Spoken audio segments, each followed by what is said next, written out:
to tell everyone what happened at Drake's Spine. And I'm going to need Otto's help. There's something about it.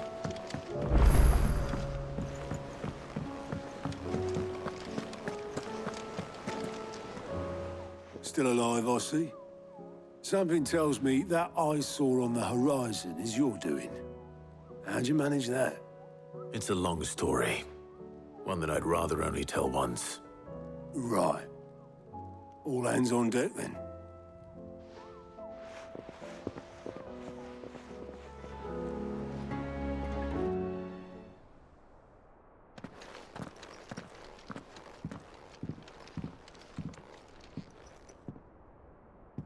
Is this everyone?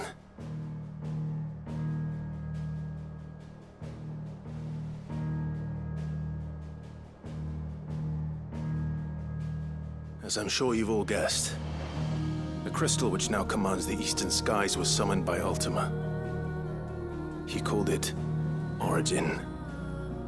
Though the significance of that name is as yet unclear. What does it matter what it's called? Its emergence tore Twinside asunder and wiped my homeland from the map.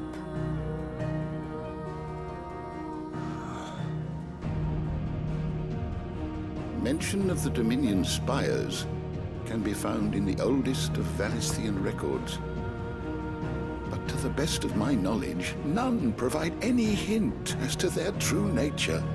That they would prove the horns of some slumbering demon. Well... The Dominion's demise was at least quick. Elsewhere, the Republican army cannot hope to contain the chaos engulfing Randalar.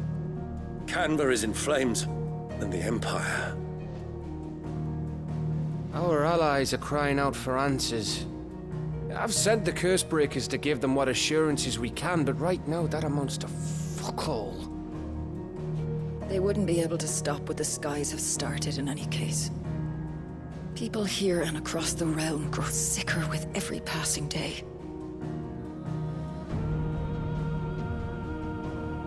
Could it be that this new Mother Crystal is like the others? That it draws upon the land's ether? It certainly looked that way from stone here. If that were true, it would explain the hastening spread of the Blight since the crystal's appearance. Would it not? And as the land's ether slowly rises to the surface, it pools, corrupting all who cannot channel its energies. Archaea above, ether floods below, and in the middle, here we languish, hopelessly entrapped.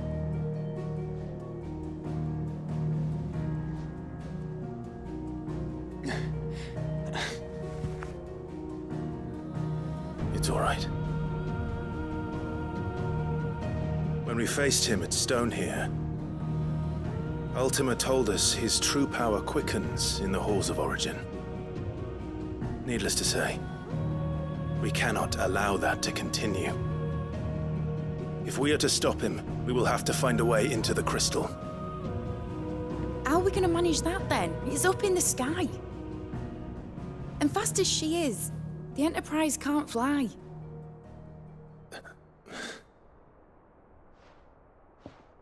It's a lot to take in, and I reckon we'd all benefit from some time to clear our heads. The answer will come to us. Don't you worry. Ain't that right, Clive? Right. That's right. Well, go on then. Bugger off.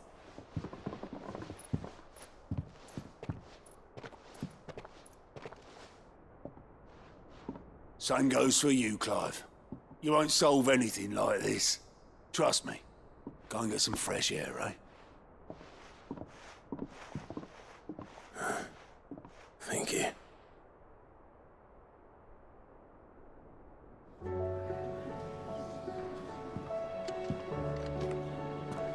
Joshua seemed upset.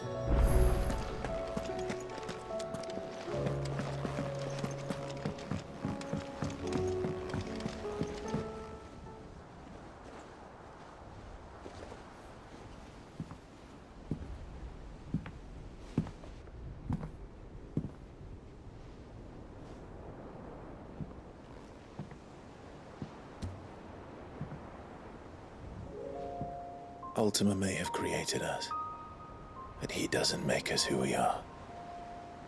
Only we can do that. And if he would have us fight for our survival, so be it. It's what we've been doing all along. Much like Ultima himself, it would seem. His new world being naught but a means to survive. And so, we must contend to decide which of us shall inherit the land. Should Ultima prevail, it will mean death for us all. Of that, we can be certain. But even should he fail, what world awaits us?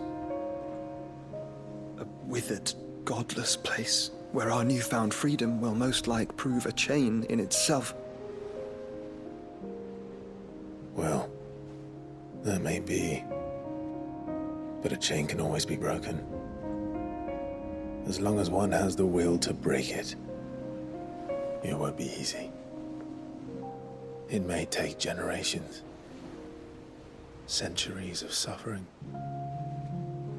And that is if everyone plays their part. But it will happen. And when it does, it will be on our terms. That is the world that awaits us. Indeed. And what better world could one wish for?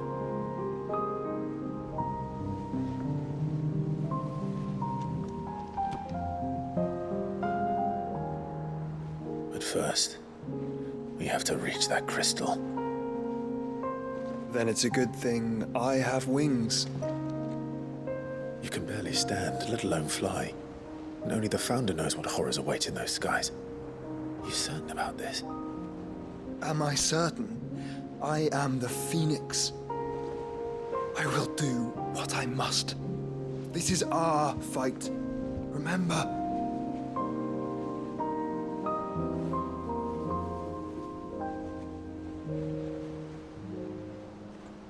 All right. I yield. But only what you must, yes? I'm still your sworn shield. That you are. And what of my wings? Lest you forget, you go to stand against a god. I would not have you succumb to fatigue before the fight begins. Ifrit, your brother mentioned that some few of the dominants who had lost their power to you were still able to prime. Is that true? It is. But their icons no longer submitted to their will.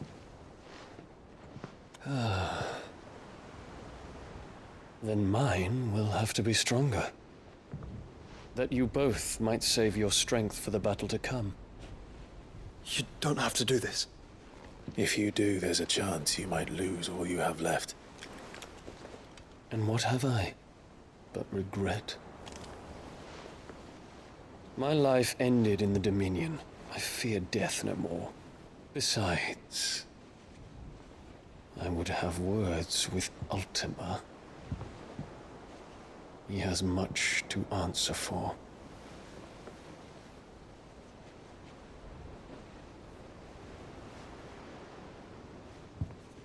We are in your debt, Dion.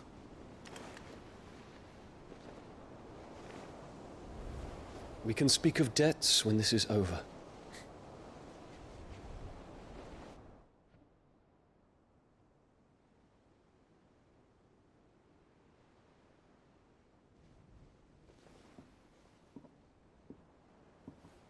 He speaks like a man who knows he's not coming back. And has come to terms with that. That doesn't mean that we have to. Does it, Clive? Time to talk to Jill. I only hope she understands.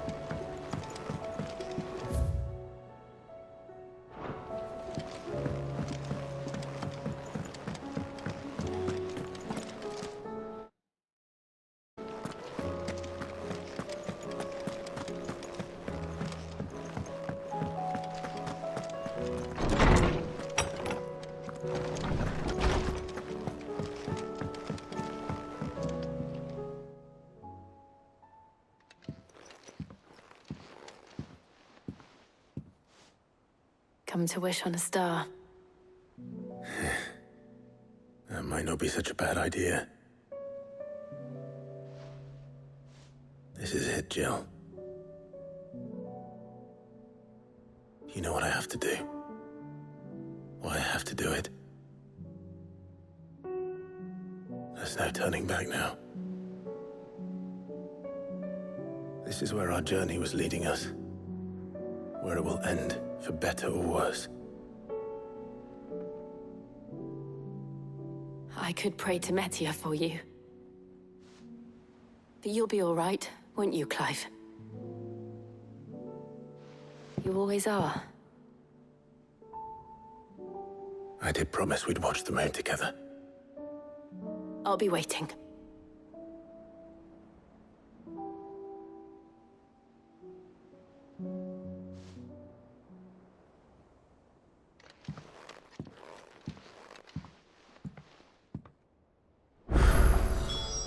It's almost time. Better make sure I haven't forgotten anything.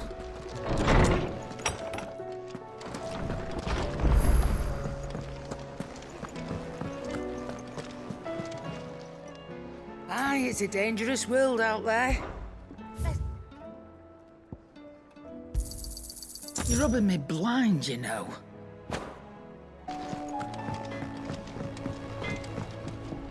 Trouble with your gear, or so will it be?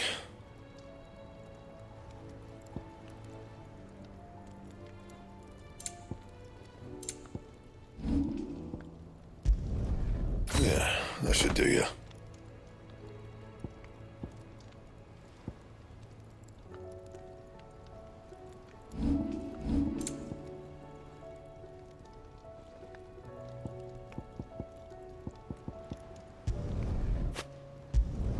Not my best work, but it'll do.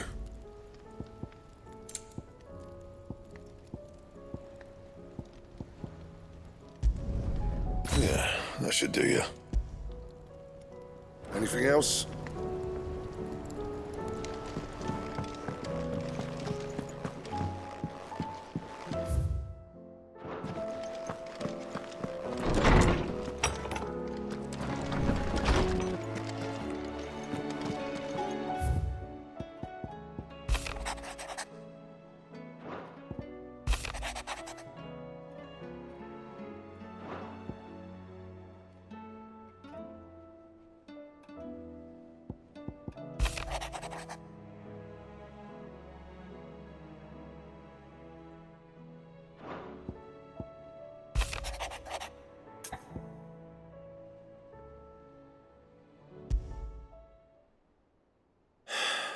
What is it this time, Torgal?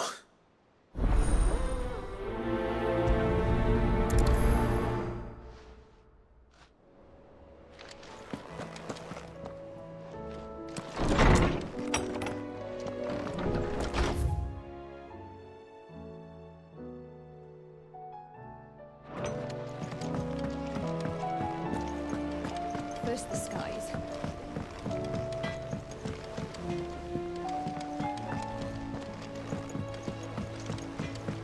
Say what you will. Lady Karen has seen us.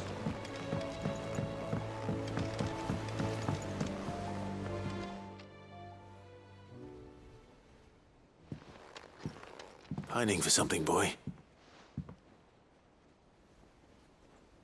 What is it? What do you see out there?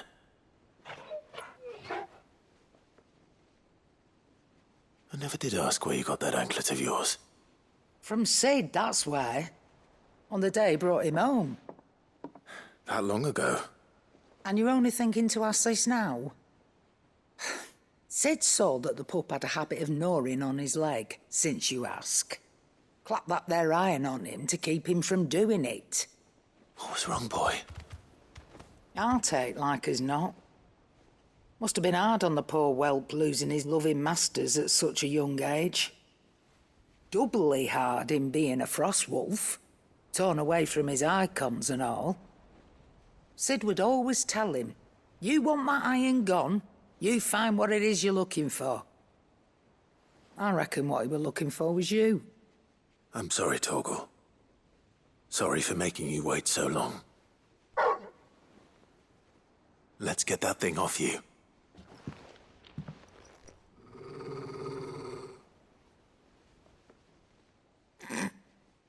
Doesn't sound like he wants it off. Indeed. You miss Sid as much as the rest of us, don't you?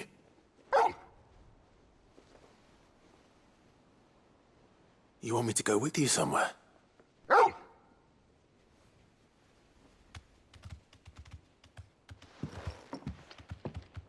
Quick, aren't you?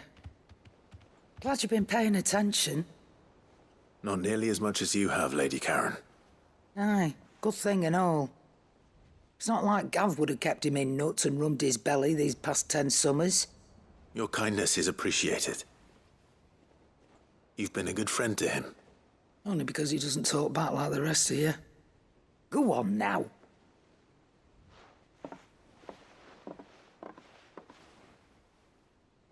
Where to then, Torgal?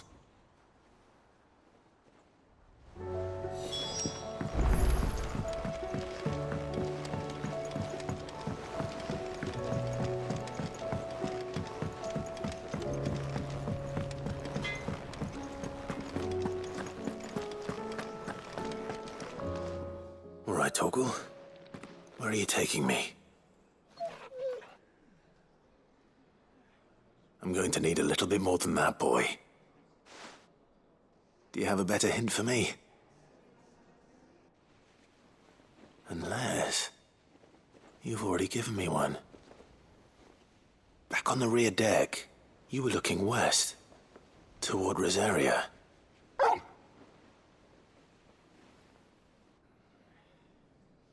Why don't we try the rookery?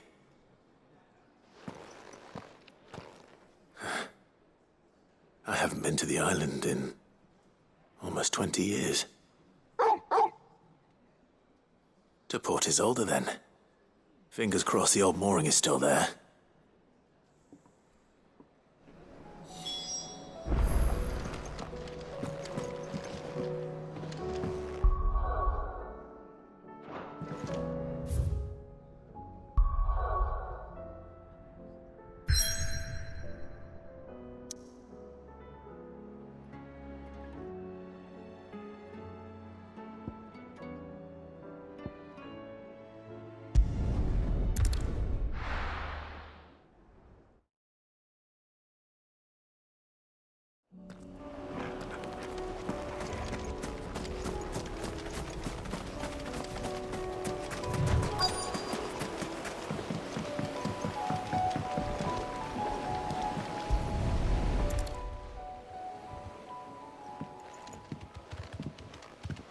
It's still here.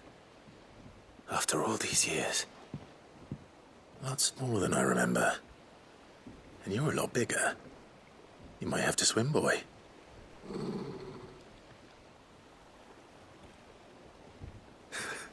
I wasn't being serious.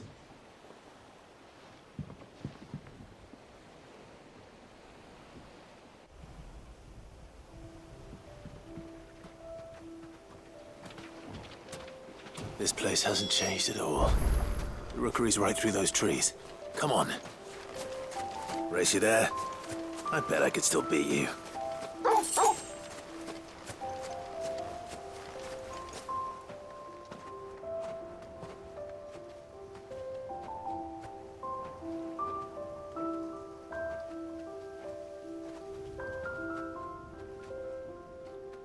Here we are. This was our hideaway. Wasn't it, Torgal?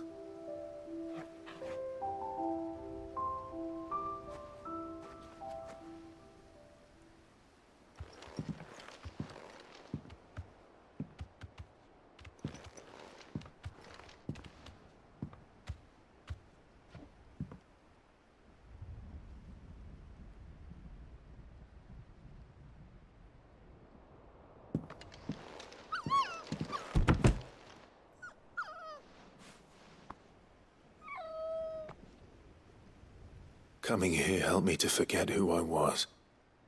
Or wasn't. Prince, Shield. Son his mother could love. Had I been any one of those things? Perhaps.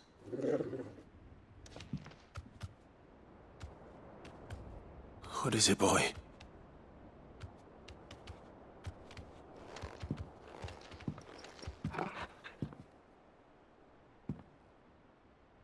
This is all from the castle. And Phoenix Gate. Did you bring these here?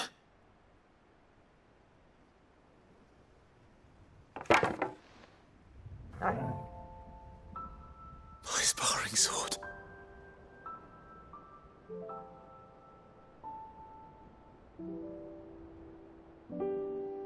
Well.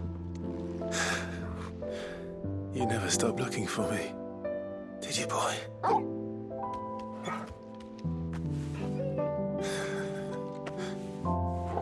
Thank you, Torgal, for never giving up, for never forgetting.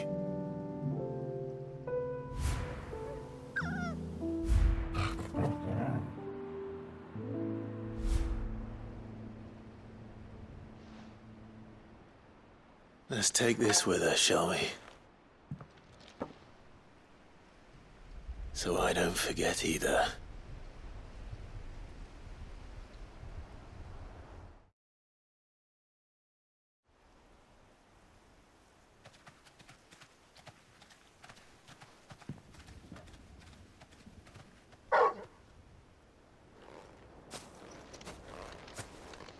That's not the way back to the boat, Torgal. All right.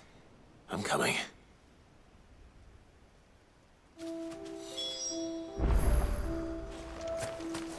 I think I know where we're going.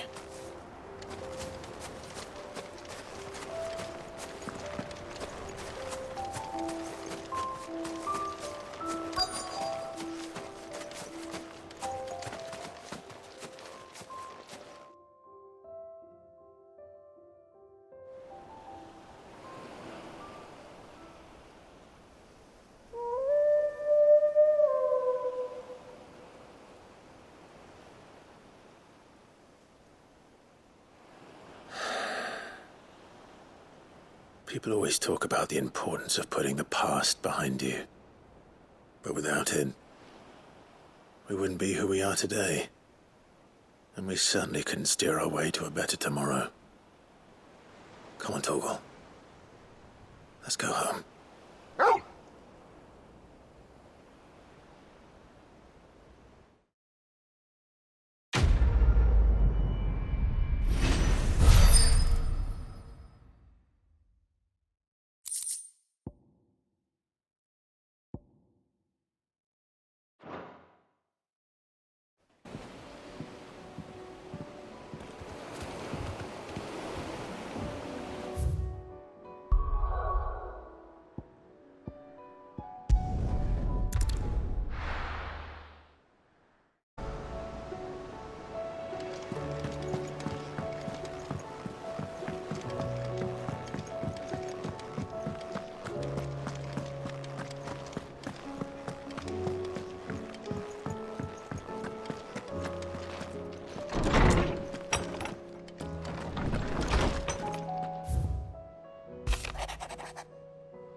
Something tells me this is no mere adventure story.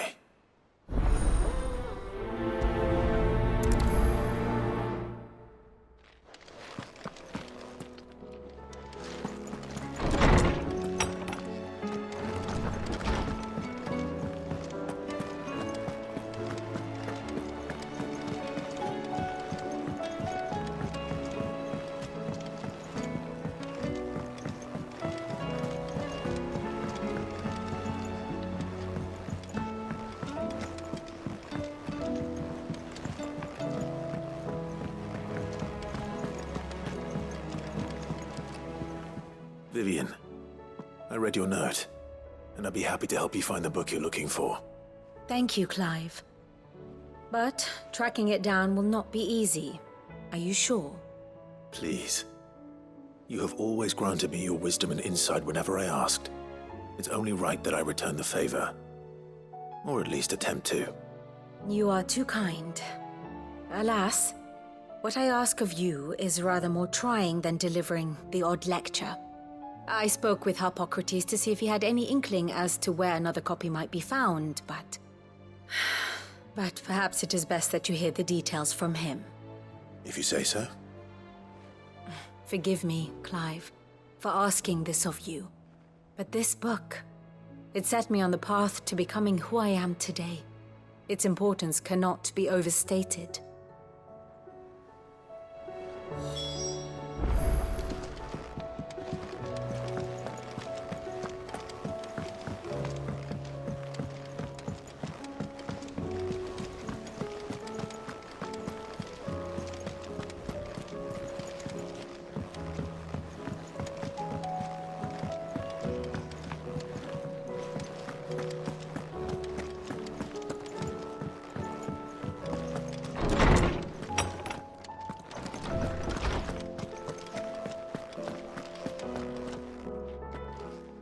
Clive, my boy.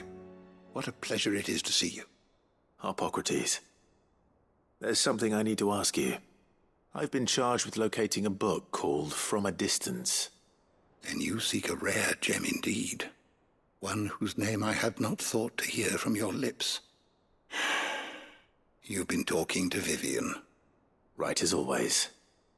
But she didn't seem keen to tell me very much. I take it she didn't like what you had to say. And yet I gather it did naught to dissuade her. Clive, if the young professor has tasked you with obtaining a copy, I fear she asks the impossible. The executors would not allow it. The executors? Coveters of Secrets. A clandestine organization committed to the collection and intenebration of forbidden texts and technologies.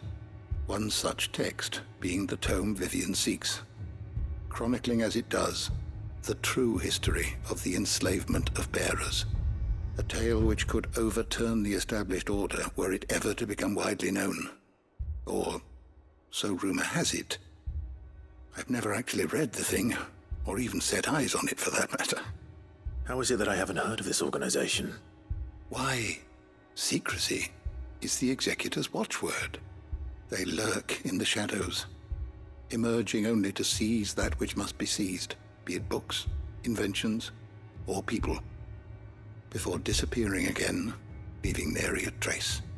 Which would explain why Vivian's copy was snatched from her grasp not long after she found it. By the hand of the executors, yes. But what drives them? Self-interest or ideology? A fine question. Sadly, all that is known of the executors can be recounted in a single breath. You may just as soon ask me of their origins, numbers, or the identities of their leaders.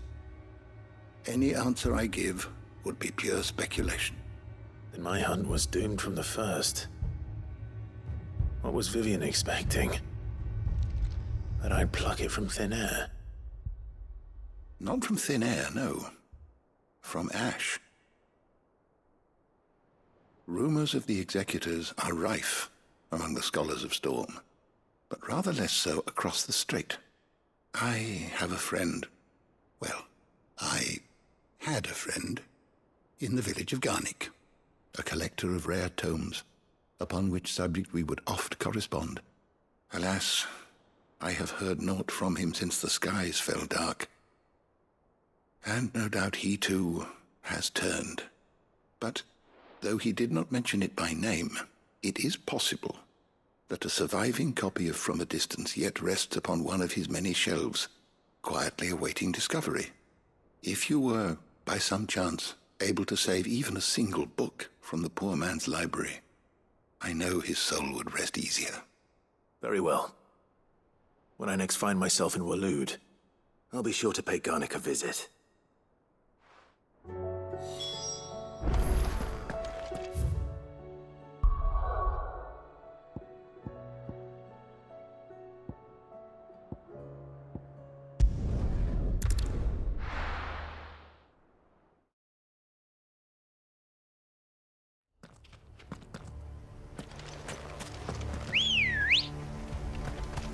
Come on.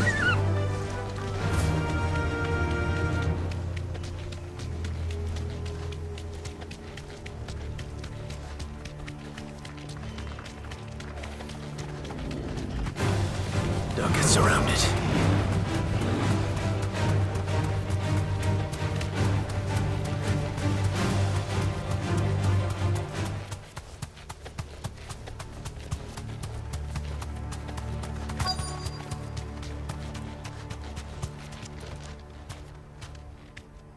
The entire village looks abandoned. Now, which house would a bookworm live in?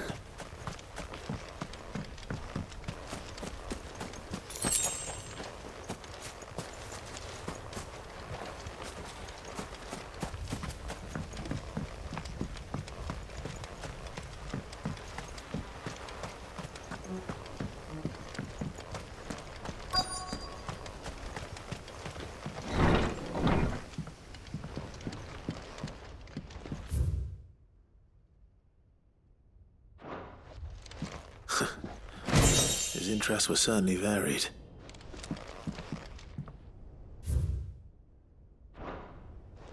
This is a Royal Army logbook. Did he take this from the local barracks?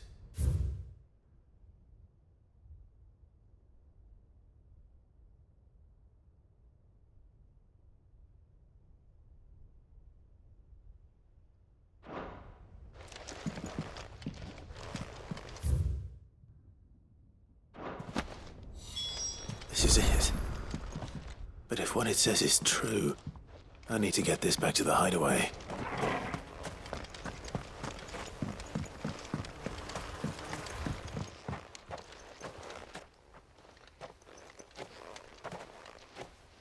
Leaving so soon, stranger? We've been watching you. From a distance, so to speak. Subtle. I know who you are. Then we need not waste time on introductions. Hand me the book. Leave it in our care and return to your life. Your care? Do you mean to burn it or bury it? That is not my decision to make. But by one means or another, its contents shall be removed from the common record. Then I'll have to politely refuse. I won't let you erase our history. Then we find ourselves at an impasse. Very well.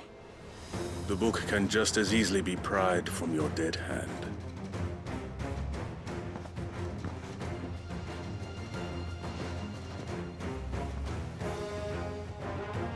Let's see, shall we?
Impressive.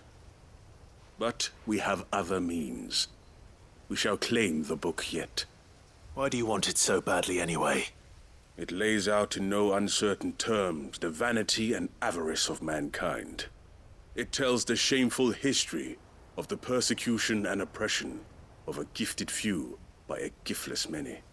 Would you say that this interpretation was correct? I don't know. You don't know. Your sword may be sharp, but your wits are dull. So let me answer for you.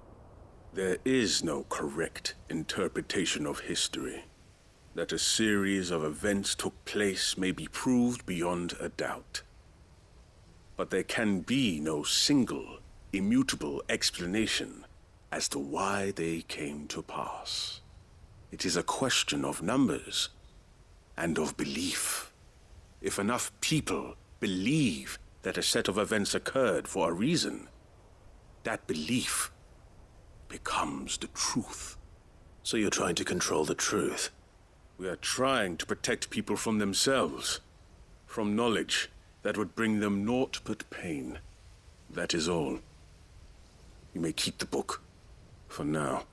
The world is small. We shall meet again. Until then. Wait! Damn it. Let's get this back to Vivian. Perhaps she can explain what that was all about.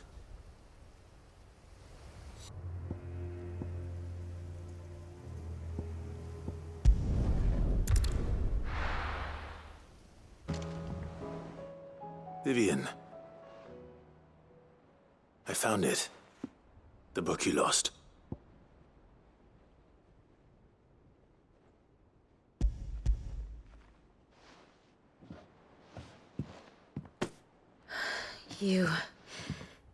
You found it. Thank you, Clive. Even though I asked this of you, I was not entirely sure it would be possible. I feared the executors had seized every copy. I met with one of these executors, and I convinced him to let me keep it. He told me something. That the truth is just a matter of collective belief. And that if enough people believe a lie, that lie becomes the truth.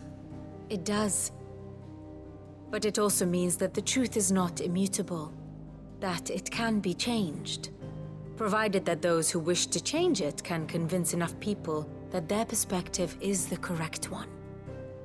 As the sad history of the bearers proves. You said that the book inspired you to become a scholar. It did. Or its author, rather.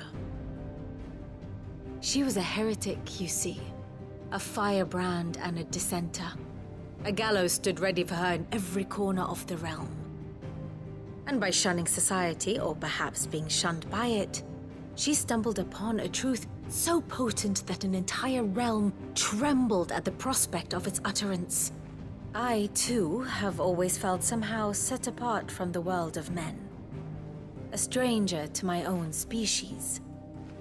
She taught me that my solitude was not a curse, but a gift. And that, though my journey to the truth might be a lonely one, what I found at my destination would be more than worth the cost. Do you still feel that way? That you're not one of us? Honestly, I'm not entirely sure anymore. Since coming to the hideaway, I find my thinking somewhat clouded. Perhaps the result of studying mankind from a rather closer perspective than I had intended. But the more I study, the more I find value in this perspective.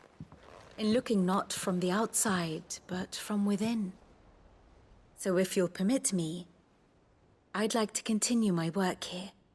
Remember, Clive, when enough people believe, belief begets truth. Give the men and women of this benighted world the gift of truth. Make them believe in you, as I do. I'll try, Vivian. I'll try.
It's usually me making demands of Hippocrates.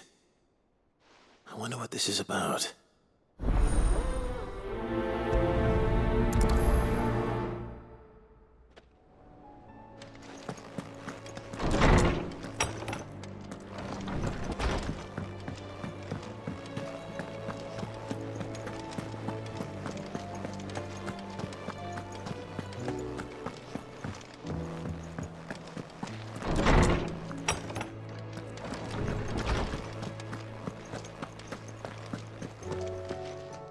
Lawsman Hippocrates. I received your note. Ah, yes. I expect you're wondering what this is all about. You spoke of making amends with Dion, but I can't imagine what for. Then I should begin by telling you that I was once his tutor. This was some years ago, of course, before I joined Cid in his hideaway. At that time, I was counted among the foremost scholars of Oriflamme, and was accordingly invited to the palace to supervise the young prince's education, all to ensure that the future emperor had a firm grounding in, well, everything an emperor should. History, religion, commerce, government. Alas, our time together was cut short when Dion left to join the dragoons, his studies no longer being deemed necessary. I had not expected to meet with him again, least of all here. Have you spoken with him? No, I have yet to find the right moment. His Highness always seems so preoccupied, especially when alone. I would not wish to disturb his ruminations with idle words of greeting. Not when I know he dwells upon the evil Ultima had him commit in the Dominion. The guilt weighs heavily on him, I know. But as you say, that was Ultima's doing. Surely you can't blame yourself. When I first met him, it was not guilt, but his people's expectations that weighed heavily upon him. And I did nothing to ease that burden. He bore it alone, until the day he could not bear it any longer. It is one of my greatest regrets that I only ever offered him my wisdom, when what he truly needed was friendship. The blame for Dion's transgressions lies not only on his shoulders, but on mine. I see. I'm ready to help you in any way that I can. Then I beg that you bring me a wild wyvern tail. Apothecaries across the ages agree that even to glimpse such a flower is to be granted inner solace. Fabulists and fraudsters all, of course.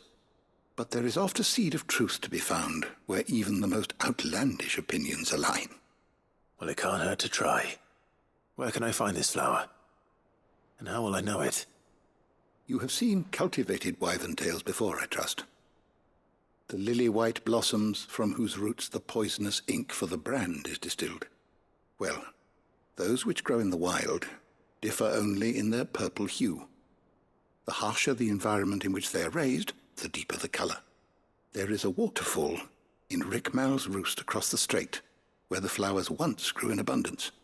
Whether they still survive there, I know not. But try as I might, I can find no likelier location. It's all right.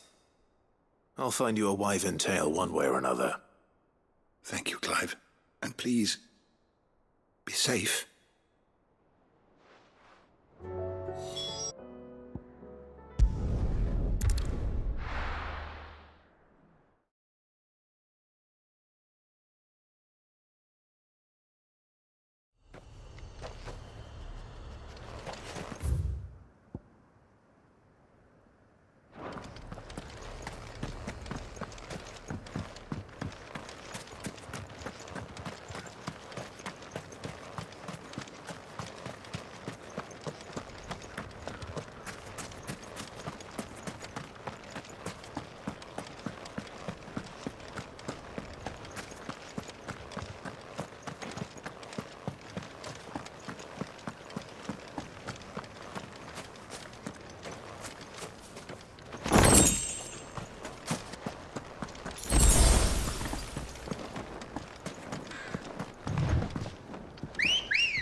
Good girl. Fly, Ambrosia.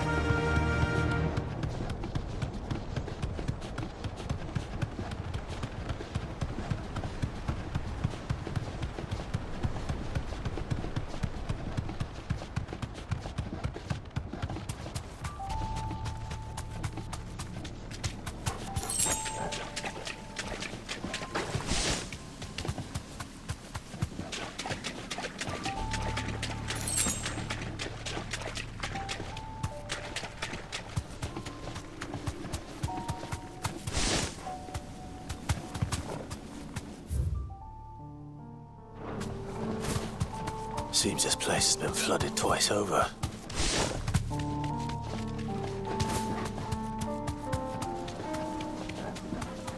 Purple flowers blooming next to a waterfall. Shouldn't be too hard to find. No mistakes.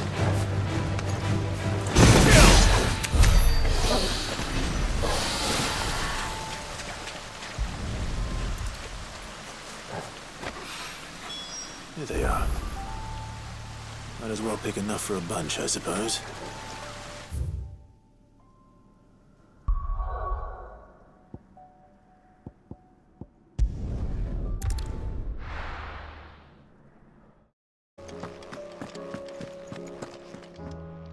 Oarsman, I found the flowers you were looking for.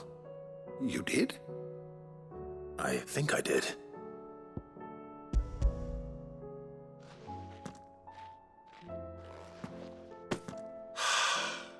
You did indeed. My dear boy, thank you. You wanted to make Dion a gift of one, did you not? Shall I invite him to join us? Oh, I don't... It's no trouble. I'll go and fetch him.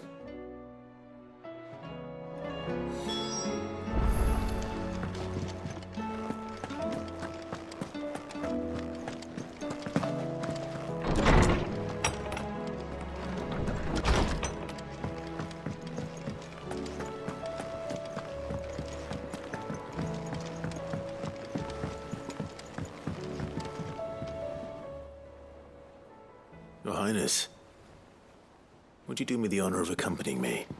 Now. It is time, then. No. Only to the shelves. Our lawsman has something he'd like to give you.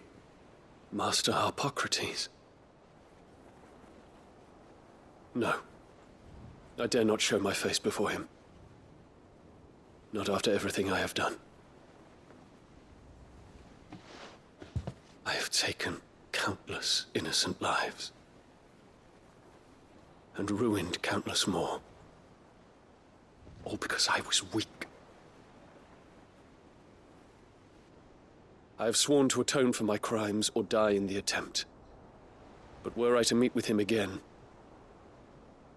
and see in his eyes what I have become, I fear that my resolve might falter. Then that is all the more reason to do it. Test your resolve. Prove to yourself, and to him, how strong it truly is.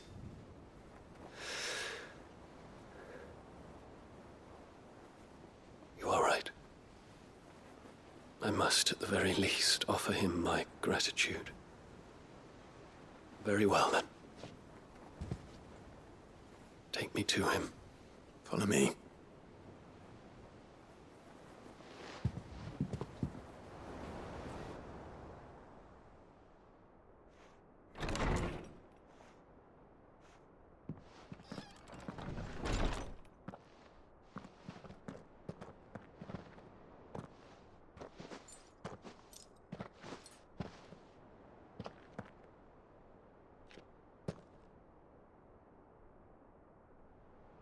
Even now, I hesitate to approach him. What must he think of me? You'd be surprised.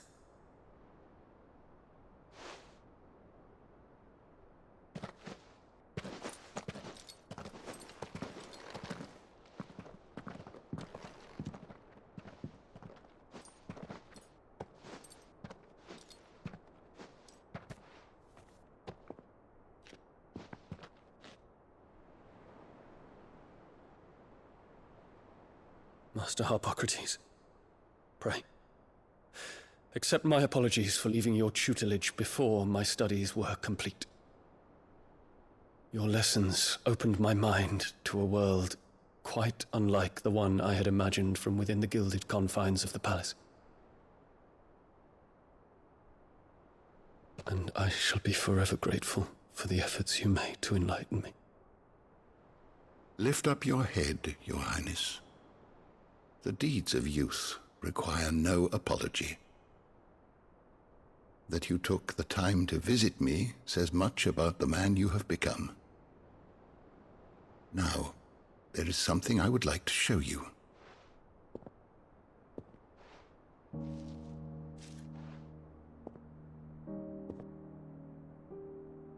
Is that a wyvern tail?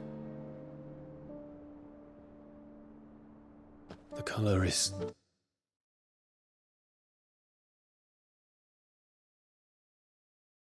familiar to me. Because it is unique to those found in the wild. Something in the harsh environment in which they grow lends them this striking hue.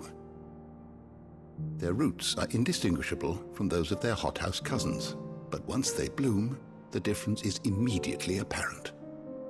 In this flower, I see you, Your Highness. Its roots were the roots of a wyvern tail, with all that implies. But they do not define it, just as yours do not define you. I want you to have it, that it might remind you of this truth.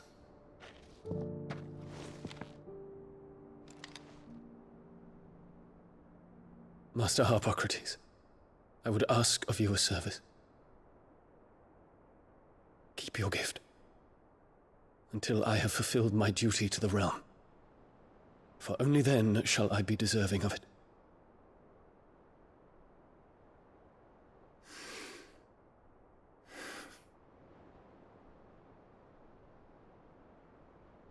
As you wish, Your Highness. I shall await your return.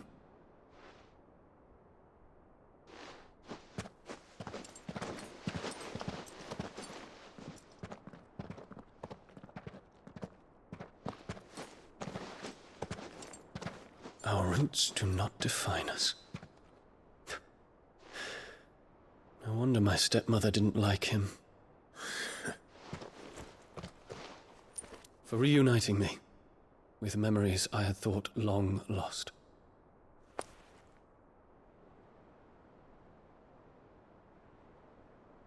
I shall not forget this.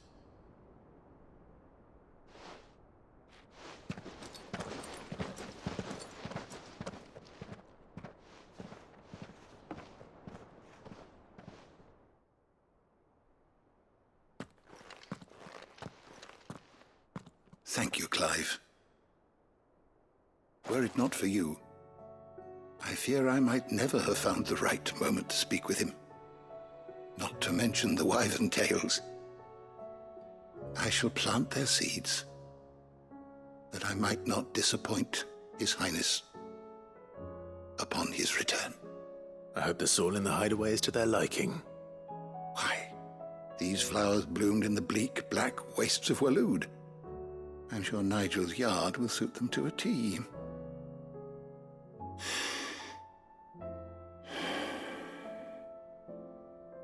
When it comes to expressing one's gratitude, I find that words are seldom sufficient.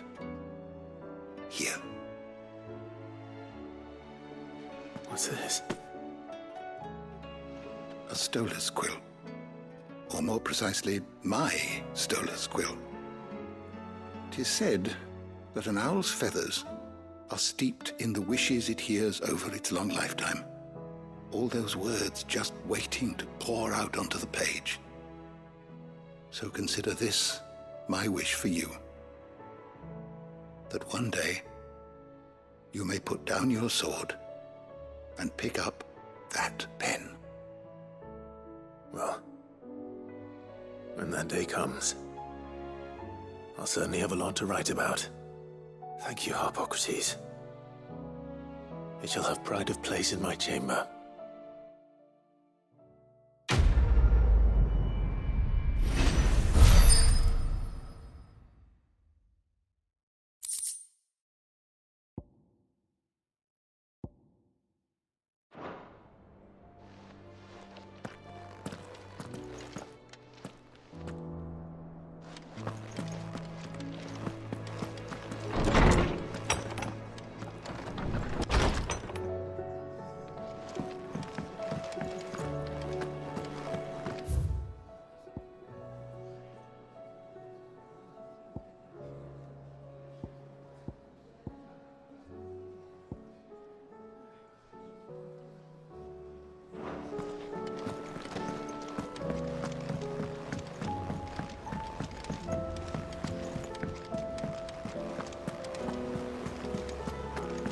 There's something about it.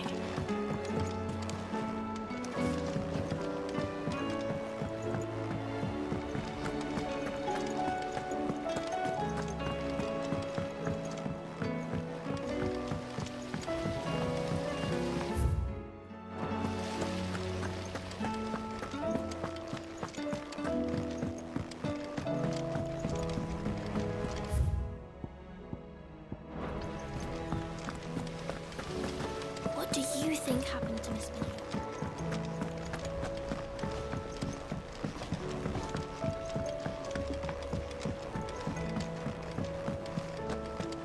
I will not let them be forgotten. Sid, may I have a moment? Of course. It is an honor to finally speak with you. My name is Herman. I've been with the Cursebreakers for some time now, and I wish to be deployed to Ash. Any assignment will do. No. The lands across the Narrow are too dangerous. I will not send good men and women to risk their lives needlessly. Why would you want to go back? I need to retrieve something. Something important. I was raised in an orphanage. The Badbach Conservatory. Or rather, I was held captive there. It was not a place of nurture. It existed solely to turn bearer children into mindless weapons. We were tortured until we feared no pain.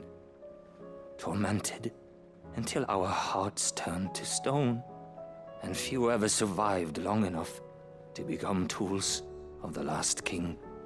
I can't imagine. I lost so many. I can't even remember all their names, but they must be remembered. They cannot fade away, faceless and forgotten. The Institute was run with military precision. Every child measured, every name recorded, every death logged with meticulous care. Sid, allow me to travel to Ash and recover the registry so that my brothers and sisters might live on.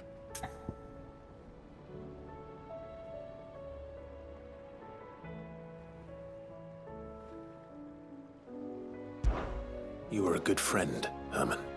But the fact remains that Ash is simply too dangerous. Sid, please. Even should it cost me my life.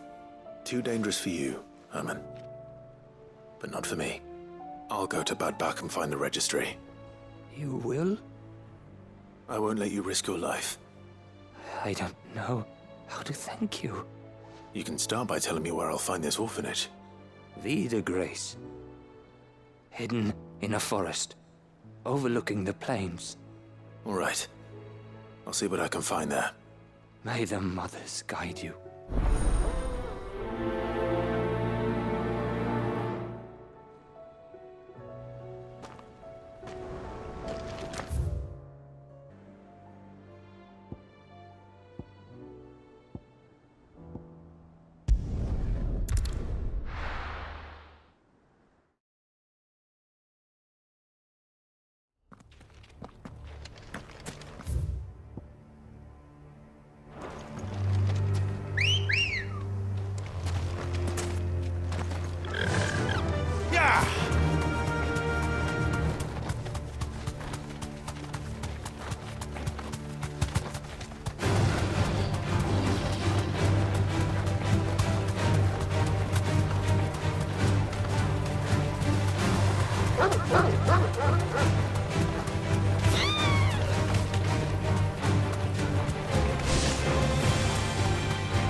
That'll do, girl. This must be the orphanage. Hopefully the registry's still here.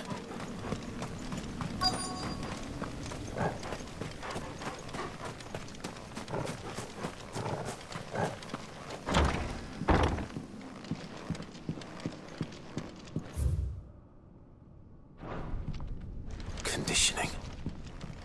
This is nothing short of torture.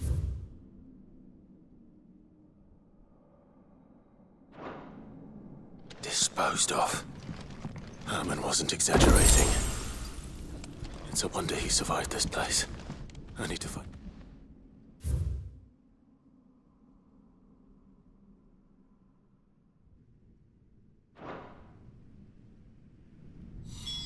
This reads like a suicide note. Did the director go through with his plan? There's only one way to find out.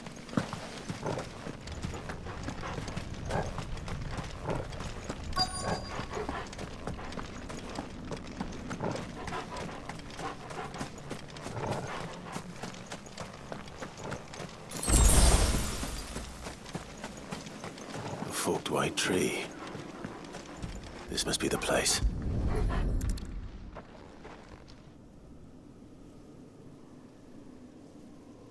Could he really be buried here? There's something hidden among the roots. Let's see.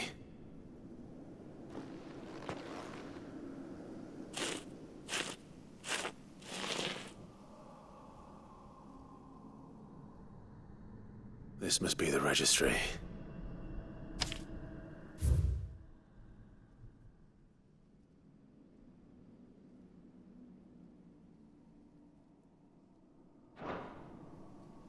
So many names. This place was a slaughterhouse. And where is the architect of all this misery?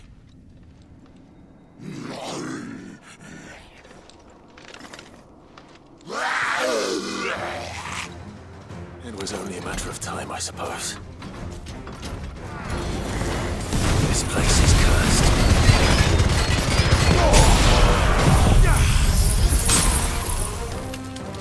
Farewell.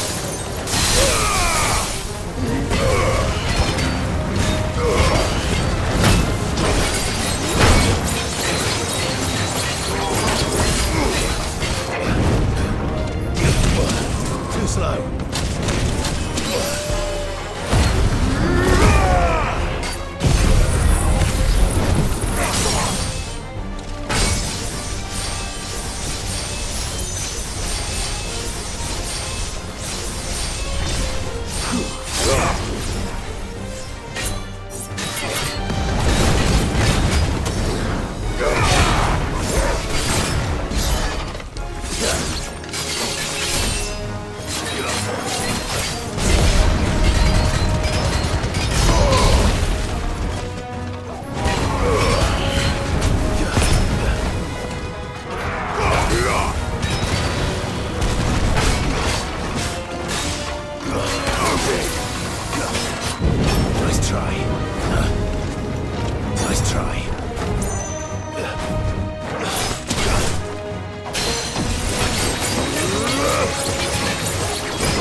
I'm done here. Let's get the registry back to Herman.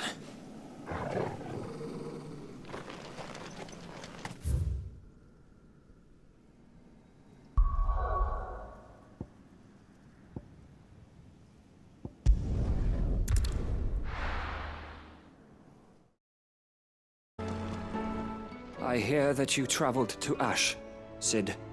Did you by any chance recover the names of my fallen friends? I did. Yes.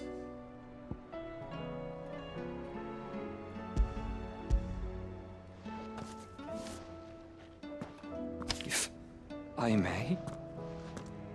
The bearer registry.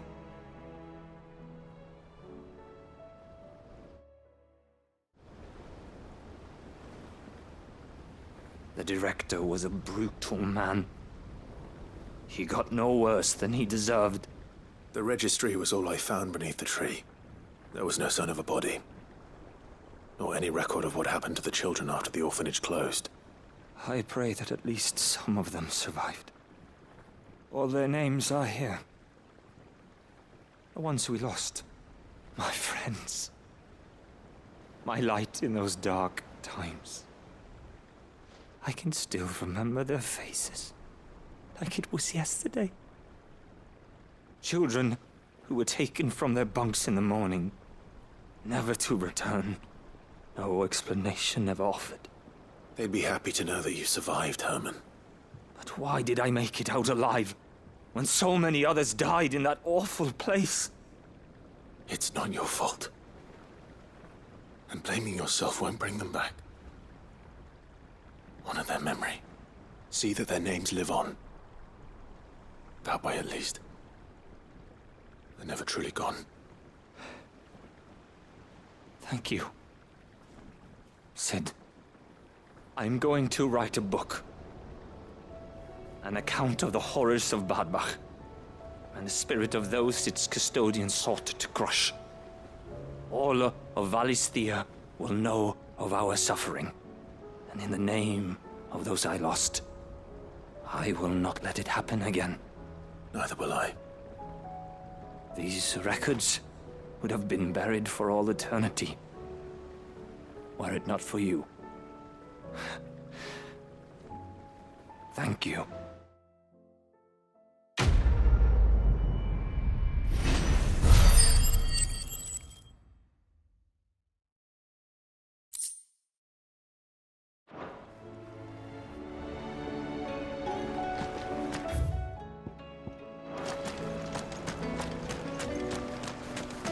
So there's a new mother.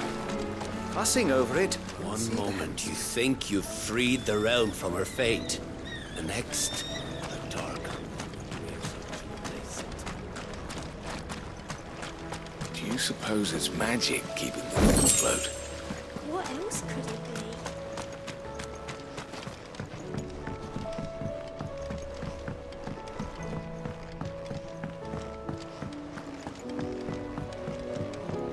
What do you think happened to Miss Midadol?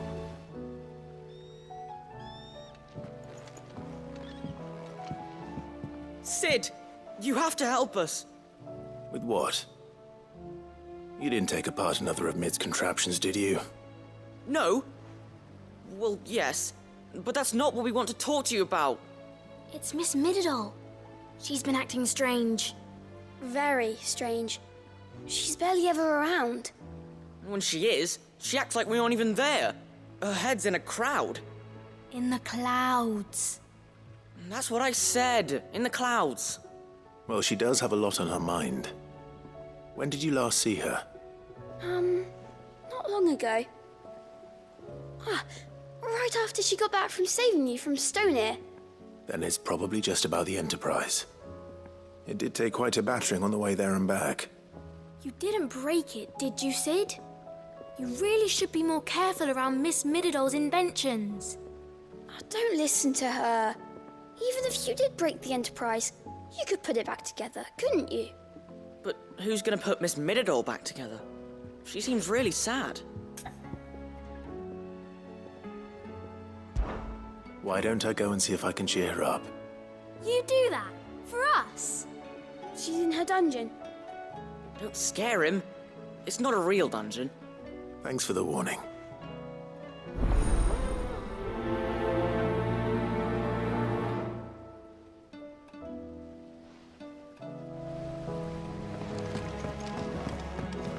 Has Mididol mentioned a new project yet?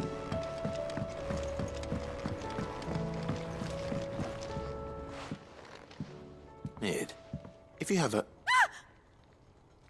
That's it! I knew it! The answer was right here under my arse all along! If this doesn't steer to the skies, nothing will! To the skies? You aren't trying to give the Enterprise wings, are you? What else would I be doing? The children seem to think you're avoiding them. They're worried about you. Is this really so important that you need to shut yourself away from everyone? The Enterprise is already the fastest ship in the realm, and that's with the sea beneath her. But what if she weren't bound to the waves? What if she weren't bound to anything at all? It's not fair. The gods get the skies all to themselves, so I'm gonna do something about it. The Fallen had their chance, but they relied too much on magic. And see where that got them? But not me. I've discovered how to do it without. Well, almost. First, I need to make a prototype. And is that a one-woman job? Are you volunteering? I'll have you know the Enterprise is my baby. But if a godfather's offering to lend a hand, I'd be happy to take it. First, I'll need oil, and not just some old drippings from Miss Molly's spits in the Tub and Crown. Refined stuff, like they make in Ordil.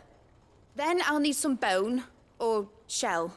Light, strong, preferably no longer attached to the beast it belongs to. If it's beast bones you're after, I'm sure the curse breakers will know where you might find some. No, they'll know where you might find some. You're the one who offered to help, remember? I should speak with one of the curse breakers before I set off for Old Hill. See if I can't find this bone while I'm there as well.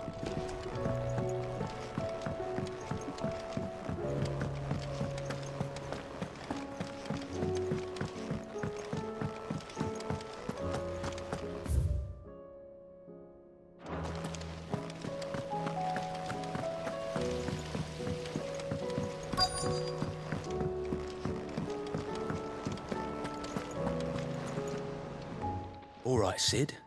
Come to buy us around, have you? Only if you earn it. Mid needs a piece of light but durable bone for her next project.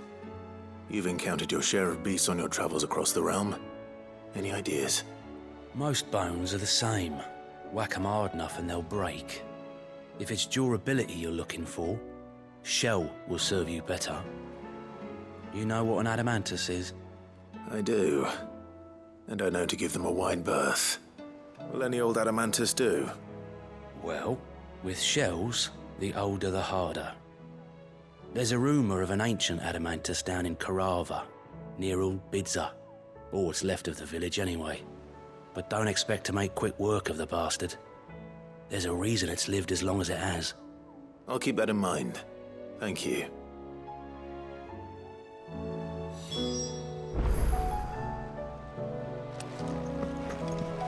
Twinside's hundreds of leagues away.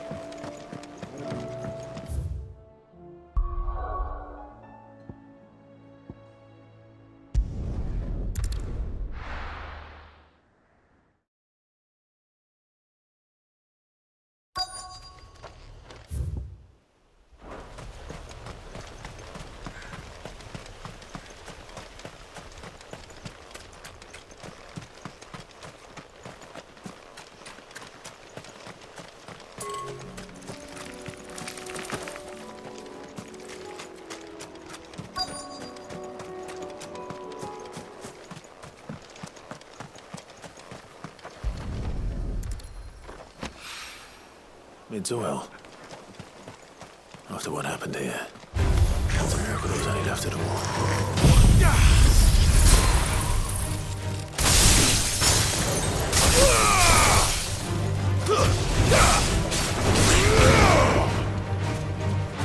Stay down! All yours, Torvald!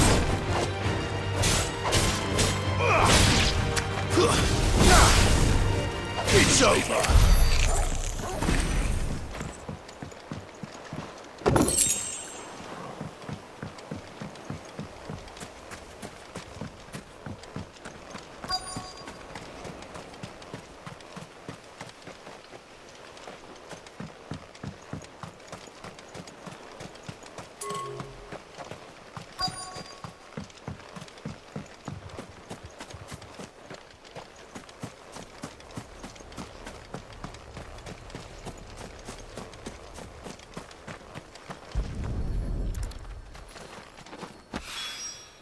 This should be enough.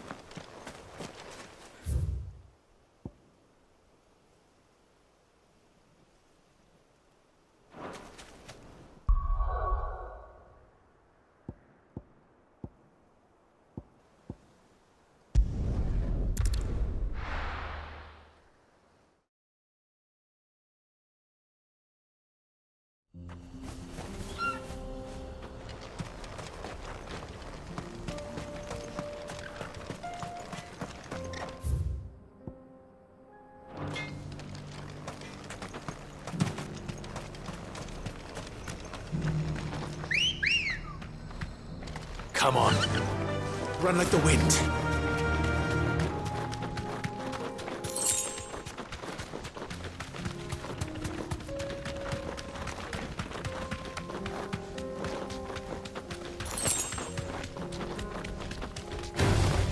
No mistakes. Here we are again. Carava. If you were a tortoise, Togor, where would you hide?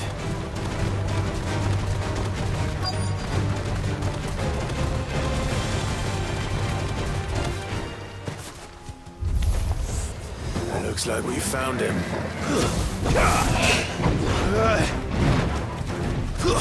This one.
I better get these materials to Mid so she can finish her prototype.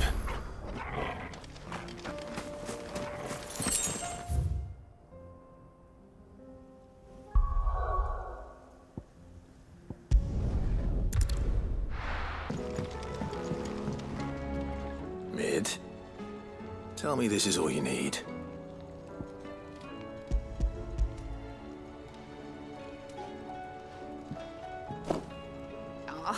You make it sound like I asked you to save the world or something. Tell me this is all you need. It's most of what I need. After you left, I went over the figures again, and I realised I'd forgotten a 1 and a 0. And a cogwheel. Just a tiny one. Though, that's the problem. Gears that small are a bastard to make, and I may have lost the one Blackthorn spent a fortnight toiling over. wait. The children. When they took apart your scales, there was a tiny brass gear. Now that I think about it, they didn't use it when we put the scales back together. The young'uns? But why would they... You know what? I don't want to know. I'll keep working on the model. You go and find that cog.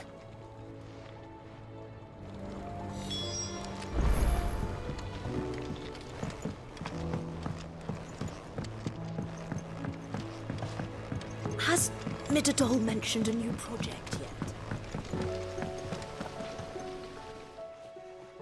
Sid! Is Mid still hiding from us? She wasn't hiding. She's fine. She's just busy working on her next project. A new invention? What is it? What is it? Is it an airship?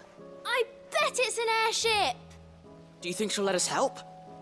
That just so happens to be why I'm here. She needs something special, something only you three can provide. A brass gear. A tiny one. One that might fit on, say, a set of scales? Oh, the one you forgot! We remember! We saved it, just in case. It's in the bag of bits. Since your lesson, we've been disassembling, then reassembling everything we can find. All the pieces that are left over, we keep under our beds, just in case. That's good to know. Look! I found it!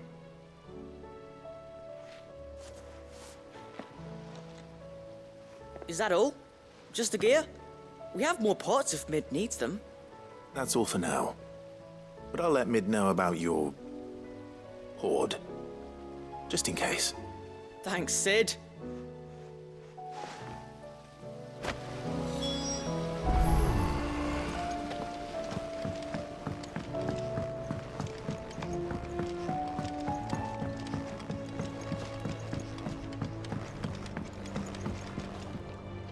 Well, did they have it?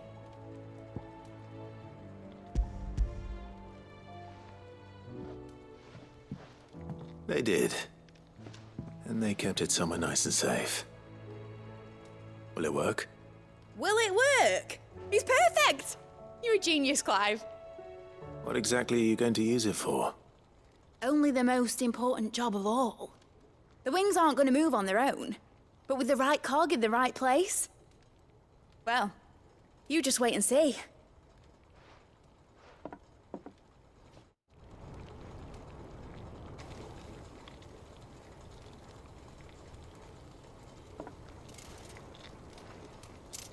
That should do it.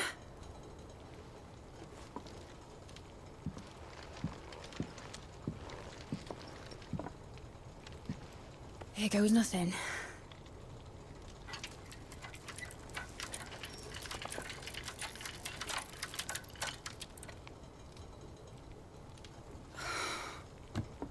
Titan's tits.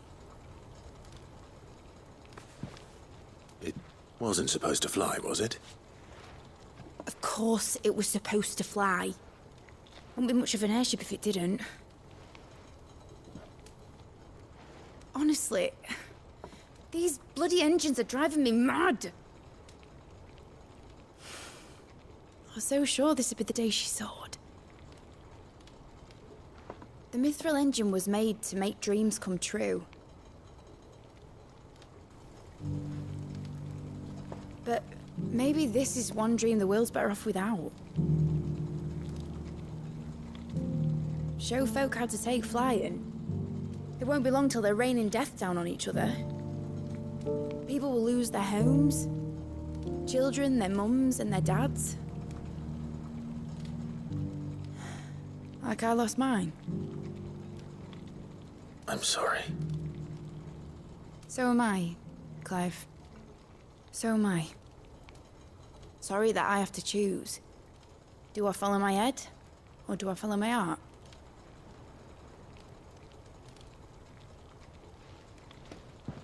Good question. The first time I stood on the deck of your ship, felt the wind in my hair. It was like I was flying. But imagine how it would feel to actually do it. My dad always said there were two ways of living life. Chasing a dream or shuffling to your grave. And he were right. Right about a lot of things. Not that I like to admit it. People need dreams to chase. Especially in a world like this.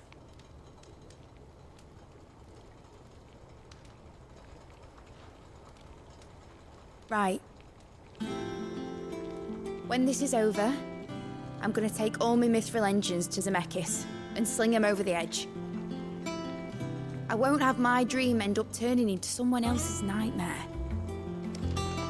But all that hard work... All that hard work will not be used for war, Jamie. But it isn't like it'll be gone. Tell me, Clive, have you ever been on a treasure hunt? Not since Joshua and I were boys. Why do you ask? Because I'm gonna bury the engine schematics and leave behind a little riddle telling people where to find them. A really hard one, so that only the most dedicated dreamers will ever be able to work it out.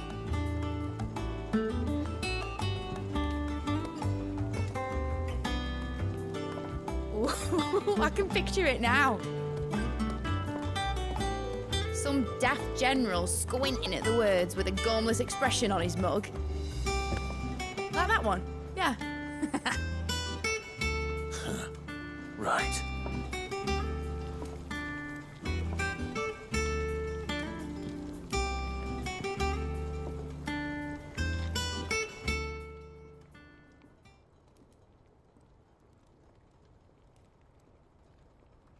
Of course, if I'm putting this engine at the end of a treasure hunt, I'll still need to make it a treasure worth hunting for. Won't be much of a prize if it couldn't even make a toy boat fly after all.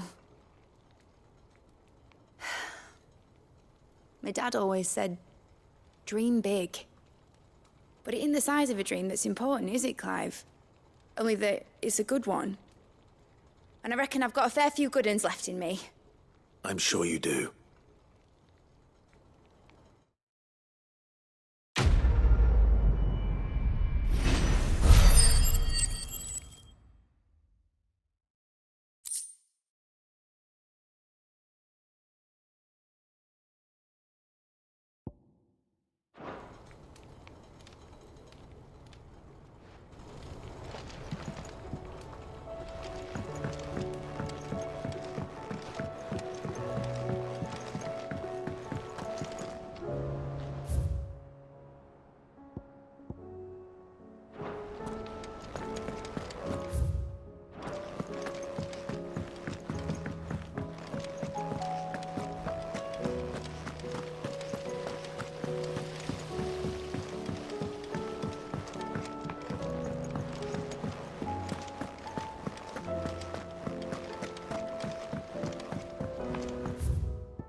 Sid, I was wondering if you could help me.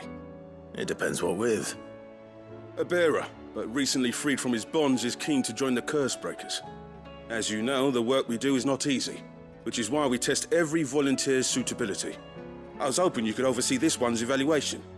I don't mind, but why this one? Because he wants to be a scout. Our ranks are filled with men and women capable of breaking chains and putting slavers to the sword. But scouting, we're few with the nose for that, which is why we still rely so heavily on Gav. And since he accompanies you on so many of your missions, I thought you might be better placed to recognize the traits in him that we should look for in those who'd fill his boots. Sounds reasonable. So you happy to oversee the boys' test, then? One can never have too many scouts. Truer words, Sid. I'll let the initiate know that you'll be attending his trial, and that he is to proceed directly to Northreach in readiness. No time like the present, eh? No time like the present. I'll await you there.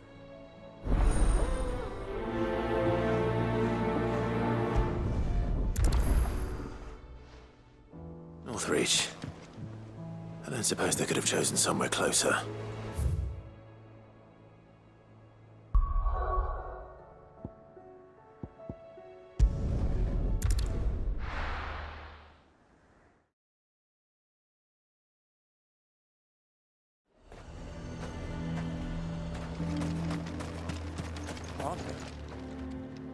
Well met, Sid. This is the initiate. Ember, present yourself. At your service, Master. Please, just Sid. There are no masters here. Your life is your own. Oh, of course. Thank you, Sid. The sergeant says you'll be evaluating me at my trial. To become a scout, yes. You are aware of the dangers inherent in that role. I am. But I swore I'd face them. Just like the man who saved my life. And who would that be? Gav. It was him who found me and freed me. No magic, no support, just one man and his nose. Came and sniffed me out. It taught me what one man can do if he puts his mind to it. And I've been training ever since, so that one day I can be someone's saviour, just like Gav was mine. I'm sure he'd be flattered. You clearly have good intentions, Ember. And it sounds like you're under no illusions. Stick to this path and you'll make a fine cursebreaker. So, what? Have I passed? You haven't even started yet. Now listen.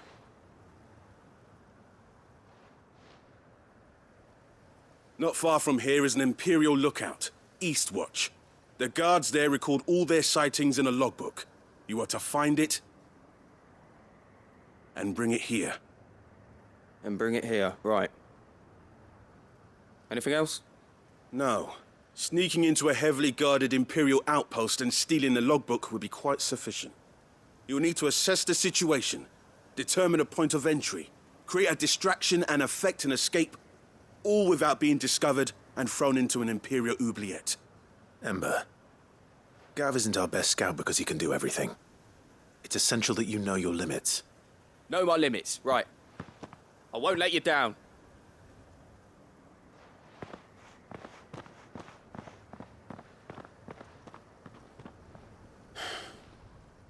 It shouldn't be as dangerous as I made out. But keep a weather eye on him all the same, would you? On my way. All right, Ember. Impress me.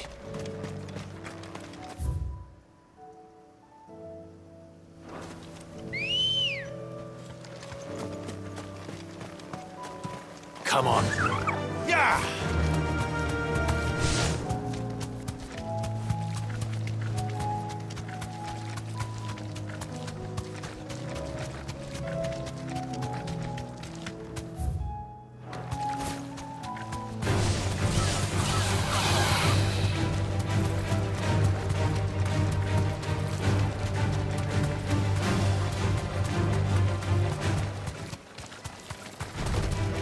Mistakes.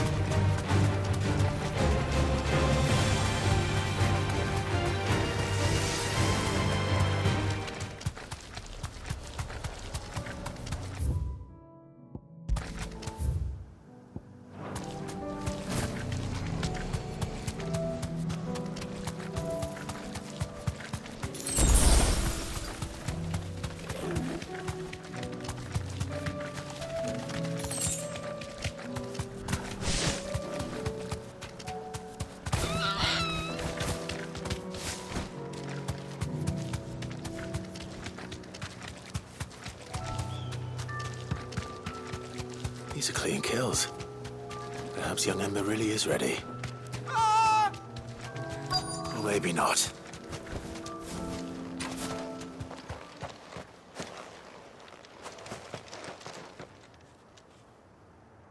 Damn it. Ember, draw your sword! I can't! Then run! If you want him, you'll have to go through me.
Ember, are you...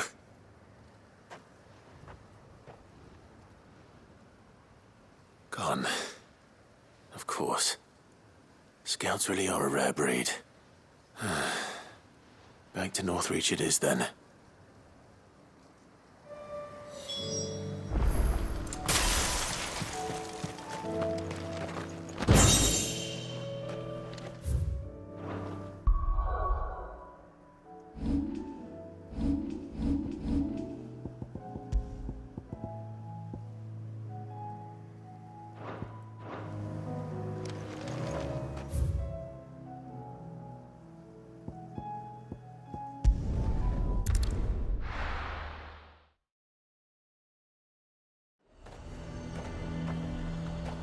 A fortress?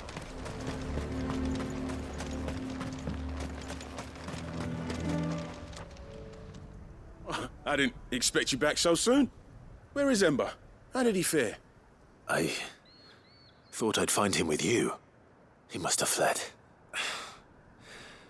I followed him to Eastwatch, where I found him being set upon by a wild Avis. He was just standing there. Didn't even draw his sword. I had to step in and take care of things. But by the time I had, he was nowhere to be seen. I assumed he'd set off in your direction, but apparently not. I'm sorry, Sid. I knew the boy had a nervous streak, but he seemed like... The right man for the job? I believe this is the logbook you tasked me with retrieving. Eh? How did you... Don't you tell me you breached the tower while Sid was busy saving your skin. What? Wasn't that what you asked me to do? To bring the thing back without getting caught? He has you there, Nazaire. And he did it all on his own. But Sid, he did what he thought was best. And now I have to decide whether I agree. Of course. We'll await your evaluation back at the hideaway. Don't you leave my sight. Yes, Sergeant.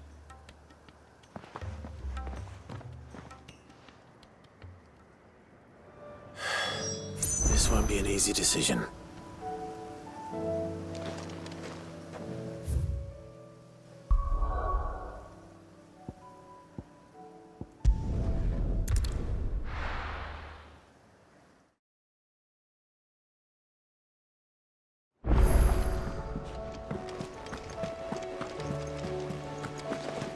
There's something about it. You should have... Welcome back, Sid. Welcome back, Sid. Yes. Welcome back.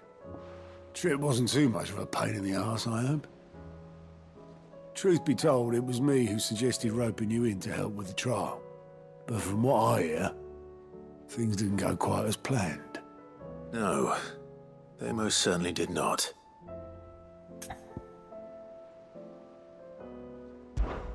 Ember lost his nerve in the face of a beast of prey, but he didn't lose heart. He pressed on, and he achieved his aim. And is that not what we ask of our scouts? Indeed it is. Thank you for your honest appraisal, Sid. The fact remains, however, that Ember will not always have a battle-hardened warrior on hand to pluck him from the jaws of peril. All I have gleaned from this trial is that without someone watching his back, Ember is little more than a liability. Wait, Sergeant. Ember still has much to learn, it's true. And this time he was found wanting. But I'd say he's due a second chance, nonetheless. After all, he did do as you asked. With a bit of hard work, any hand can be made to hold a blade, and any mind can conquer its fears. But a scout's nose is different. You've either got one, or you ain't. And by sniffing out that log, young Ember here has shown he has a conch and a half. Wouldn't do to waste it now, would it? Fine. One more chance. I'll do whatever you ask. I'll spend my days and nights in the pit if I have to. I'll show you. Just you wait. Daft as a brush, that one. But his heart's in the right place. Just like someone else we know. And if you ask me, we've been leaning on him for far too long. That time the curse breakers took some of the weight off his shoulders, I reckon. It couldn't hurt. Just don't tell Gav I said so, will you? I won't have him thinking he's been hard done by. Next thing you know, he'll be asking for a day off. Chance would be a fine thing. Back to work. Forgive me, Sid. This did not play out as I expected. Things rarely do these days. But that's why we need men like Ember more than ever. Men who can make the best out of a bad situation. Remember that. I will, Sid. Thank you.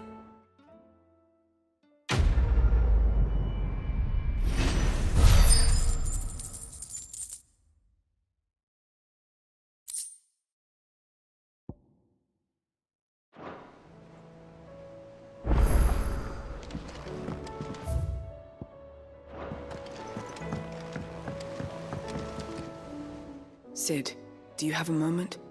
By all means. It's my old master. Seems there's no escaping her. She found some way to send me a letter. And something else. Records from a Waluda prison. Seems they were keeping a lot of bearers there. How did she come by such a thing? Finding bearers always was her strong point. And it seems the cells of Balmung Dark are full of them. Foreign captives, the masterless. Bearers no one would miss. And even better for her, bearers with no one to look after them. When ether started lapping at the walls, the jailers fled. Leaving the bearers to be liberated by whoever happened to come along next. Sid, I'd like to believe that I've earned your trust by now. And while I'm well aware that you've forbidden Cursebreakers from traveling to Waloed, I can't let those bearers die in their cells. I'd rather risk shipwreck on the Shadow Coast than leave them to starve. We'll be needing the Enterprise if we're going to navigate the Narrow. Does that mean... I'm making an exception, but we travel together. And we stay no longer than we have to. Ash is an inhospitable place at the best of times. We save as many as we can, and we leave. Thank you, Sid. There was a name in the prison register. A name from my past. Chadwick. Another of my former master's protégés. A gifted soldier, and the closest thing I had to family. The thought of him held captive in that place. He must be very important to you. He was. Is. Then we find him. The entrance to the prison lies in the shadow of Ravenwit walls, just beyond the portcullis. We should head there as quickly as we can. I only pray there are still bearers alive to save. As do I, Doris.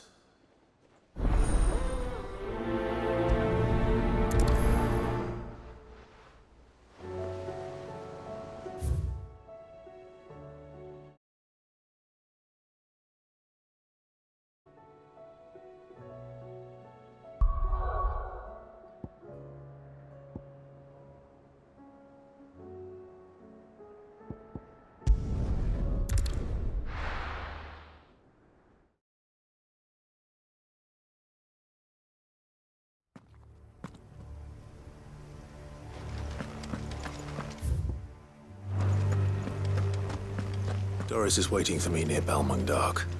The longer she's out in the open, the more likely she is to be found by a Kashik. I need to hurry.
There were no guards, I take it. None manning the gates, no. It's a different story inside, though. The corridors are crawling with Akashic. Most likely guards left behind when the Wardens ran. If Chadwick was being held here, I worry that he may already be. Don't give up hope just yet, but let's move quickly. Let me check the ground floor. The ether's thickest there. Then I'll search the upper level. Good luck, Sid. Stay safe.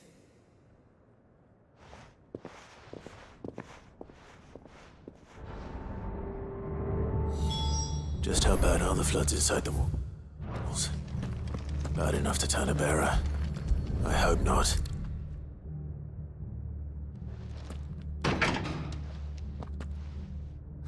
Locked up tight.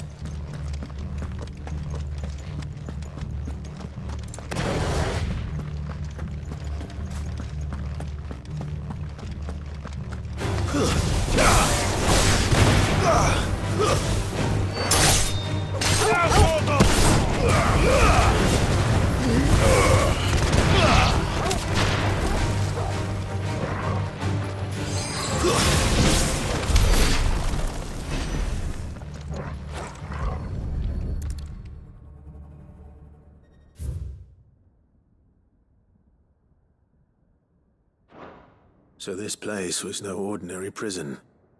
And I doubt they'll have taken the creature with them when they fled.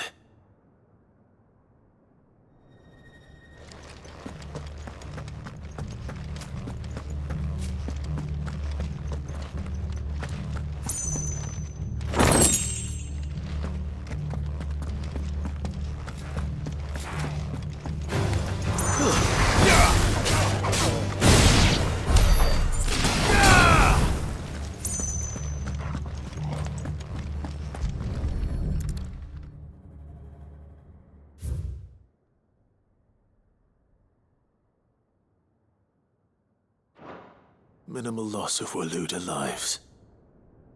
And what happens when they run out of bearers? Even the Imperials take better care of their branded than that.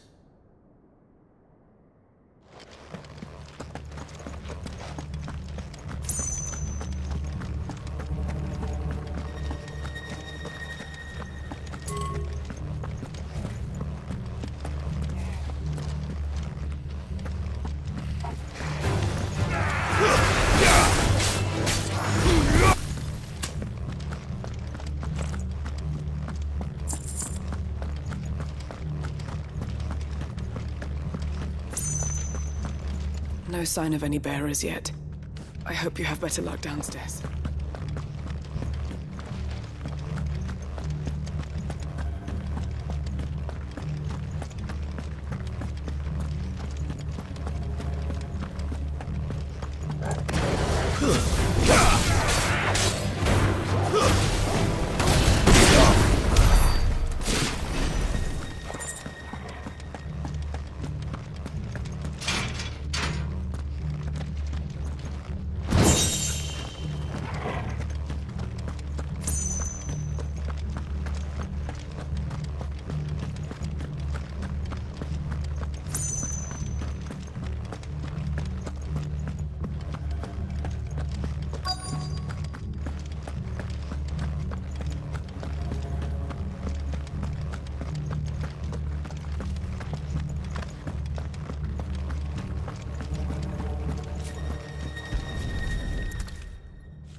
They were feeding bearers to it. This is even worse than I'd feared. Nothing but a caching down here. Hopefully things are looking better upstairs. I should go and see how Doris is getting on.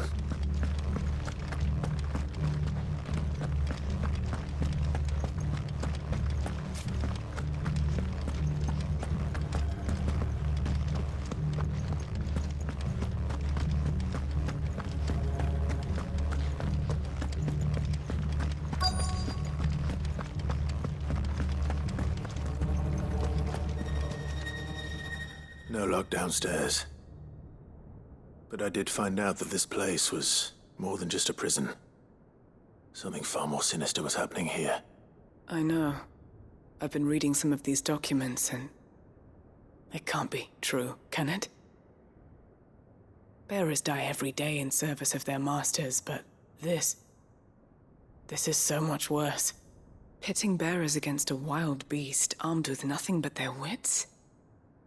And all in order to bring about more death. And not just those who could fight, but the elderly, children even. And those who wouldn't or couldn't were disposed of. Whatever that means. I'm afraid it means they were fed to the monstrosity they kept here. Then we're too late. And I was a fool to bring you here. Don't say that. Did you find anything else? A key. But it doesn't fit any of the locks on this floor. Perhaps it will fit one of the doors downstairs. There's a corridor I haven't searched yet. Finish up here, then come and find me when you're ready. All right. I'll be there in a moment.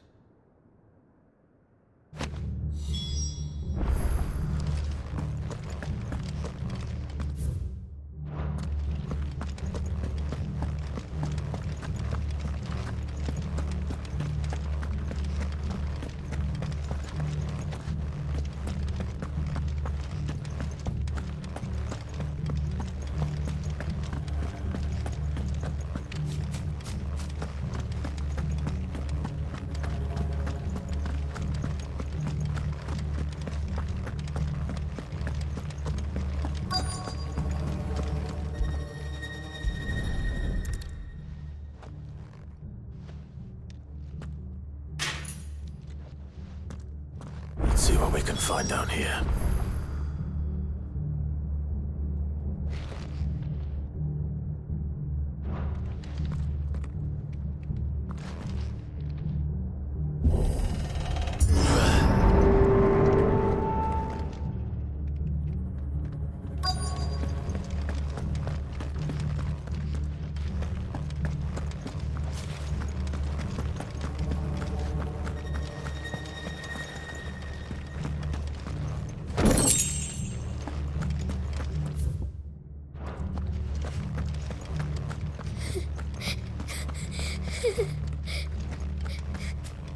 Survivor.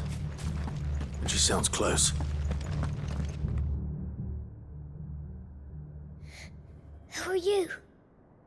There's no need to be afraid. Are you alone?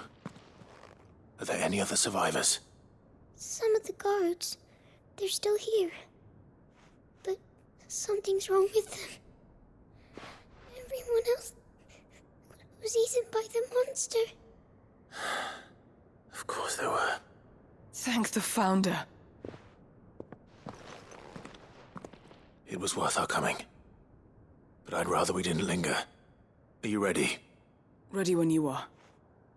You poor thing. He must have been terrified. Did Chadwick send you? What? He fought the monster. Distracted it so I could run away. He must have sent you. He promised to free the others too. Where is he? He opened your cell, didn't he? He wouldn't be here otherwise. Chadwick.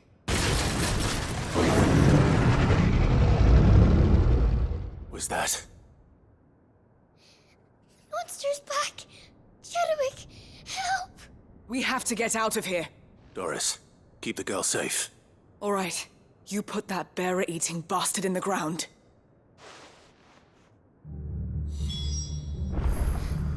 We have to run! You're safe now. It's out there waiting for me. I can't let it live. Not if it's got a taste for bearers.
Farewell.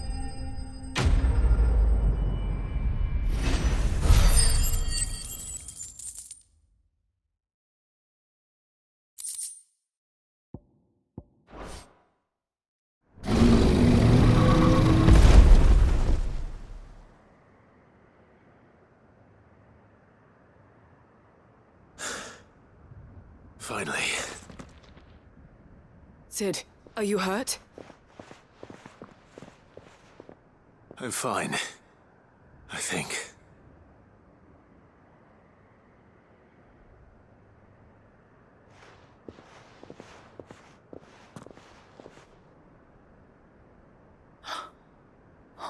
No. What is it? A diary. I gave it to Chadwick before we went our separate ways. He was here. Do you think that creature? I'm sure he fought bravely to the last. The girl is safe thanks to him. Chadwick. You fool. Come on. We have to get her back to the hideaway. We don't want his sacrifice to have been in vain. No. Of course not. I'll see that she's looked after from now on. It's the least I can do.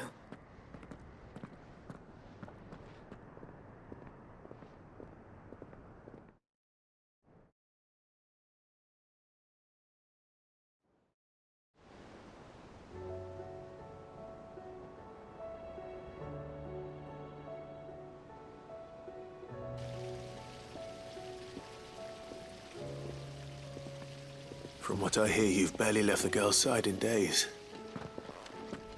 I hope she's recovering from her ordeal. She is. Slowly but surely. She's far tougher than she looks. I thank the flames we found her. If we hadn't... I know. But we did. I'm sorry we weren't able to save Chadwick.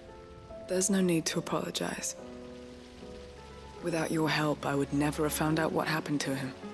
How he fought to the bitter end to save her. To save Haida Marie. That's the man I remember. The man I thought of as a brother. I wish I could have met him. I'd like to hear more about your past. If you don't mind, that is. Of course. You already met my former master.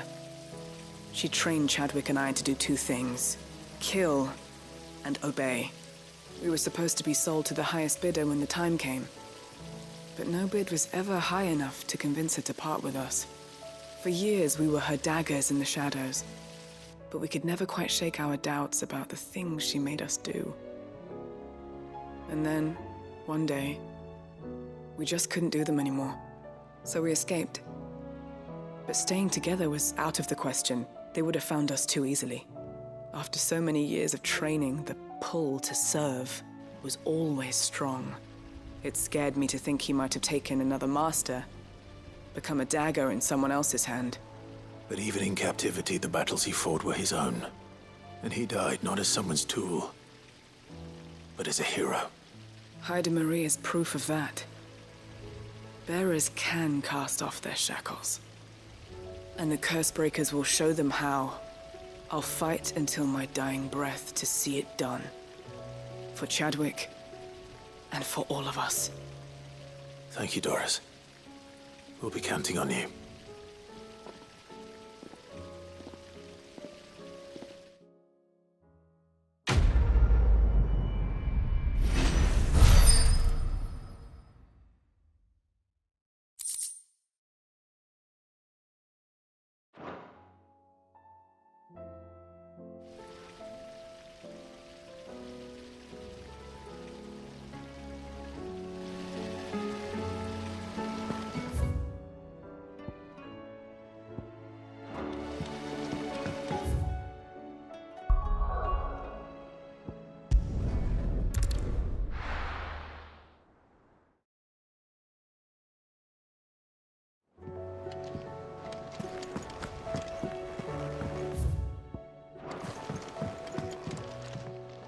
Ah, Clive.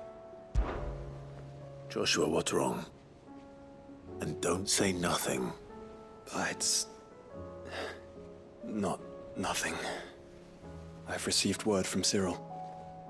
The Undying have found Father's will. Or something akin to it. His will? How and where?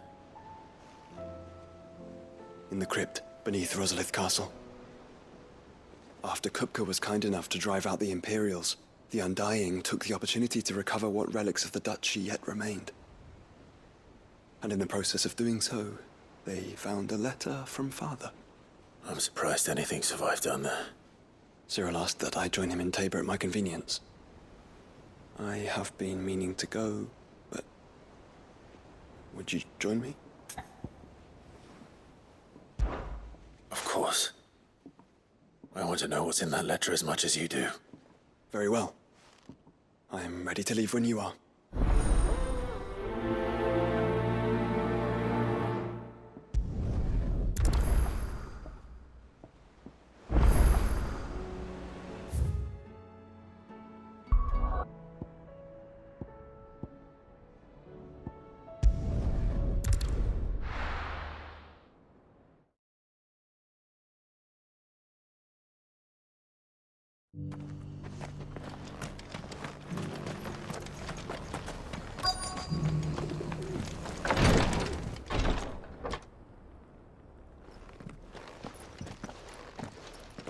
Your Grace, my lord, I trust your journey was not overly onerous. Cyril, you found a letter from Father? Yes, I have it here.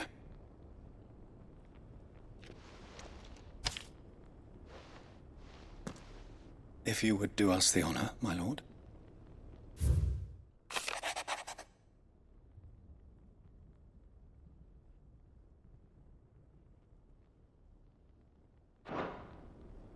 An inheritance. It would seem the late Archduke penned this missive shortly before his passing. The day before we left for Phoenix Gate. What are these plans he spoke of? His plans for the duchy, Your Grace. Your father entrusted them to my predecessor, the former bearer of the Burning Quill, who entrusted them in turn to me. The complete emancipation of bearers is their stated aim. But your father's dream did not end there. His Grace also spoke of building hospices to care for those stricken by the curse, and the founding of a new university to further the development of non-magical technologies. With the blight spreading ever more widely across the twins, Archduke Elwyn saw this as the only means of securing Rosaria's survival. He wished to see men and bearers treated as equals.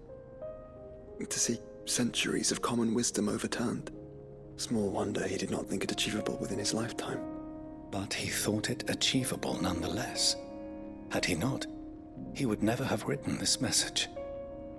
Nor would he have entrusted his vision to his most faithful aides, those who would have stood with you, shielded you from the machinations of the less benevolent personages at court. It's a pity only they are still with us. 'Tis true that those most loyal to your father were the first to suffer the Duchess's wrath. But one at least remains, and she has come bearing gifts. What do you mean? Mayhap it is better that she explain, my lord. After all, the duties entrusted to me by my predecessor extended only to recovering His Grace's will and arranging a meeting with the one who might execute it, or a part of it, at least. And where is this woman? She awaits you in the archive, Your Grace. Thank you, Cyril. Shall we then?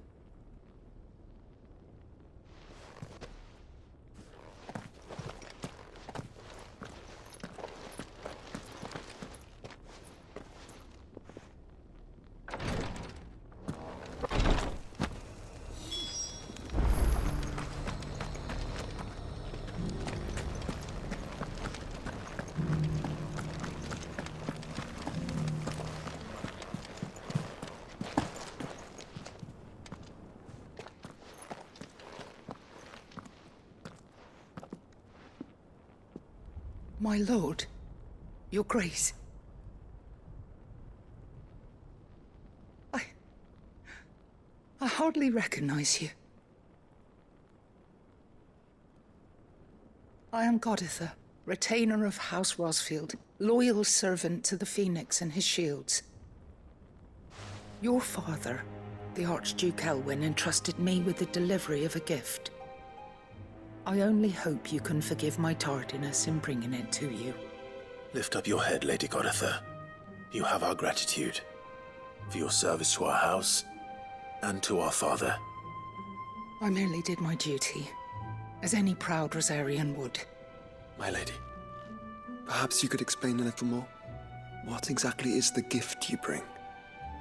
As I'm sure you know, it has long been the custom for the children of House Rosfield to be presented with certain keepsakes upon their coming of age. Indeed it has. Our father often spoke of the day when our turn would come.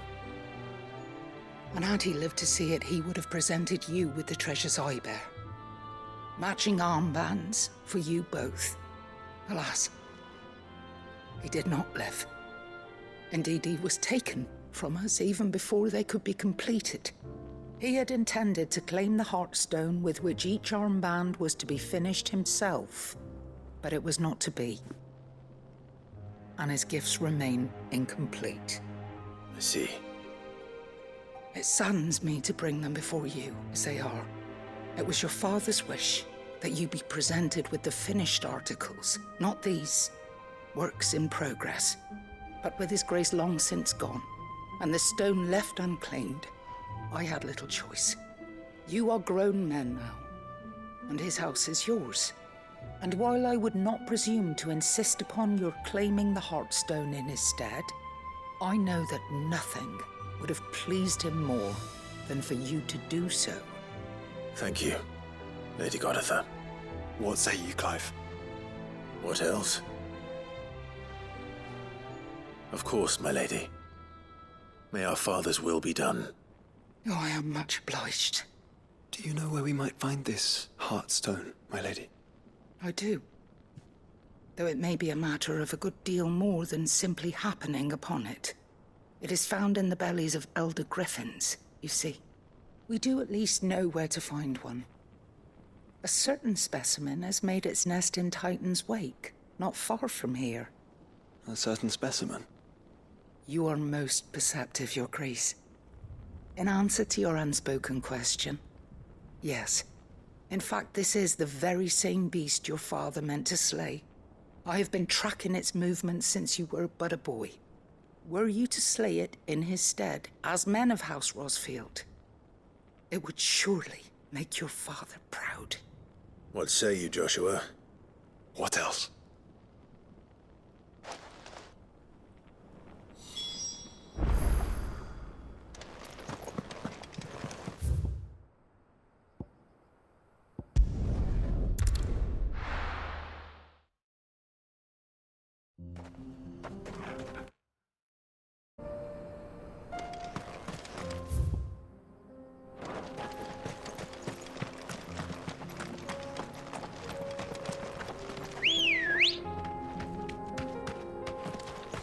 Good girl.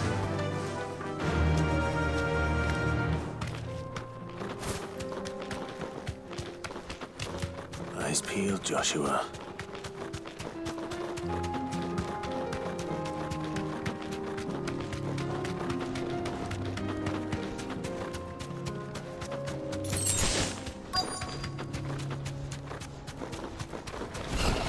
There it is.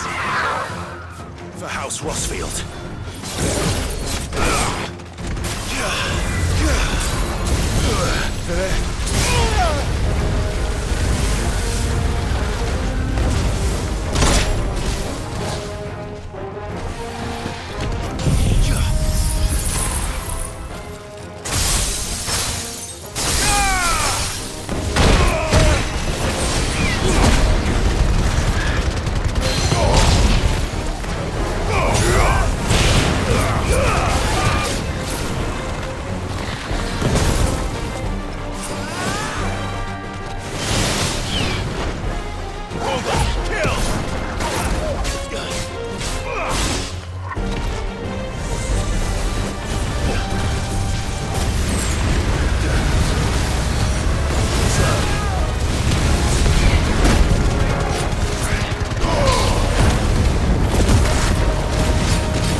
the Heartstone? I expect Lady Goditha will...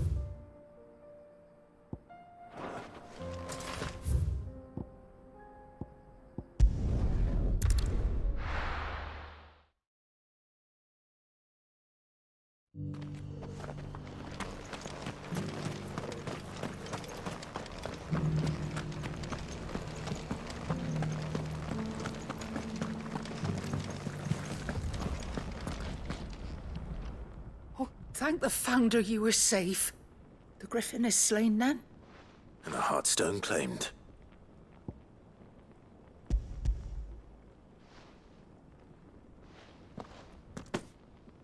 Yes. This radiant luster, like frozen flame. It is just as your father described it. Thank you, my lord. Your Grace.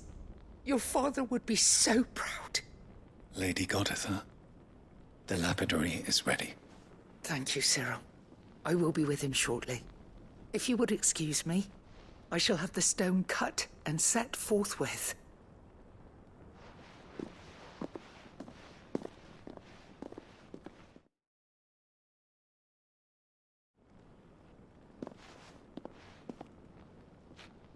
The armbands are complete. Pray, take them. They are yours, after all. Heartstone is harder and more enduring than garnet, or even ruby. It symbolizes unwavering will and devotion. And the graven vines encircling the stone represent the unbreakable bonds between you. It's a message. Father knew we had enemies both inside and outside the duchy. Enemies who would thwart his vision. Only with unwavering devotion would it ever be realized. And only if we stood together, as Phoenix and Shield, as brothers in arms. Only then might those enemies be overcome. Indeed. His Grace knew the enormity of the task he would entrust to you, his heirs. But this was more than just a message. It was a promise. That he would always be with you. Thank you, Lady Goditha, for remaining the steadfast custodian of our father's will. Forgive me, my lady, but there is something I don't quite understand. The Undying told me that after Father died, Mother claimed all of the ducal treasures for her own. Even if the armbands were incomplete, she would surely not have overlooked them. So, how were you able to keep them from her? Because I was the keeper of the vault. Though I was but a lowly servant, your father spoke to me of his intentions for the bands, of the deep love he had for both of you, and his hopes for your future. In the days before the disaster at Phoenix Gate, I discovered that the Duchess had ordered her jewelry be sent away from the castle. It was then that I knew she meant to betray us. I tried to warn your father, but it was too late. When word of the fire reached Rosalith, I knew my time was short. So I took up the armbands and I fled into the night. And thank the Founder you did. Yet my duty to your father was incomplete. Not knowing what else to do, I followed the Griffin, thinking I might claim the Heartstone on its passing. And so my pursuit continued, until Lord Cyril appeared before me. He informed me that His Grace's will had been recovered, and that his sons were alive and well. Lady Goditha, on behalf of my father and all the people of Rosaria, I thank you for your loyal service. As do I. Thank you, my lord. Your Grace, for coming back to us, for giving my service meaning.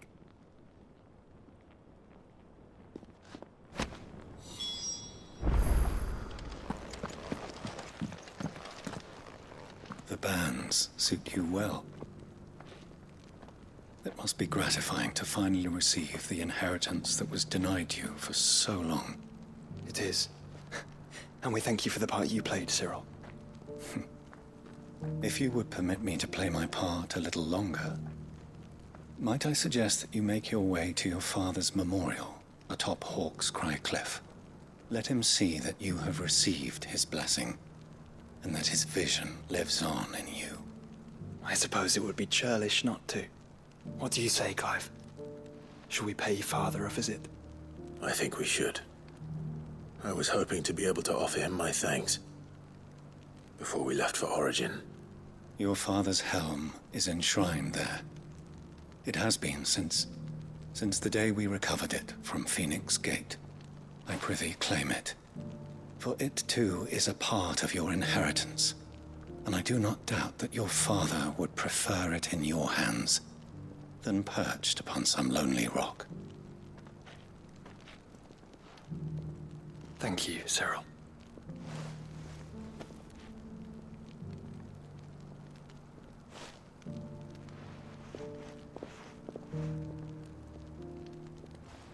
Come on, Clive. He's waiting.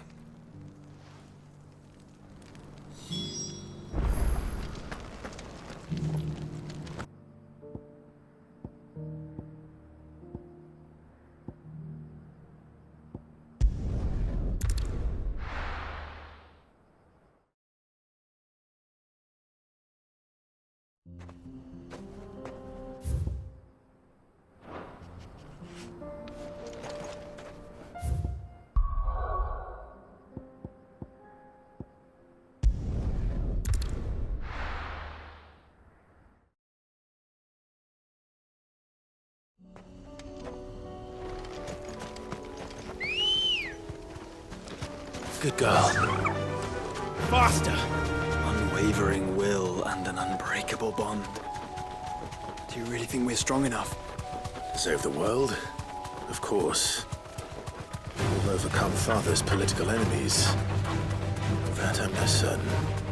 Especially knowing what we know now.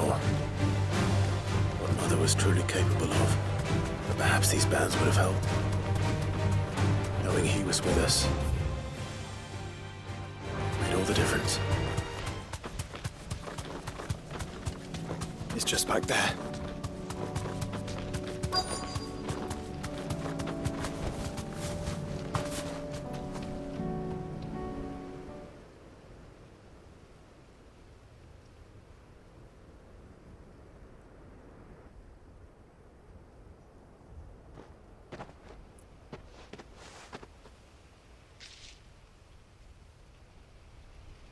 Father always fought for what he believed was right. It wasn't until that night at Phoenix Gate that I realized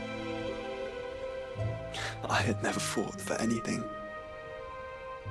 I always had someone else to do the fighting for me.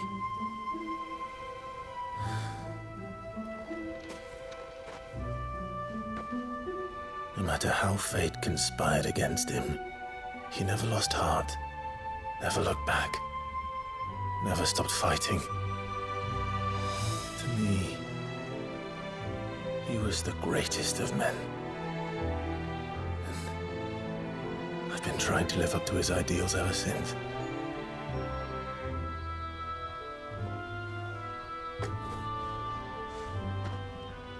We all have, Clive. We all have. And we'll keep trying. Because that's what he would have wanted. What he would have done himself. Even if it meant standing against the very gods in the heavens. I shall be borrowing this, Father, if I may. That you might watch over us as we follow in your footsteps.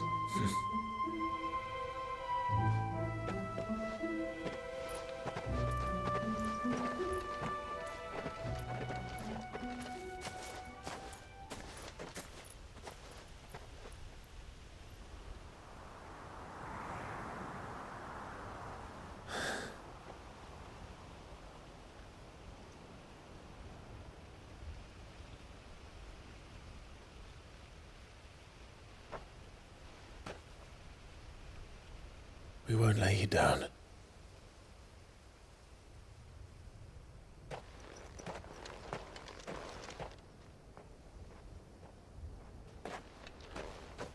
Onward then. Onward. To the end. And to a new beginning.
If Joshua's worried about Jill, I should go and speak with him.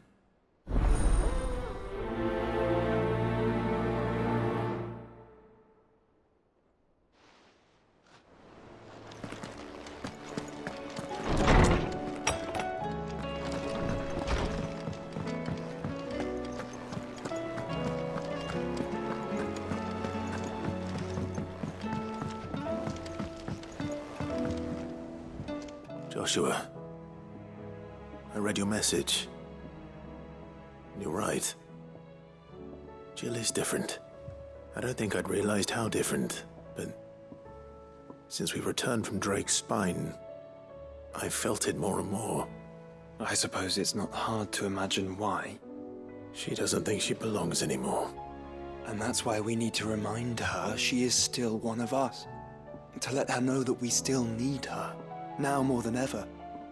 That you still need her. But how to do that?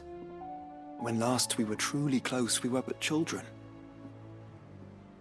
Of course. Do you remember the time we accompanied Father on his annual tour of the Duchy? And Jill and I broke from the procession to ride up Man's Hill. To see the snow daisies, I remember. It was the first time Father had allowed us to join him. And when he realized you were missing, he had the entire retinue down to the pot boys combing the countryside. In the rain. A thunderstorm forced us to take refuge in a grove of oaks before we'd even made it halfway there. It was the Lord Commander who finally found us, and needless to say, he was none too pleased. Then it seems you and Jill have unfinished business. What do you say? Man's Hill. It's not that far.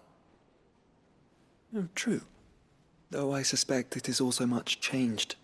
Little in southern Rosaria remains as it was when we were children. You're saying I should go and scout the area for bandits? I'm saying we should first go and see if there are actually still any snow daisies left.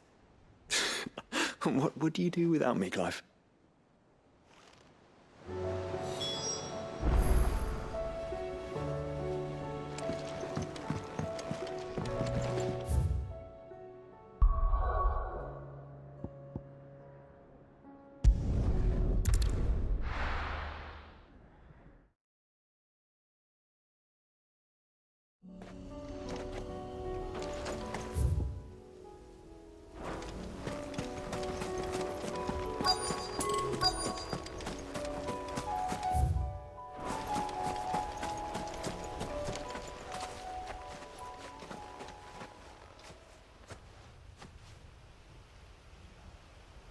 This is the place, but... I'm sorry, Clive.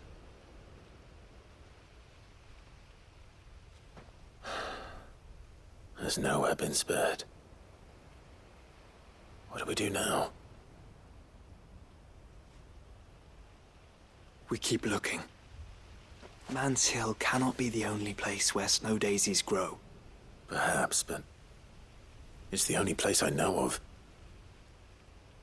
Knew of. Then why not ask someone who might know of another? Someone in the backyard? To the hideaway, then.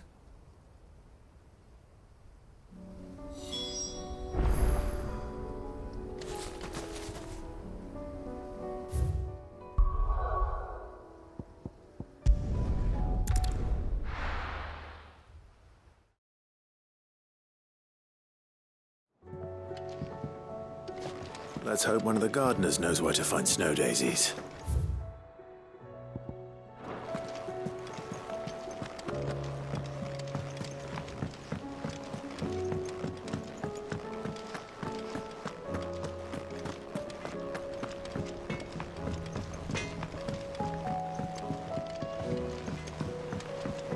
Say what you will.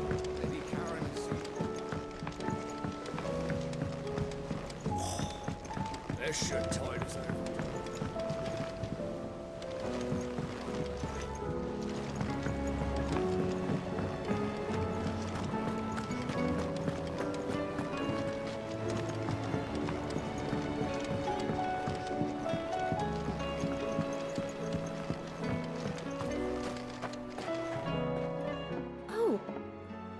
brings you down from the heavens, Sid? I need your advice. Joshua and I are looking for a place where snow daisies grow. Preferably in abundance. Snow daisies. Then you'll want somewhere not too hot and not too cold. And where the winds are strong enough to carry the seeds. I reckon Man's Hill would be a good place to start. There in the Royal Meadows, perhaps? Both have similar climbs and the right elevation. If the Blight hasn't claimed them yet. Right. Thank you. Did you learn where we might find our flowers? The gardener here mentioned the Royal Meadows in Sambrak. Ah, the fields beyond Northreach. Well, if that's the case, then Yote was right. I recalled that she kept the record of our travels, you see. So I asked her if she'd perhaps noted anywhere that snow daisies grew, and she mentioned Oilefeist Bay. Whose shores border the meadows. Off we go then.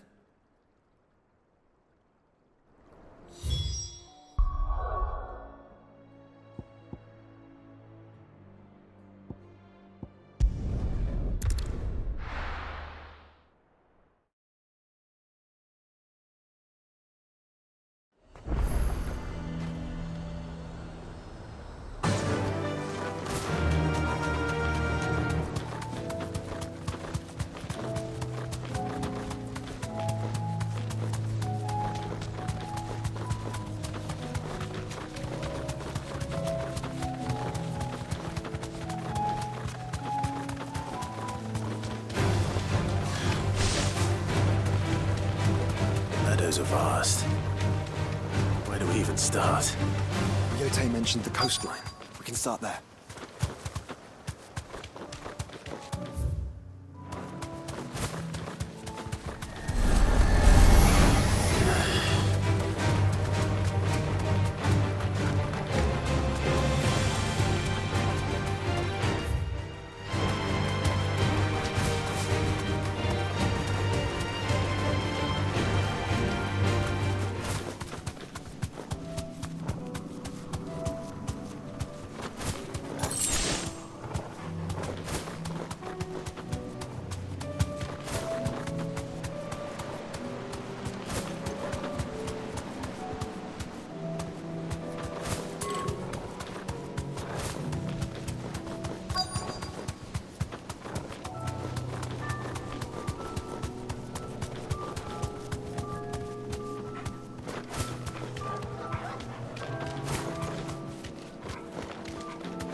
What do you see, boy?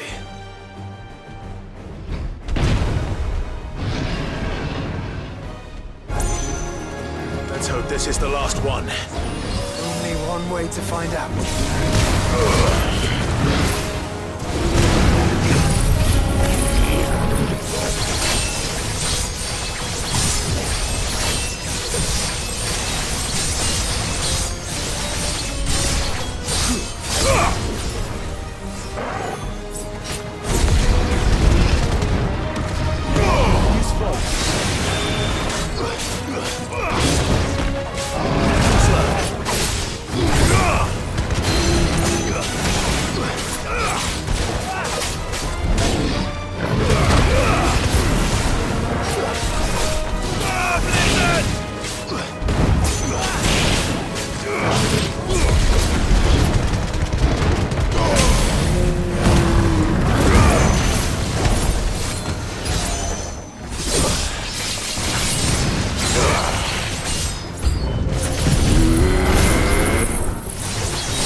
That was harder than I expected.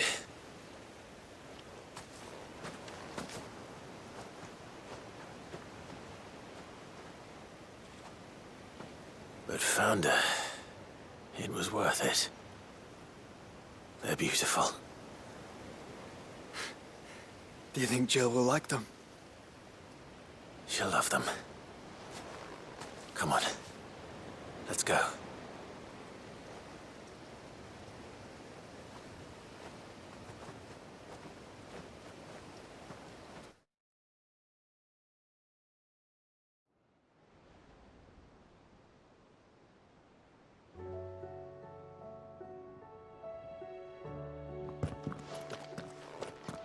It appears my work is done.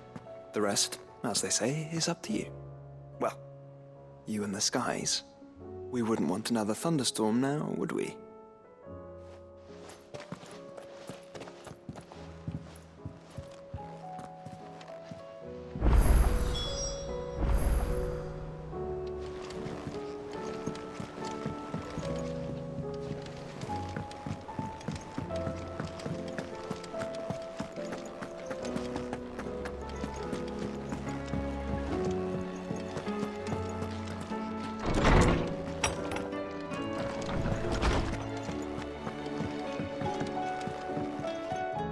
Jill, there's something I'd like to show you. There is? And where might this something be? It's, not here. Now, I know this is sudden, but how would you fancy a trip to Oriflamme?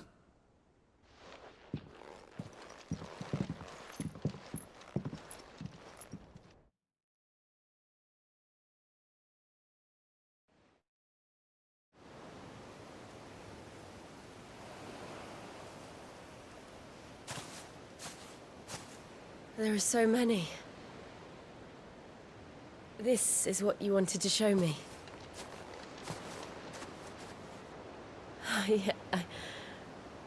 I don't know what to say.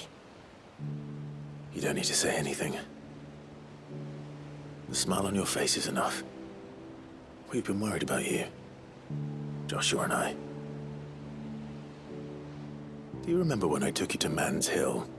Or tried to? How could I forget? You saw me crying and thought a change of scenery might lift my spirits. In the end, it earned me a nasty cough and a stern scolding from your mother. But I felt wonderful nonetheless. I'm sorry. I had no idea what I was getting us both into. But I couldn't bear to see you like that. Before we left, my chambermaid told me she'd overheard your mother talking about my marriage prospects with some of the noblewomen at court. They were debating whether it would be more profitable to marry me off to one of the high houses instead of saving me for the ducal line. No one thought to ask me what I wanted. I was nothing to them. A pawn at best. I felt so trapped. So lonely. I didn't know. But I wasn't alone. You were there. Your hand in mine as we ran for those oaks. And I knew then, no matter what happened, I would be all right. I'll never forget that feeling.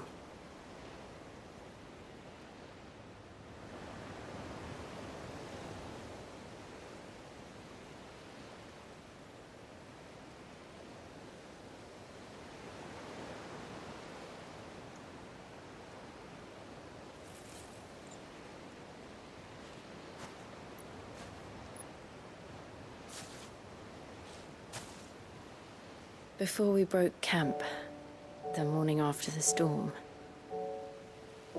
do you know what I did? No? What? I slipped away from my governess to climb the tor. And from there I saw a sea of petals, all reaching for the sun. And I realized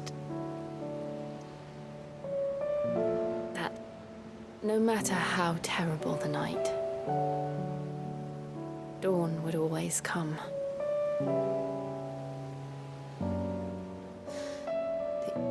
That you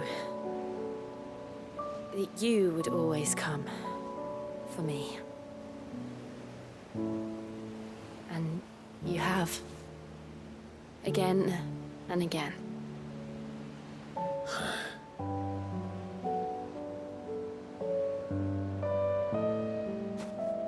Where do you see us? When all this is over?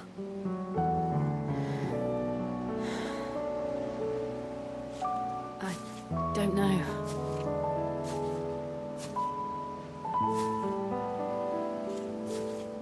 Not here, though. I think I've outgrown the twins.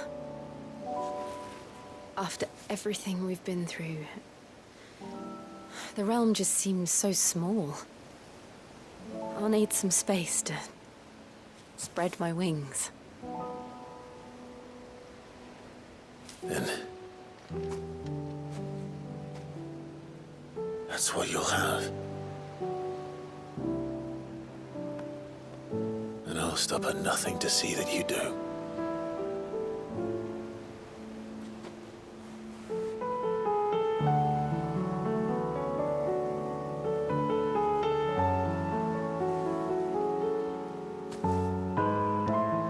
I never was much good at garlands, but it'll have to do.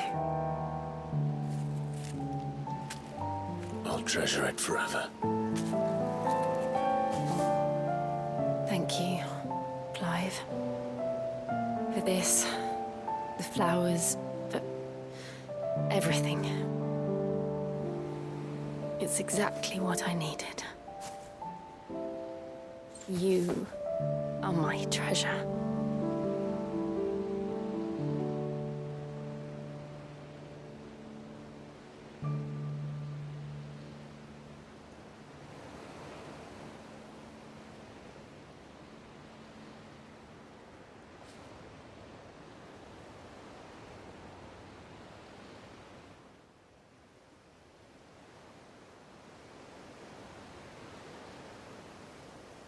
We should probably be getting back. I expect the others are wondering where we are. You're right. There's still much to do. And we'll do it together.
Clive, my boy!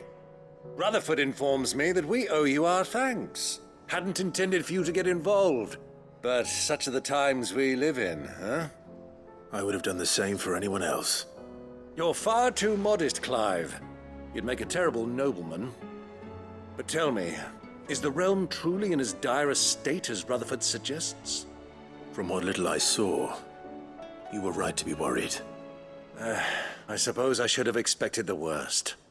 But I was rather hoping the great and good of the realm might have things a little more under control. Alas, it seems that firm leadership is in short supply these days, and without it, the people are bound to lose their way. We must move quickly. But where do we start? True, the challenges that face us are many. But in my estimation, there are two key areas to be addressed before any other. The realm's armies and her larders. As you've seen firsthand, it's every man and woman for themselves out there. Certain cities have banded together to try and maintain some semblance of order, yes, but such cases are few and far between. And yet, the only remedy for the chaos that faces us is unity. A unity that transcends even the borders laid down by our ancestors. In short, if Storm does not stand together, she will fall apart. But how would one even begin to unite the realm? The armies, my boy. As I told you already, we begin by restoring order among the ranks of those sworn to maintain it. Sadly, I doubt I could convince even the lowliest gaggle of privates to dig a latrine together. But I do know someone the High Commanders have been known to listen to on occasion. Field Marshal Eugen Havel. I thought he was retired. He was, until an Akashic army tore through Randalar and killed most of the rank and file. There is no man alive more capable. Literally. And as luck would have it, I've already spoken with him on the matter. Of course you have. And he's agreed to help. On one condition. That he first speaks with you personally. Havel has always been a man of frustratingly rigid principle, and he has certain qualms about clasping arms with, well, with an outlaw. I extolled your many virtues as best I could, of course, but the old goat was adamant that he be allowed to appraise you in person. You don't mind, do you, my boy? Of course not.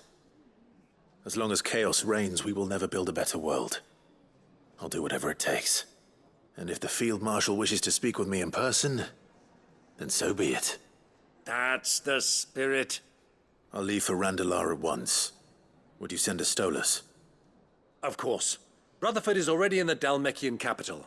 I'll have him tell Havel to expect you forthwith. Excellent. Thank you, Uncle.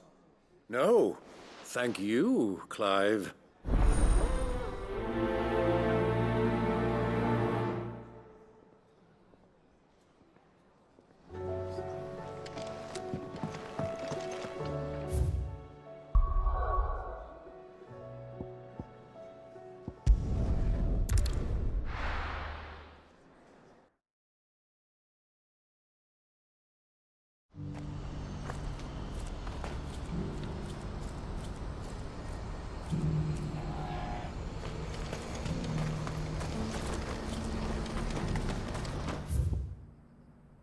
Do you see that?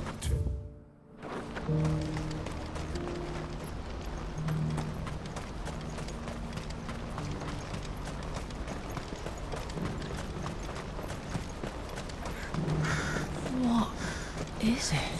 Please. Just make it stop. I'm scared.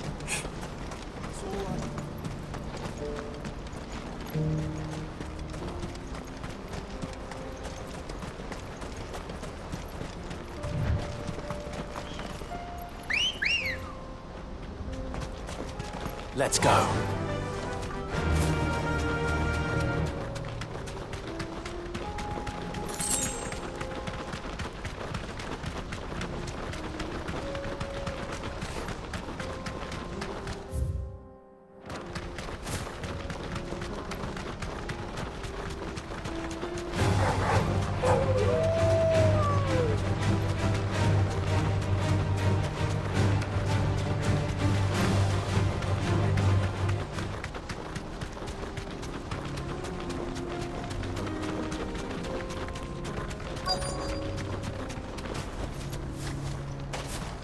Can't be Rutherford, can it?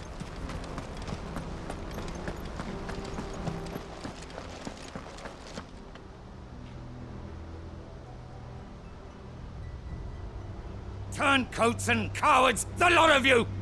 If it's a fight you want, it's a fight you shall have! Allow me. I don't need your... Please, Field Marshal, oblige him. This won't take long. You're right. It won't. Men, finish him.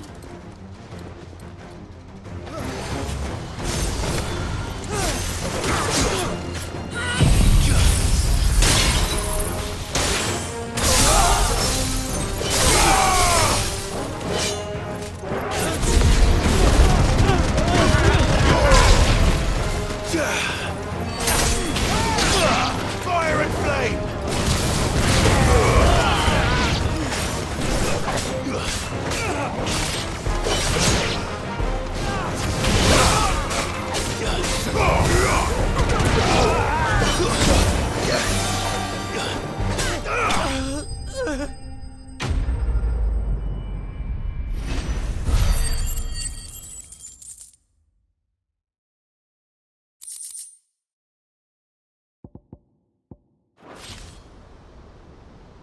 A little longer than I'd have liked.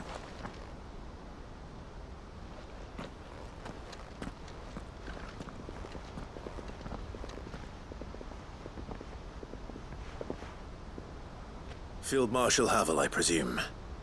Are either of you injured? No, my lord.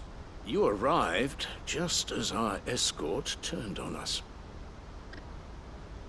Fucking traitors. I'd heard reports of soldiers in the outlying regions abandoning the oaths they swore. But I hadn't thought the corruption had reached so close to the heart of the Republic. It's a fucking disgrace. Your interfering old bastard of an uncle tried to warn me, of course. My lord Marquis. Or is Sid the Outlaw more to your liking? Call me what you want. It doesn't change who I am, or the urgency of the message I bring. My uncle has a plan to right the realm, and he needs your help to see it through. Before I agree to anything, I'd have you answer one question. What do you stand to gain from all this? I won't deny that I might benefit from further chaos.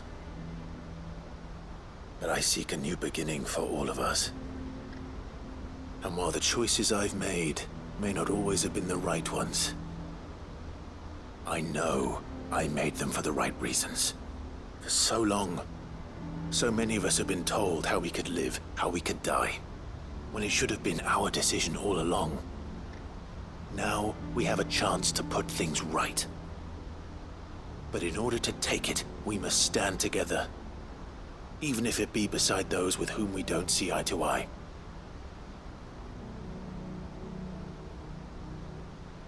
Certainly not the words I expected from an outlaw. But perhaps your uncle was right.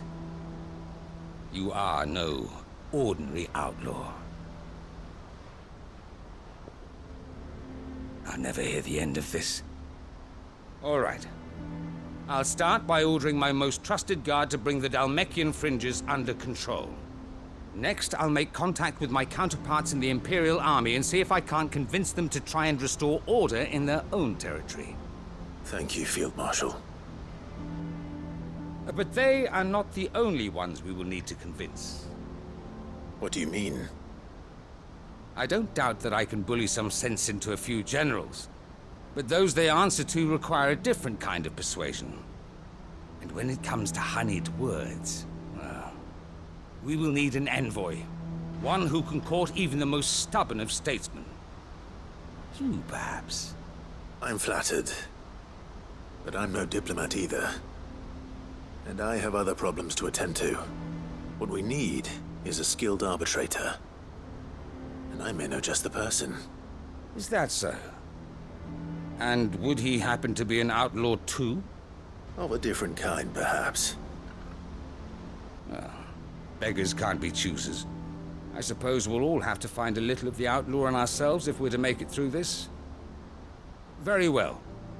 Send your man to me right away. I shall.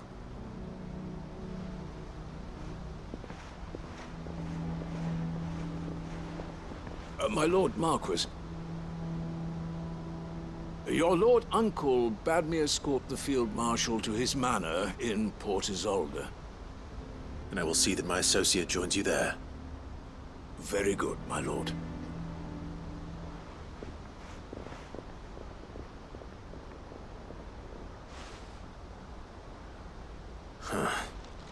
An envoy. I'm not sure I'm the man to talk anyone round. I can barely convince my brother to take his medicine. No. This is a job for someone with experience. Someone like Quentin. I hope I can convince him at least.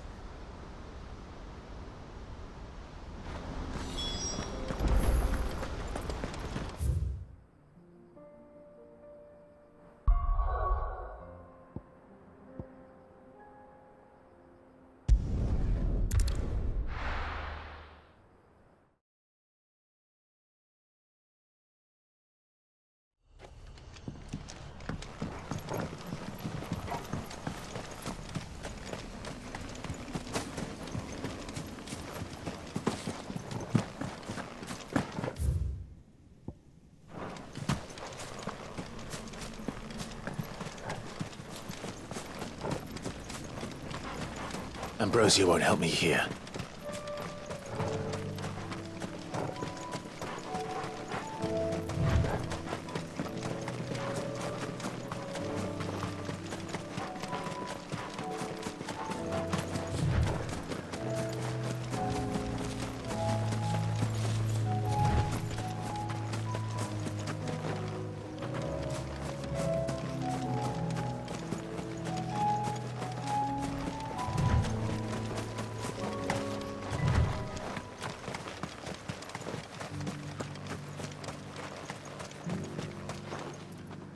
Quentin, I have a proposal for you. Do you now? Something tells me you'll be asking more of me than a cask of Gotand gold. Go on then. Propose.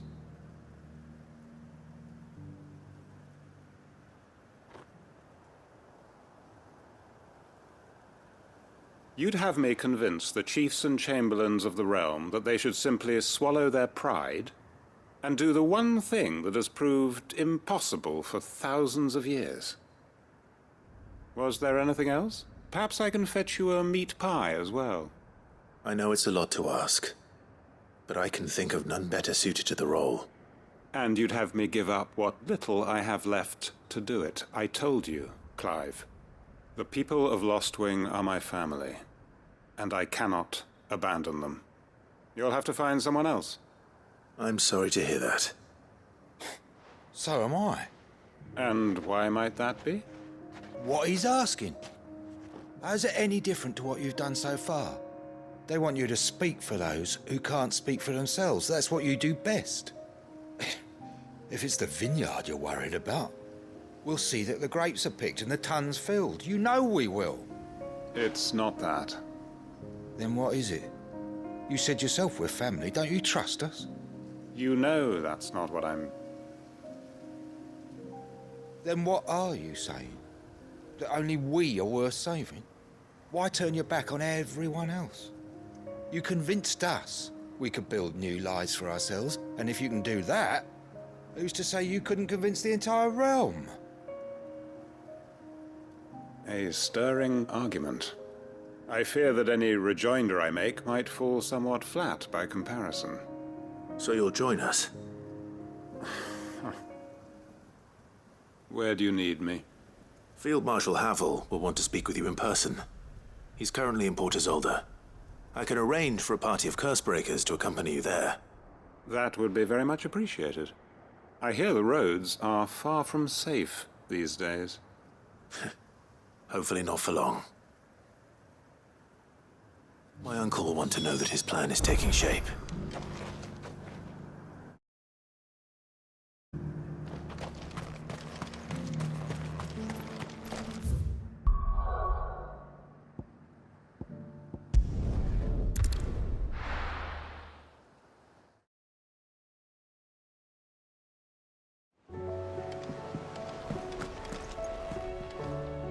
Uncle, I bring good news. The Field Marshal has agreed to your plan. Ha! Of course he has.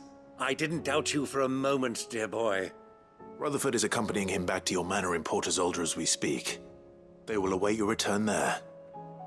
As will one other. One other? Who, exactly? Lord Havel was concerned that even if he could get the realm's armies to agree to an accord, he might not be as successful in convincing those with political power. He asked if I might have a solution, and I suggested a certain Imperial Lord Magistrate turned Liberator. One of your co-conspirators? Master Quinton would probably call me one of his, but yes. Another outlaw, then. Just the thing we need to put these rotten politicos in their places. Good thinking, Clive. I'm glad you approve.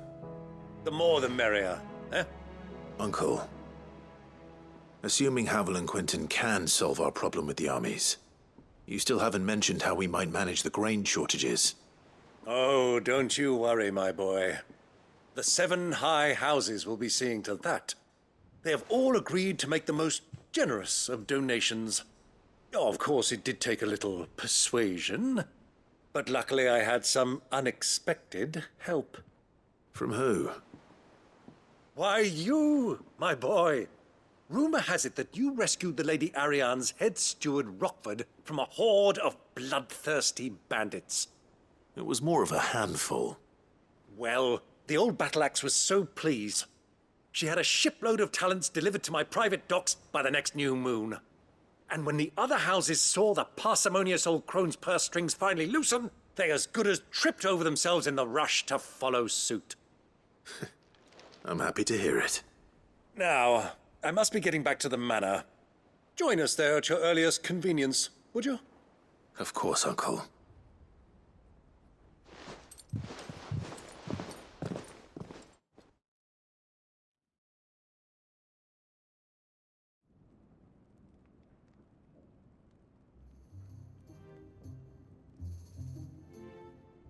And how, pray tell, will we get that grain to the capital if the roads are still overrun with akashic?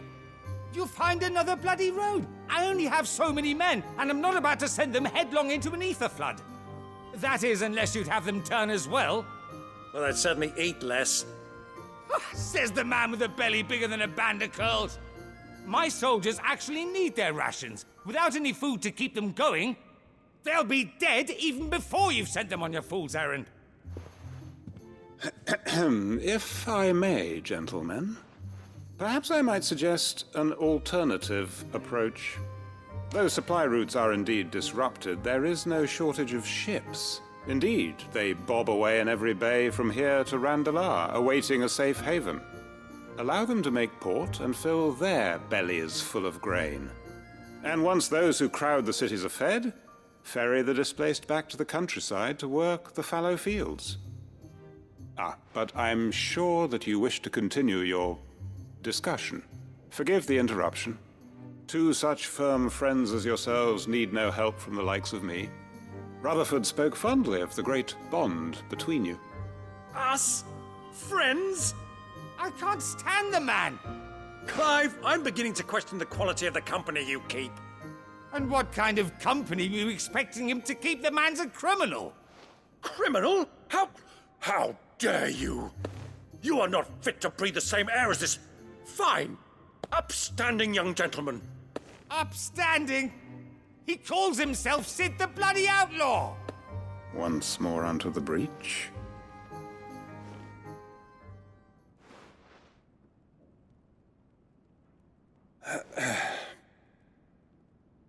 Shall we begin again?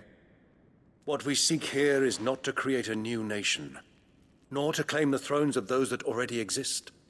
We wish simply to bring stability to the realm that mankind might weather the current storm. And to do that, we must convince those in power, the generals, the statesmen, the nobles, that our cause is just. There will be disagreements, yes, and I imagine some resistance, much resistance. But we cannot let that deter us. If we show them the path, show them that we walk it ourselves, then I am confident they will follow. The fate of the world lies in my nephew's hands, but the well-being of her people lies in ours. And we must not squander the chance that Clive has given us. Uncle Byron, Now, with that settled, let's move on to the signing of the Accord. For what great moment in history hasn't been accompanied by a little ceremony?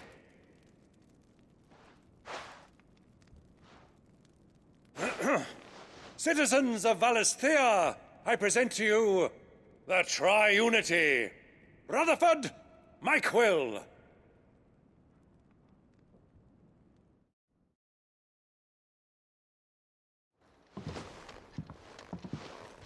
Well, my boy, the stage is set. That it is. This is the role you were born for. Now I ask only that you trust in the talents of your supporting cast. We shall play our parts to the best of our abilities, that you might have the opportunity to shine.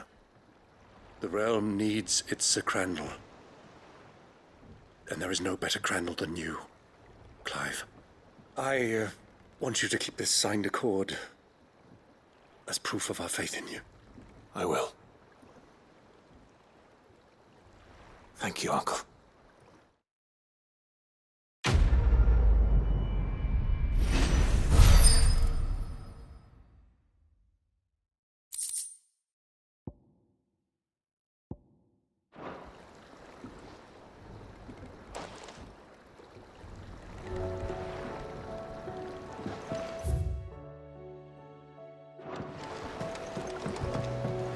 What do you think that thing is? And how the hell is Sid gonna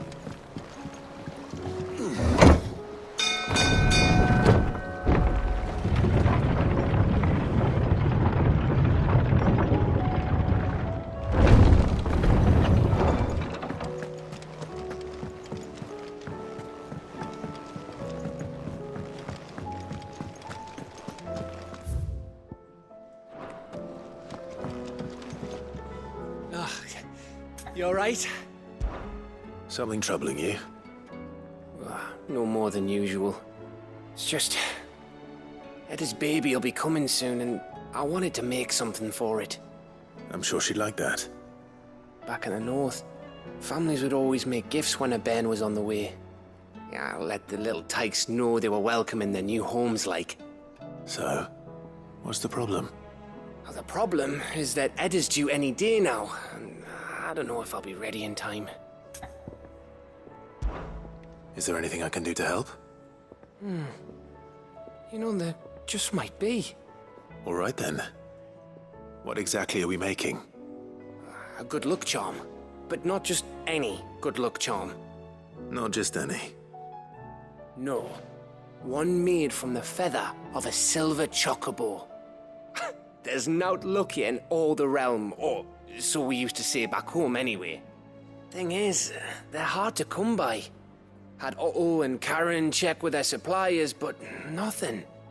I'd try and track one down myself, only... Only the big day is fast approaching. And that's all you need, a feather. That or the bird whose horse it's attached to, aye. I was gonna start by asking around with traveling traders plying the northern borders. Well, there's no shortage of those passing through Martha's. I think I might make that my first port of call. I'll let you know if I find anything. You're a good friend, Clive. I won't forget this.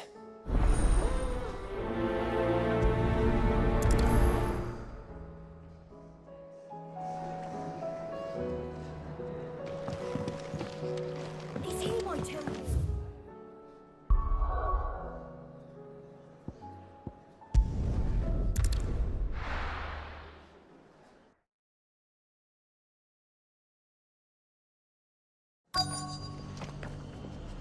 Let's hope one of the merchants here has what Gav needs. Excuse me. I'm looking for something. Oh, well, then I'm your man. A silver chocobo feather. Oh, or maybe not. Though you're not the first to mention the bird around here.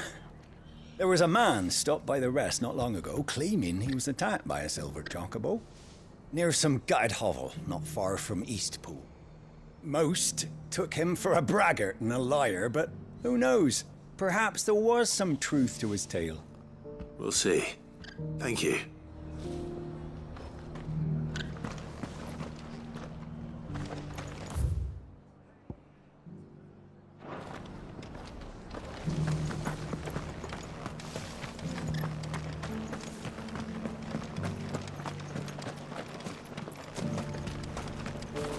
Anything catch your eye?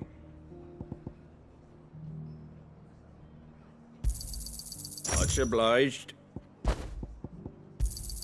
Thanks very much. There you go. Thanks very much. Much obliged. Thanks very much. There you go. Much obliged. There you go. Thanks very much. There you go. Much obliged. There you go. Much obliged. Thanks very much.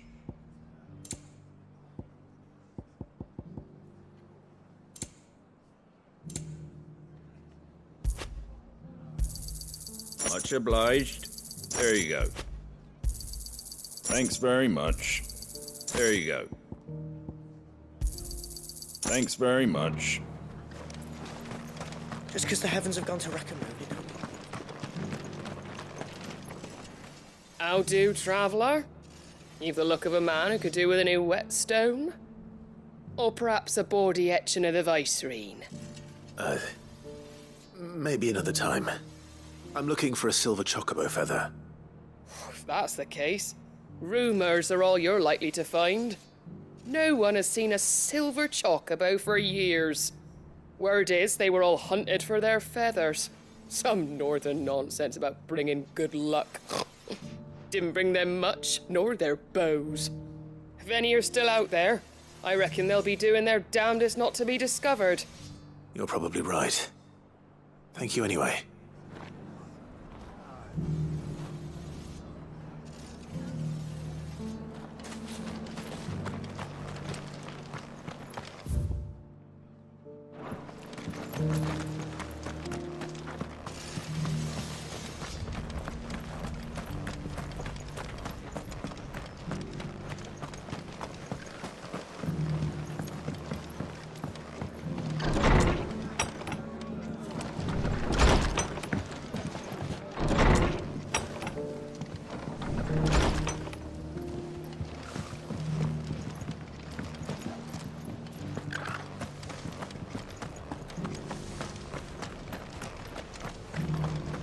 Look, Daddy. Shining so brightly. Whoever's idea it was to take those bearers away.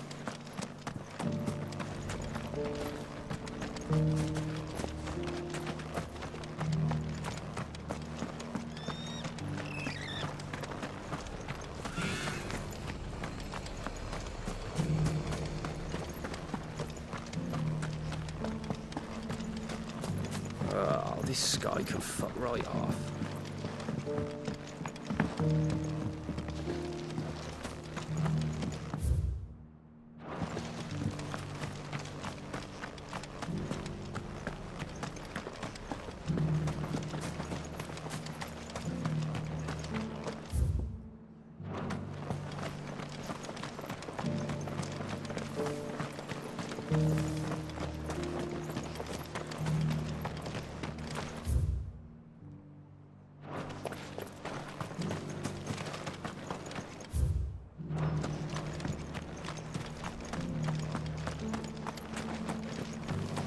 It doesn't still hurt, does it?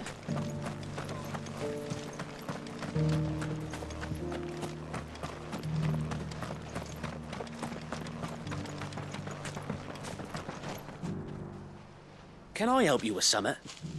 You wouldn't happen to sell silver chocobo feathers, would you? I deal in fruit, not fancies. But if it's fancies you're after, I suggest you try Rhiannon's ride. Was a silver chocobo seen there? Oh, yes. If you believe the ravings of a madman. It wouldn't be the first time. A silver chocobo sighted in the hills near Rhiannon's Ride. It sounds almost too good to be true. But since I'm already here...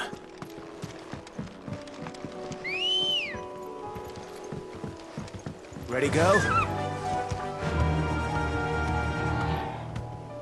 Yeah! Can hardly make out a bloomin' thing. All for us.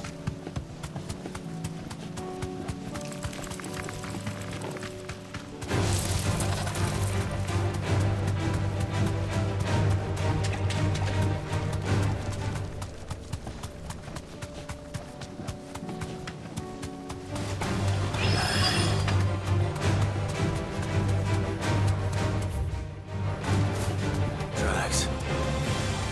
Left by bandits for a change.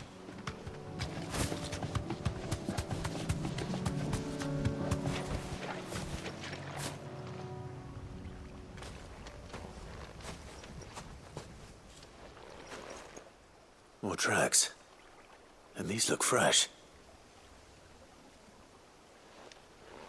The chocobo was here. And recently. Perhaps it still is.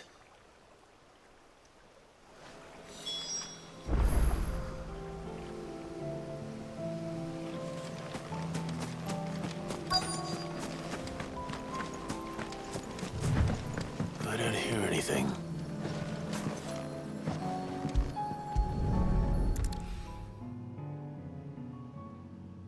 Well, I'll be damned.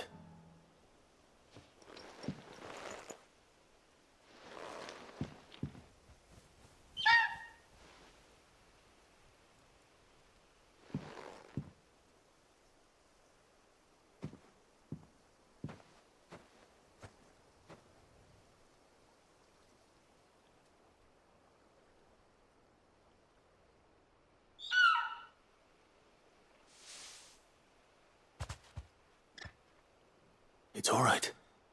I'm not going to hurt you. Just borrowing a feather for my friend.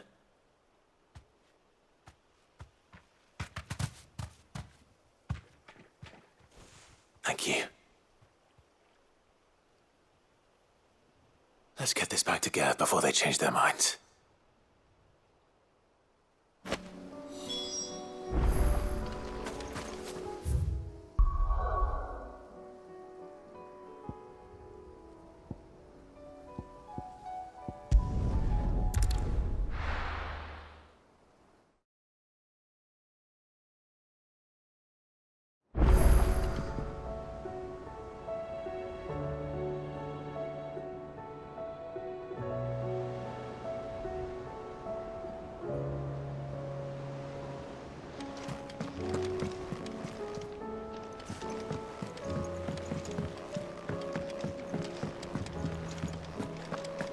It was no trouble.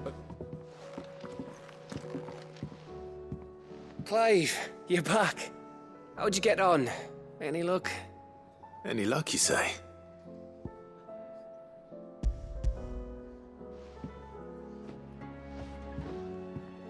Crystals crack. Is this what I think it is? Where in the hell did you find it? It's a long story.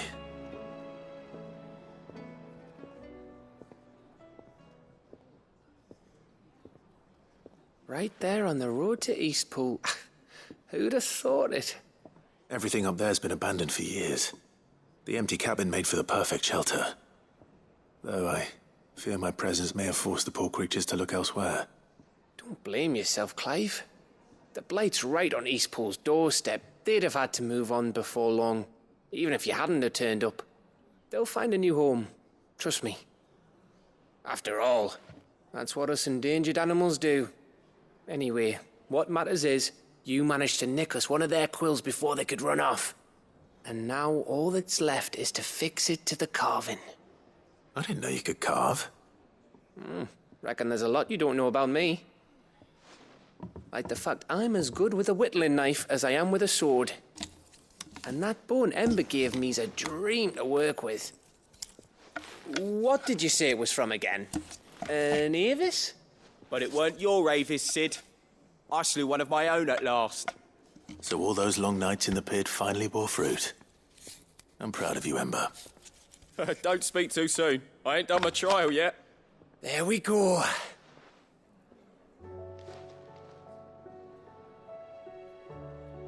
What do you think? I think if you ever hang up your scouting cap, you'll be able to make an honest living. Oh, will I? I should go and see if Ed is awake. Give it my best. You can give it to yourself. Come on.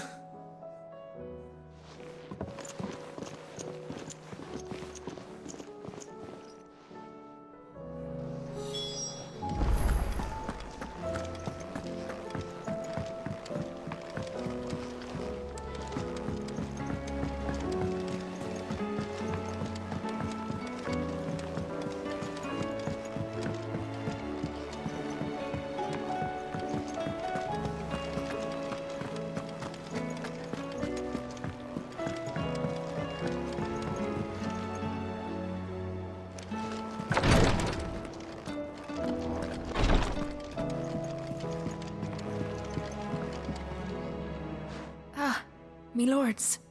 How are you feeling? Well, thank you. Is something wrong? Wrong? No, nothing like that. What it is...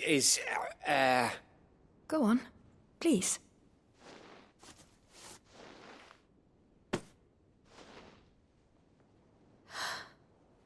It's beautiful. Did you make it? We did, aye. It's from all of us here at the Hideaway. Your new family, like. It's a good luck charm. We may come up north when a band's on the way. I mean a baby. To let him know that they're part of the family too. Oh, I hope you like it. I don't know what to say. I thank you, my lords, for everything. If there's anything you need, just let us know. I will. Clive, fancy a swift off? I'm thirsty. I could be convinced.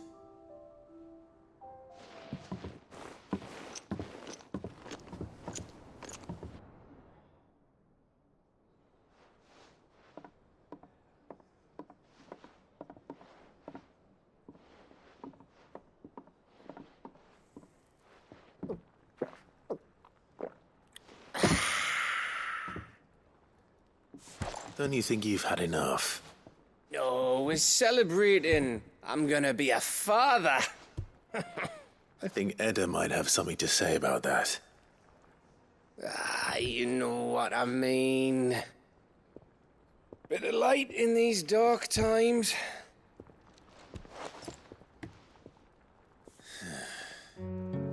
Wasn't long after me 10th name day. My mum told us she was with child again. I was over the fucking moon. I was looking forward to having a little one to lord it over, what with me being the runt of the litter. Thought I'd finally have a chance to prove to the world that I could be a big brother. Imperials came the day she went into labour. Had myself a baby sister. And then I didn't. My whole family gone in a blink, while I hid in the cellar like the spineless little arsehole I was. Great brother I turned out to be.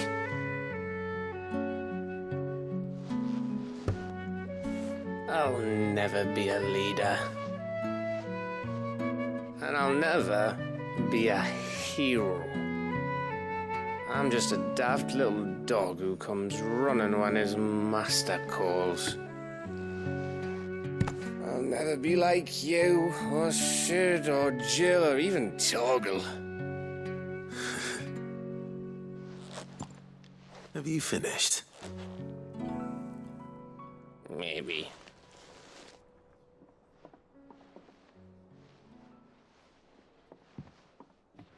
Do you know why You're our best scout.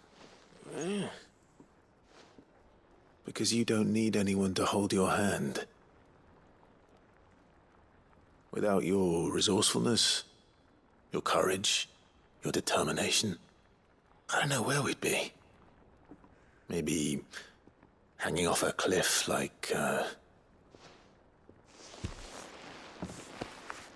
That was only the once.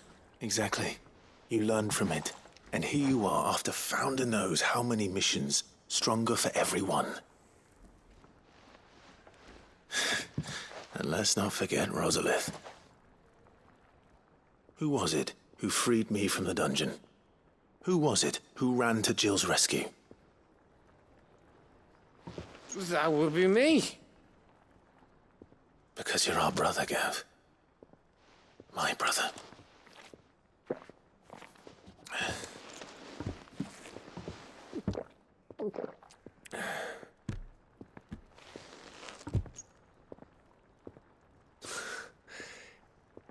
Your brother.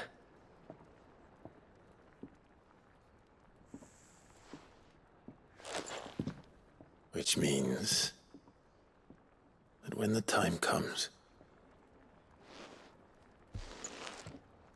I get your room. And your sword.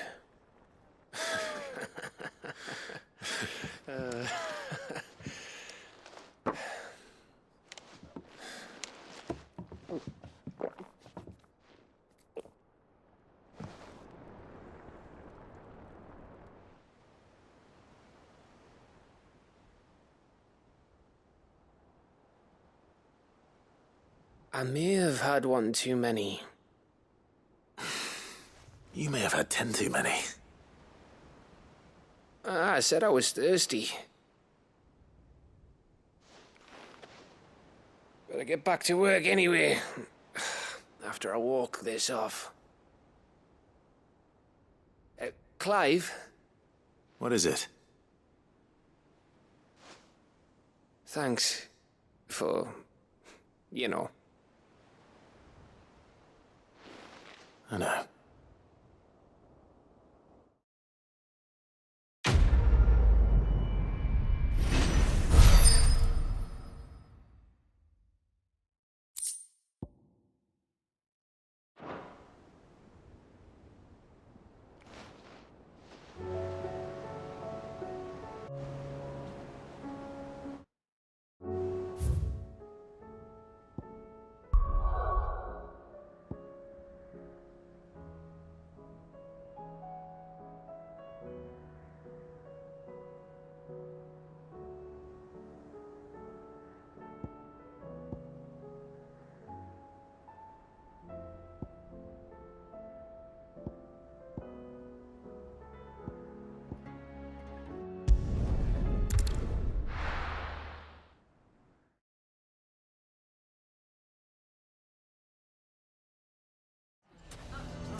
Why the hell would Victor take the bearer's side? For a share in Lubor's ill. Gotten Gil, perhaps?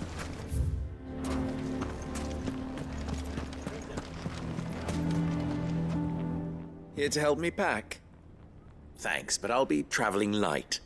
I'm almost finished already, in fact. You're really going to go through with this, then? I am. But before I go, there is one small issue I'd like your assistance with. Well, two, in fact. If it's within my power to help you, I will. It's the children. I refuse to let them share in my disgrace. And if I leave them here, they surely will. Our friendship would see them ostracized forever. But I can't take them with me either. I can think of only one place where they are certain to be safe and provided for and loved. The Hideaway. Of course. The children would be more than welcome. Thank you, Clive. I will not forget this. Lubor, are you still here? What is it, Ferda? You look pale. There's been a flood in the Velcroy, a damn big one. The League of Outlaws encampment was completely submerged in ether. What? Every last one of the bastards has turned, and they're headed this way. Bandits are one thing, but Akashic bandits are quite another. The town guard won't stand a chance against them. We need to evacuate. There's no time to lose. Further, gather the men. The Akashic may strike at any moment. You must make ready to cover the townspeople's escape. Well, what are you waiting for? Yes, my lord. Clive, change of plan. The children stay with me for now. I need you to find Conrad and Natalie. Tell them to prepare for a full and immediate evacuation. Understood. I'll do what I can to convince everyone else. Wish me luck.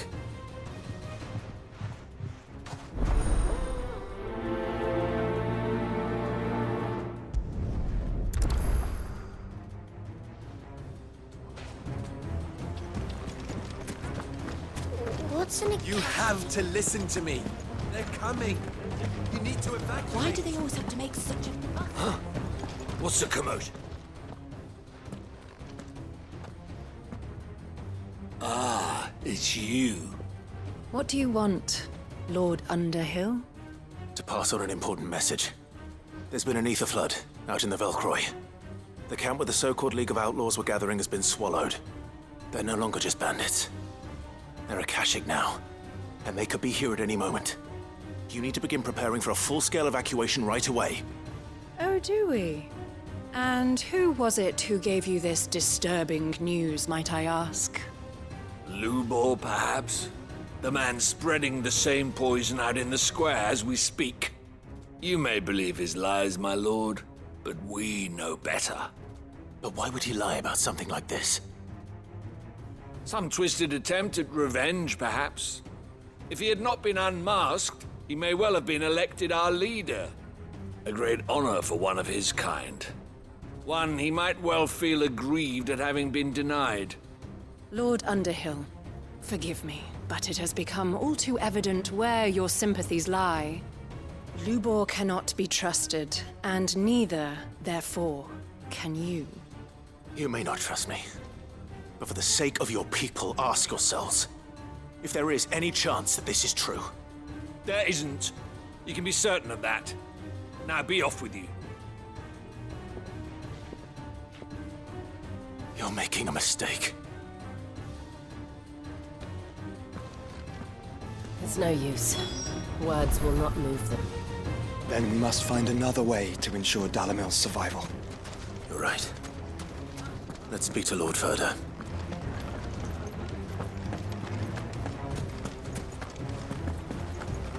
I think we'd better shut up. What's Lubor raving about now?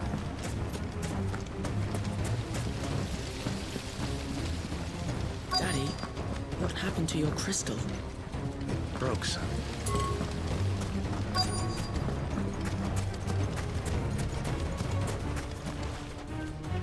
Lord Furder.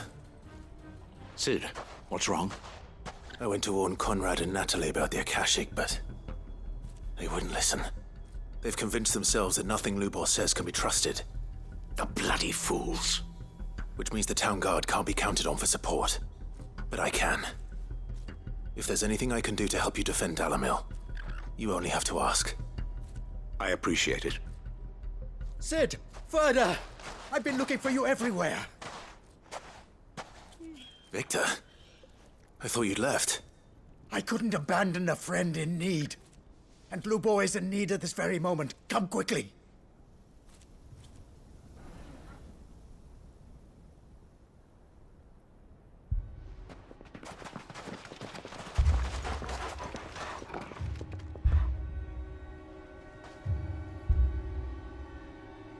You have to believe me! The Akashic are coming! They don't eat, they don't sleep, they don't tire, and they don't care who they kill. They're unlike anything that's come before. There will be no parley, no mercy granted! We may have saved the town once, but this is different. I do not ask that you forgive me, but please believe me. If you do not run, you will die. You will all fucking die!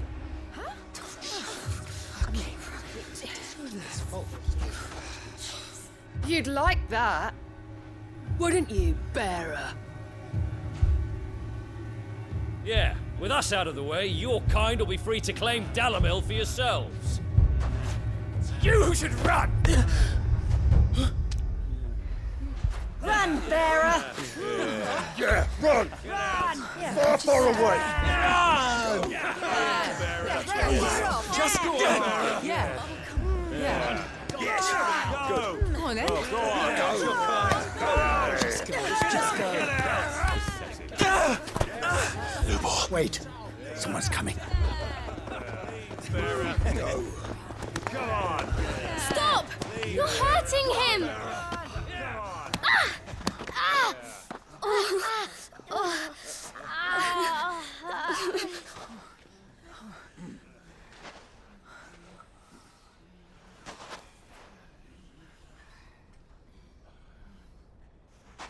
What did Lubor ever do to you? He solves all your stupid problems and he keeps all of you safe. You know there's nothing he wouldn't do for this town. Who was it who made that cleaver you use every day, Conrad? And what about your counting table, Natalie? Who fixed that? Whose men make sure the streets are clean so all your boots don't get dirty? Who spends all day, every day making sure things run smoothly around here? And none of you ever say thank you. Ever. But did Lubor ever complain?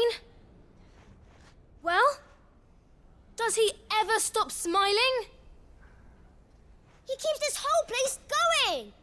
And you act like he doesn't even exist.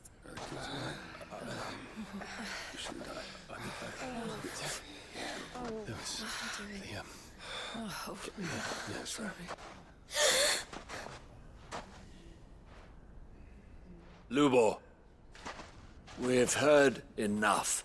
Wait! We will not run. The town guard will not abandon the very place it is sworn to protect. And I will not give up for lost the stores that we labored so hard to fill.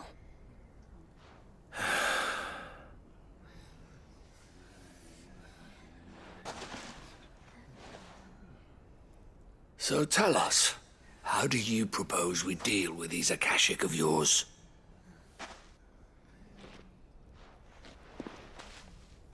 We won't run, but we will fight. All right, then.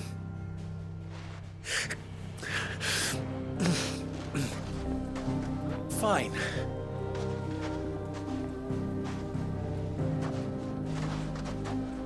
Gather round if you don't want to die.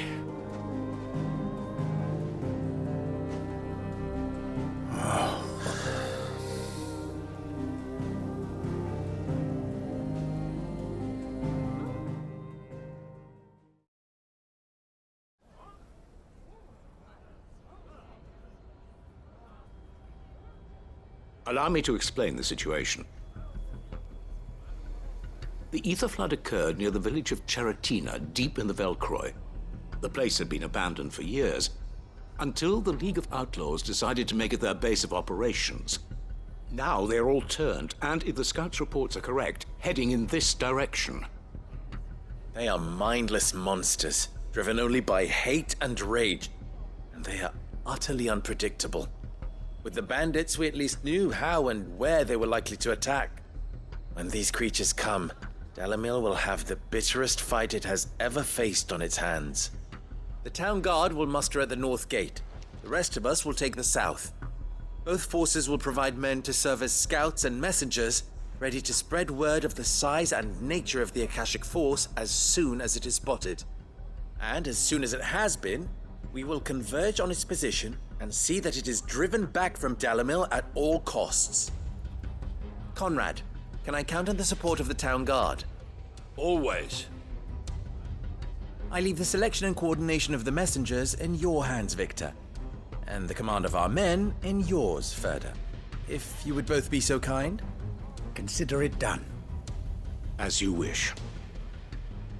Natalie, I would ask that you and your people have the townsfolk barricade themselves inside the bathhouse.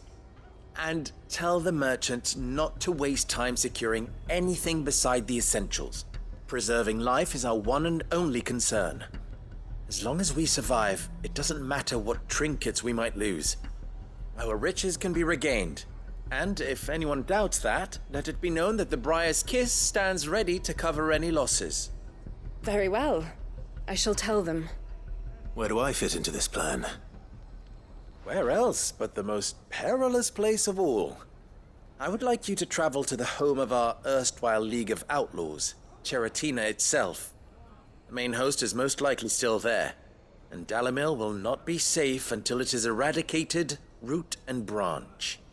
A little gardening. How pleasant. I doubt it. I have a feeling these weeds will be particularly stubborn. Luckily, so am I. So you are. All right then, we all know what we have to do. Now it's simply a matter of doing it. For Dalimil.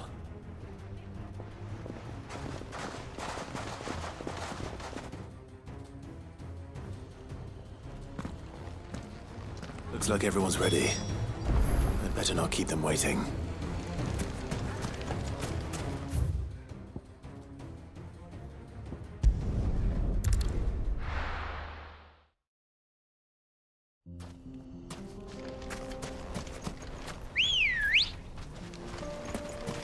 Come on.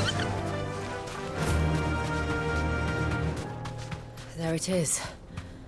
The flood. But what's waiting for us inside?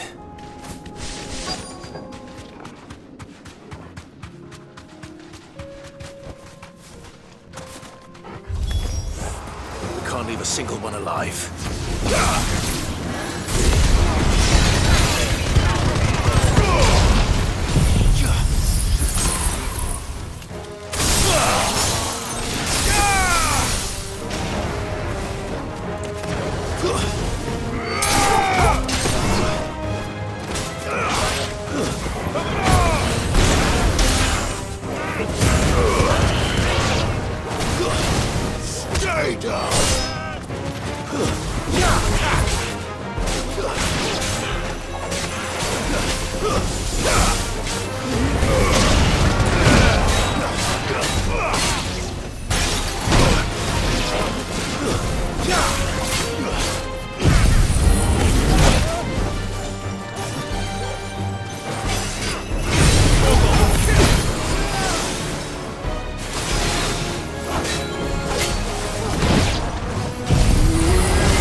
The League is disbanded.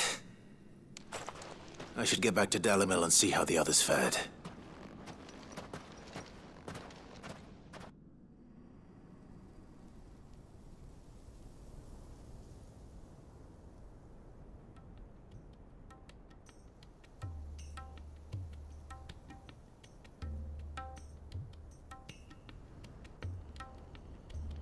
All the Akashic we were able to find have been dealt with.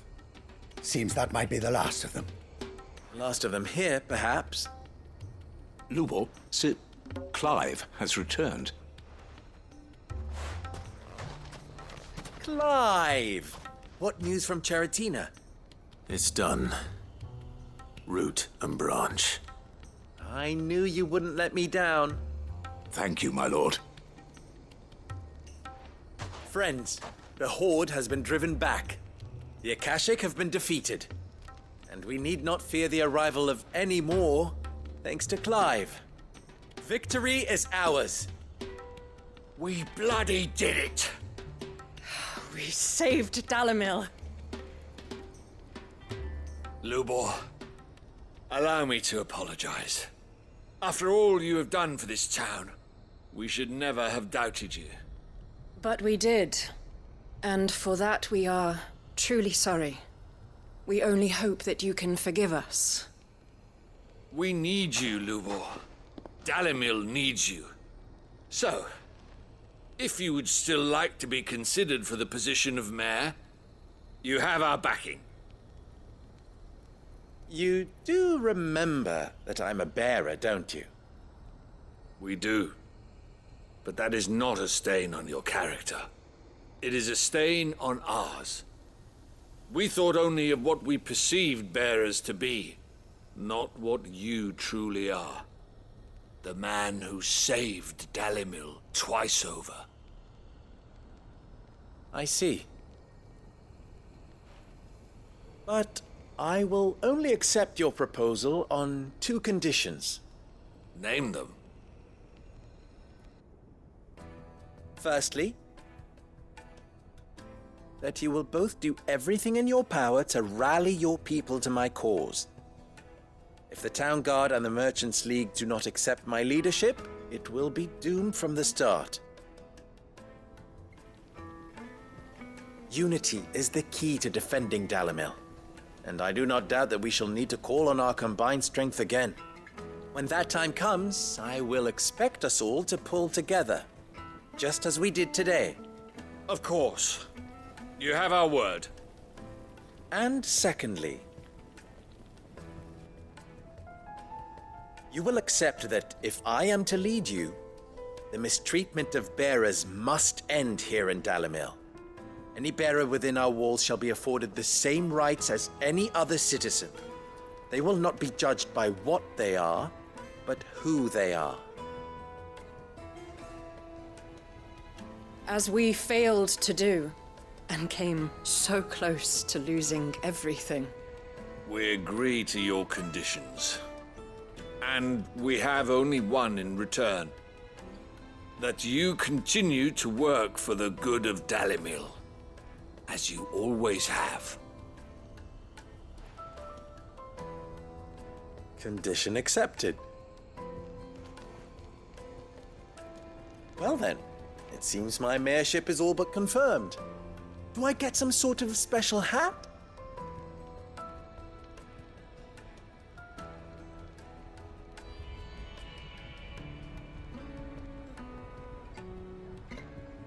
How fickle fate can be. Not so long ago, I had resigned myself to leaving Dalimil in disgrace. And now, I find myself her leader. Here. For everything.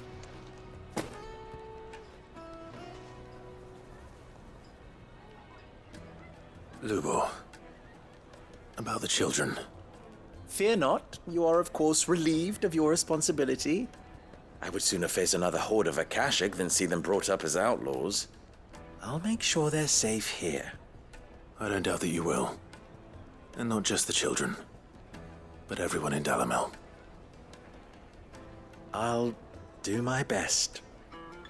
Can't have all your hard work going to waste.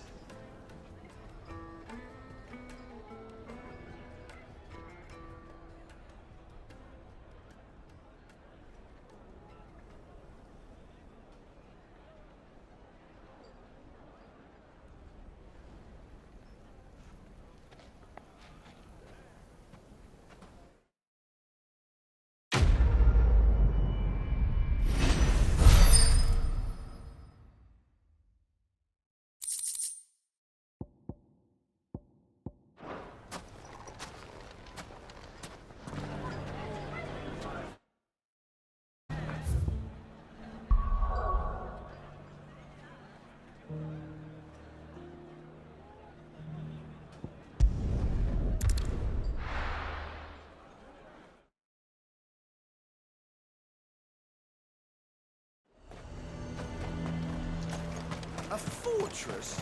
The garrison is threatening to pull their sentries from the markets. I would speak with this duke. Saw the captain just now. Hang the Duke and his bloody garrison. Your town needs you.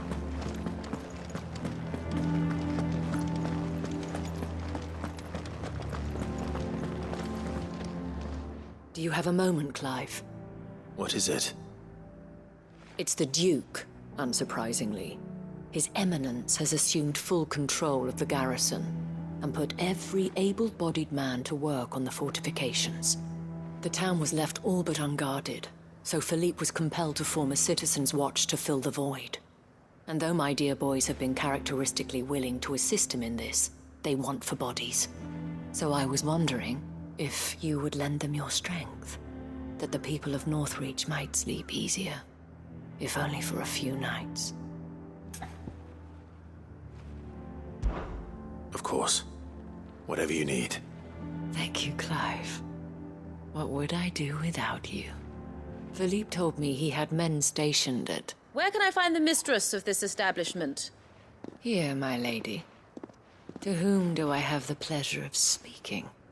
My name is Sabine, and it is my displeasure to be the daughter of the Duke of Oriflamme, who I understand is causing you and your town no small amount of trouble.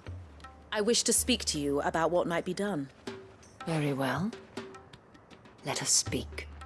I trust you'll forgive me, Clive. Absolutely. Our conversation can wait. Please, proceed. As you know, my father is a most overbearing and supercilious man, and I join you in objecting to his every action. Indeed, I owe you my thanks for continuing to argue against his reckless plans. Yet I fear he is not one to be swayed by reason. No. He must be made to face the consequences of his actions. And who would make him do this? I would. Myself and several other like-minded individuals. Were you to join us, we would surely have the strength to drive him from Northreach for good. Does that not seem a trifle... drastic? Drastic action is precisely what is called for. Unless you are content to see your people downtrodden and dispossessed. My father would have it that citizens exist only to serve the Empire. That they should be forced to make every sacrifice to ensure her revival. But he is wrong. It is not the people who must serve the Empire, but the Empire who must serve her people. He's always been like this. Scornful of the opinions of anyone he judged beneath him. But he cannot be allowed to ride roughshod over the common folk any longer. We must fight him by all possible means. Fight him? No. My purpose is to quell the tension in Northreach, not to stoke it. Respectfully, my lady. Our only chance of saving this town depends upon every one of us uniting against our common enemy. Your father and his followers included. While I understand your frustrations, I cling to the hope that he may yet be won round. False hope, I assure you. But I see that your mind is made up. I shall bother you no longer. If you will extend me the same courtesy, I bid you good day. She certainly has spirit. Indeed. But unfortunately for us, that spirit is only likely to harden the Duke's resolve, which may be enough to seal the fate of this town. Not that she cares. This is all about her and her father. Families. I'm sorry, where were we? Ah, yes. I was about to tell you of Philippe's plans for the town watch, but perhaps it's better that you heard them from him. I believe he's in the market, if you'd be so kind as to seek him out. Right away. It's just a pity I cannot join you. I'd like to see the two of you in action together.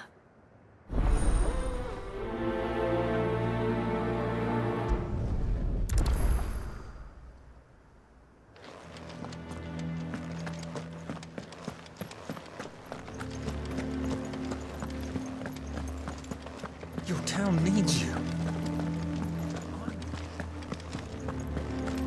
Saw the captain just now.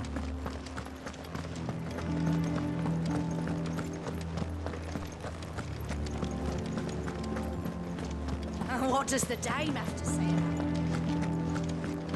it? So you are content to abandon the... Please, I beseech you. If you are a true son of Northreach, you must fight to defend your home. That's exactly what I am doing, milady. Or trying to, at least. The land is crawling with fiends, and someone has to keep watch. Even when our true enemy is hiding in the garrison? Fine. You're not the only able-bodied man in Northreach. Thank you so much for your help.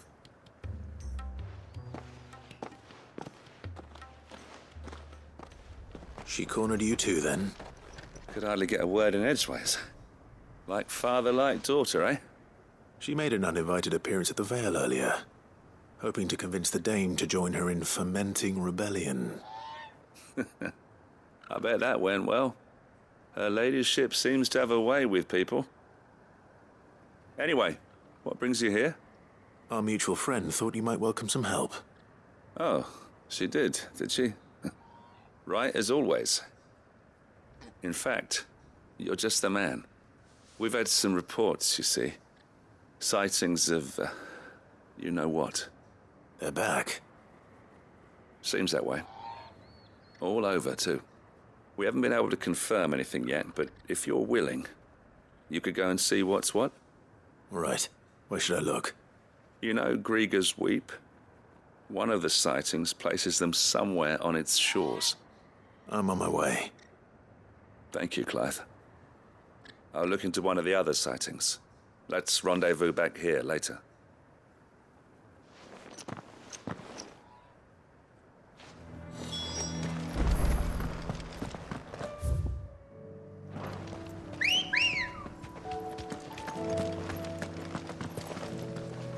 Let's go.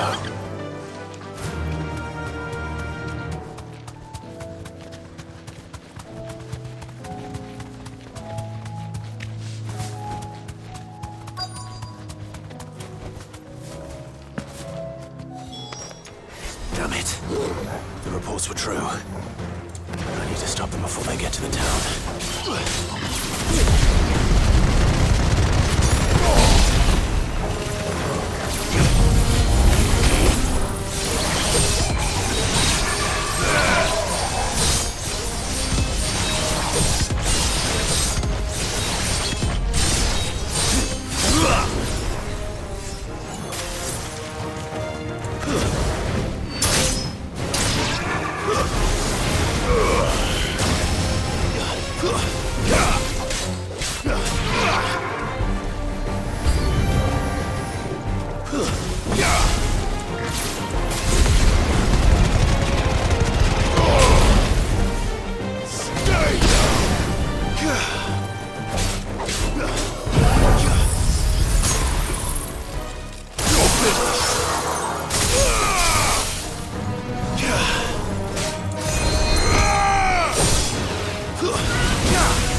Farewell.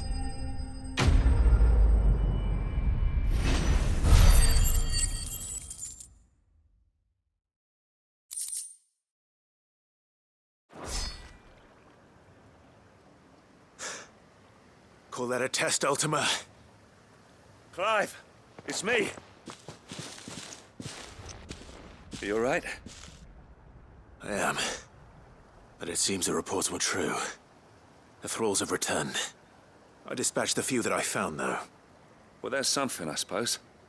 But what were they doing south of town? They all came from the north last time.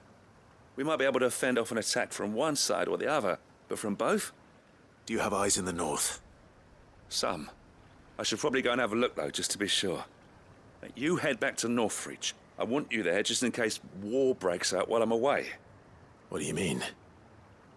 Her ladyship's been busy working her magic on the townspeople, stirring up ill feeling towards her father.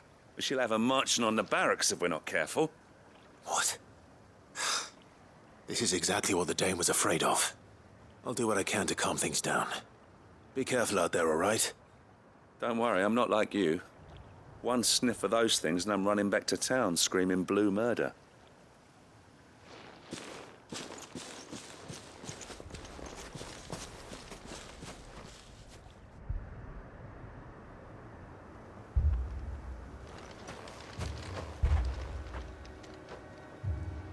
Do you not see, Father? The people of Northreach have given enough, and only a fool would ask for more. Listen to me, Sabine. Where would our people be without their country, hmm? The Empire is their sword and their shield. It is she that ensures they can live without fear. But now she teeters on the brink. Without their sword, how will the people fight? Without their shield, how will they protect their kin? Can the unarmed stand against the advancing hordes? No. But there is yet hope. A new shield, a new sword. A new empire. We can rebuild Sandbreck, just as Great Grieger wills it. Perhaps we could, Father. But we don't want to. Not if it is built on the broken backs of the people. Please, let us not quarrel in the street. You must see that no good will come of this. Our fight is not with each other, but with the threat that draws ever closer to our gates. A threat that your sword has yet to rid us of, Your Eminence. You will hold your tongue, whore! You may have filled my daughter's head with your heresy, but I will not be corrupted. Corrupted? Your daughter's opinions are her own, as you would know if you had ever deigned to listen to her. At least I hope they are your opinions, and not posturing born of a family feud. Northreach deserves better than that. Northreach deserves better than you, Carla. Yes, I know who you are. The slut of Twinside who bedded a branded. Jealous, are you? That a woman might choose a bearer over a pious man of Grieger. Clive! I met a swarm of thralls coming south from Oriflamme. Hundreds of them. Too many to count. No. Work on the fortifications has scarcely begun. We will retreat to Caer Norvent and there make our stand. Did you hear me? That was an order!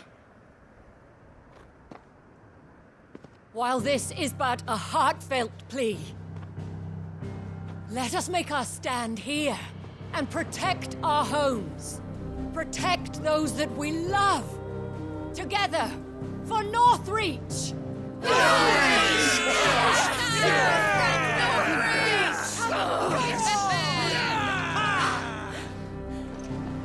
You heard the dame. What are we waiting for? Pikemen to the gates. Archers to the roofs. Quickly, come on!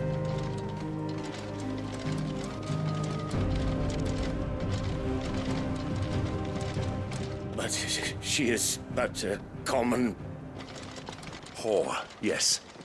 And we'd follow her to the gates of hell.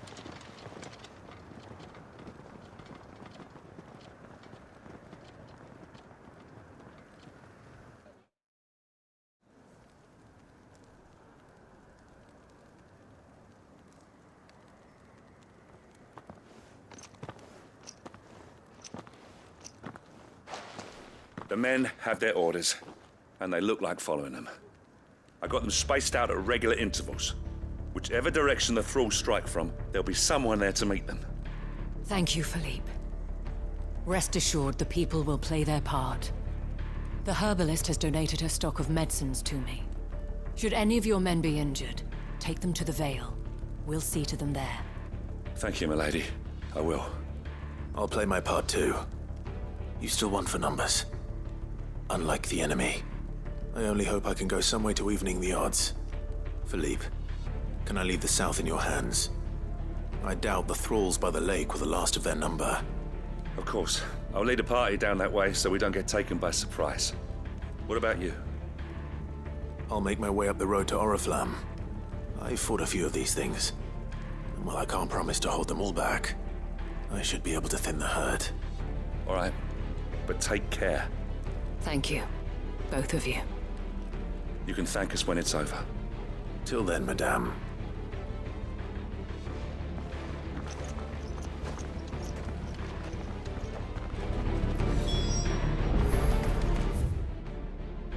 When the fighting begins, we can take refuge in the barracks.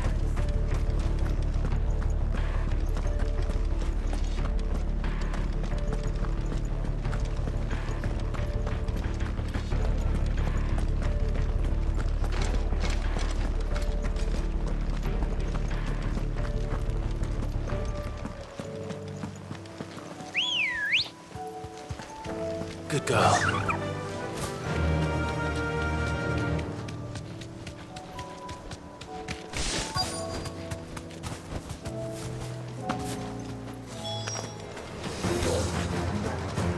There are so many of them. Not for long.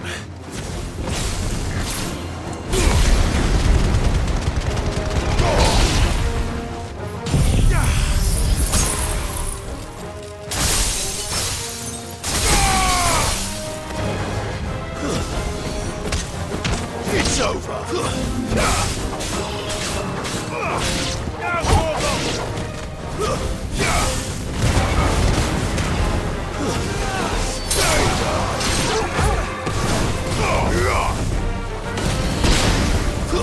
All yours, Torgal. This one. Torgal, kill!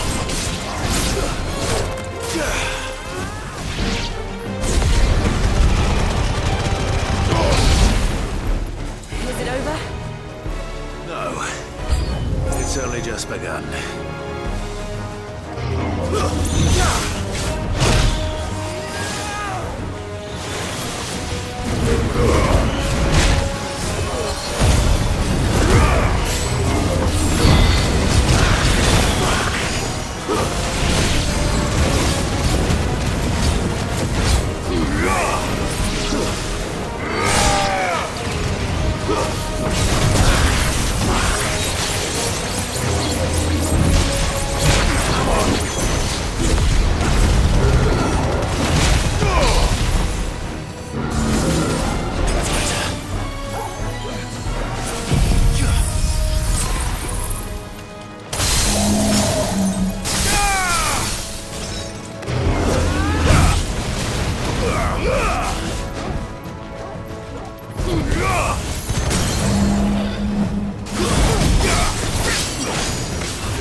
That looks to be the last of them. I wonder how the others fared. Better hurry back to town. Come on, Torgal.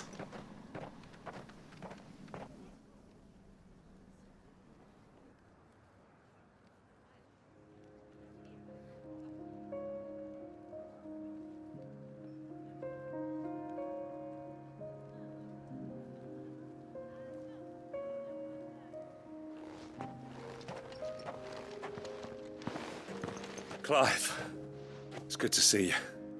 And you. The road to Oriflamme is clear. How did you and your men fare? Well, we ended up fighting for our lives down by the lake. Took a few nicks, but nothing the girls of the Vale can't put right. Glad to hear it. Well, it seems we've survived. For the time being, at least. I thank you both for answering the call. You were right. And I was wrong. About everything. I had thought that the only way to unite the people was under the banner of Empire. That without a strong hand to guide them, they would drift apart. To be borne hither and yon by the eddying currents of fate. But you brought them together.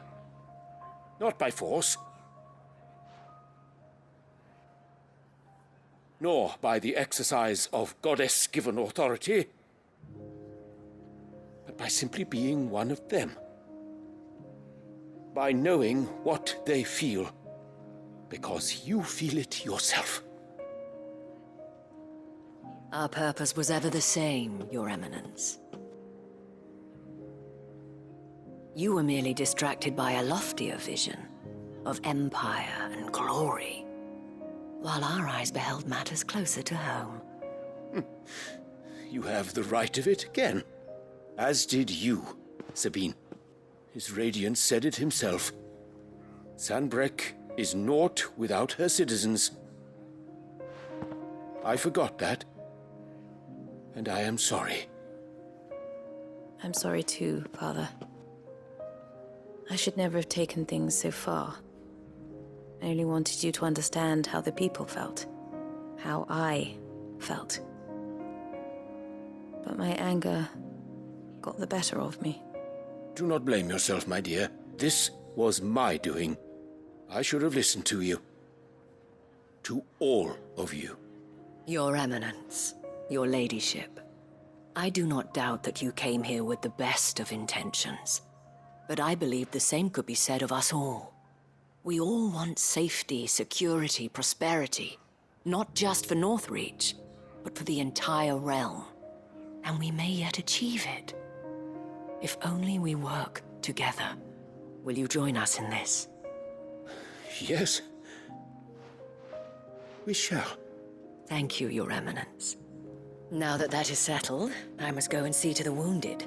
The Vale's doors are always open to any soldier in need of relief. And today there are more than ever before.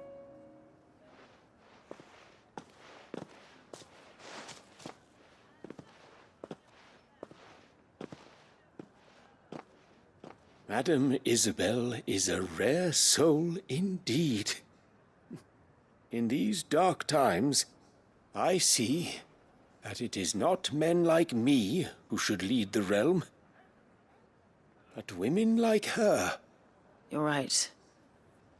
If only I'd listened to her when I had the chance. Forgive me for saying so, milady, but you still do. The Dame said it herself. We can turn things around. We just have to work together. And that goes for you, too. You're one of us now. One of you. Well said, Captain. Let this be a new beginning. Not only for Sanbreque, but for us. Well, since there's nothing more to be done here, I should see if Isabel needs any help moving the wounded.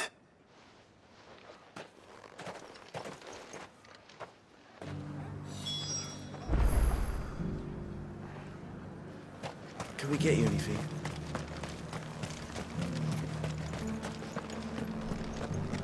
There's no need to worry any longer. I saw several soldiers being carried to the Vale. How goes the treatment of the wounded? I'd be happy to man one end of a stretcher if it would help. You've helped quite enough for one day, Clive. Thank you. Don't mention it. Oh, but I must. After all you've done for this town, it is the very least you deserve. Tell me, if Northreach had fallen, what would you have done? A woman of your means could find a home anywhere in the realm, but I sense you would rather have died here. It's a long story. For you, madame, I have all the time in the world.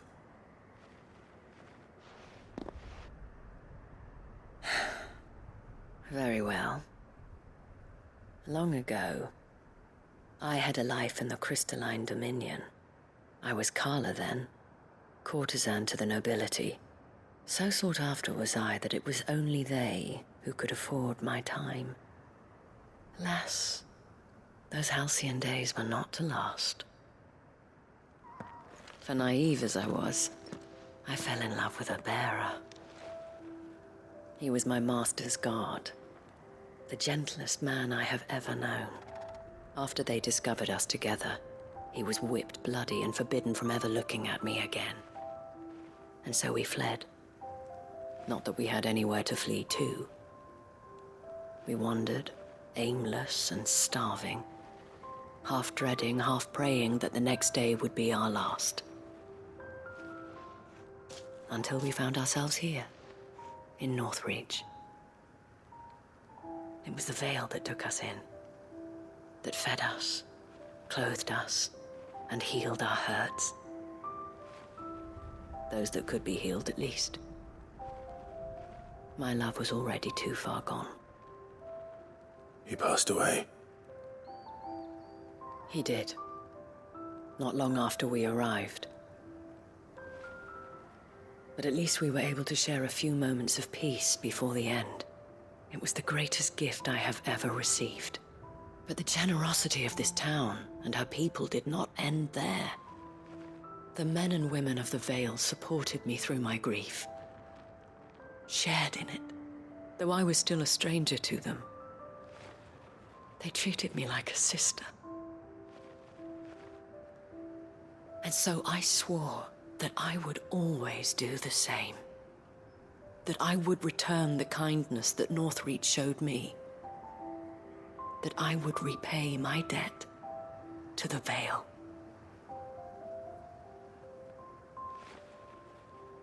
Thank you, Isabel, for sharing this with me.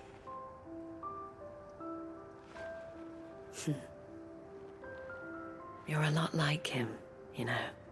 Perhaps that is why I have such a soft spot for you. Never stop fighting, Clive. And I shan't either. I know that it will not be easy to keep Northreach together. But our efforts will be rewarded. Just look at us now. The people, the soldiers, even the Duke of Oriflamme and his daughter, all united in defense of this town that we have come to call our home. And what of you? Can we count on your support too? Always.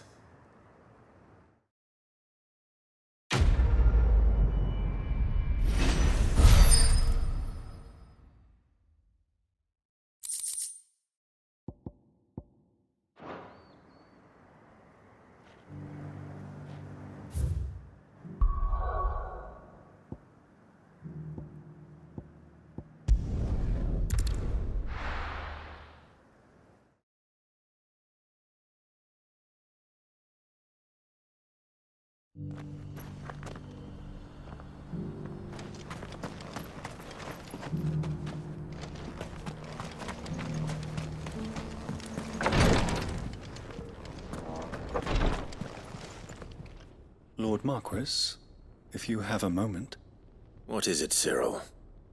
One of our brethren lately journeyed across the strait in order to pursue a new avenue of inquiry in our ongoing investigation.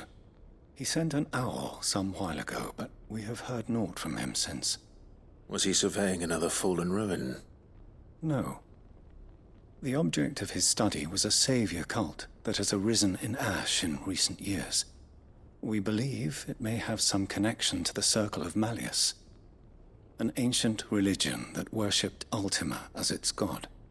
By gaining an understanding of this new faith, we hoped to learn more of the Circle's original beliefs. And so you sent one of your brothers to Ash? A continent teeming with orcs and Akashic? Fully cognizant of the risks, yes. I entrusted the mission to one of the most able of our order, the Third Chair, a master of the arts of combat and survival both. Though he has been silent for some days now, I have thus far refrained from sending any others in search of him, lest they be lost in turn. Yet, it seemed only right to inform you of the situation, given your unique experience of the perils of Ash. For as you so earnestly advised me, it would not do to abandon a man to his fate, when he might yet be saved.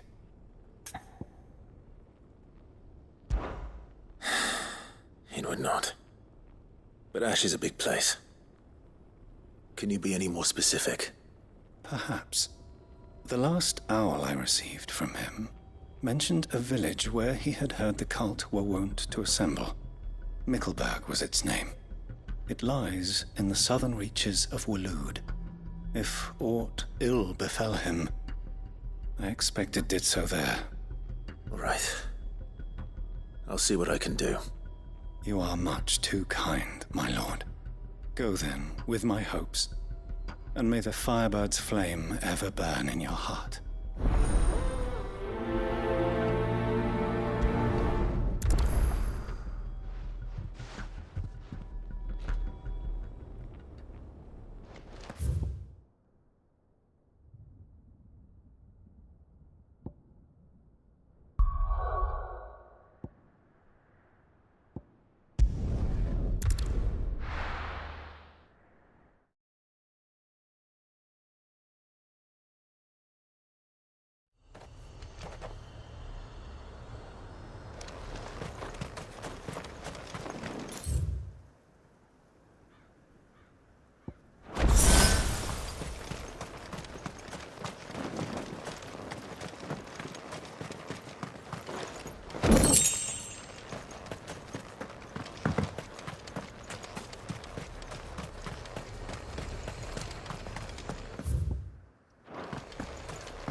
Fly, Ambrosia.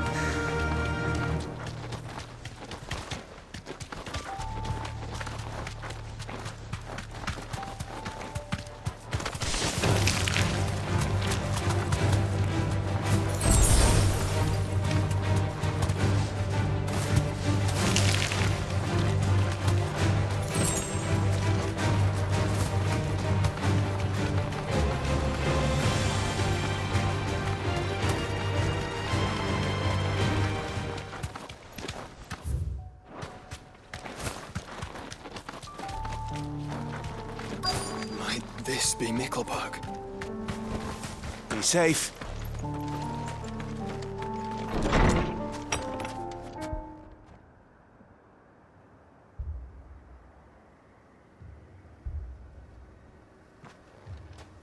These people aren't turned. And the village seems safe enough at least.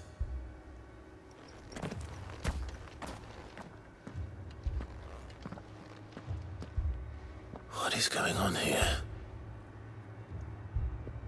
Ah. Did you, too, heed the call? Heed the call? No, I came here looking for someone. To be honest, I wasn't sure I'd find him here. Let alone all of you. Is that so? What are you doing here? Is this where you live? It is my home. The others, they heeded the call. You keep saying that. What do you mean?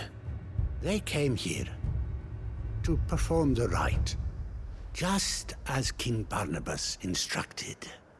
This village is their altar, where they shall cast their souls upon the gentle waters and give themselves to the Lord. Give themselves? Oh, Lord, cleanse us of our sins. Let us be reborn in your loving arms. Free us from the torment of this mortal realm. They want to be saved. Forgive me, but did another foreigner like me come here? He was probably wearing a cowl. You mean the traveler from Storm? Yes. He's staying at my house, toward the rear of the village. Thank you. If you don't mind, I'll go and greet him. They seek the same salvation Barnabas did. Bring us salvation. At least the third chair still lives. Let's go and find him.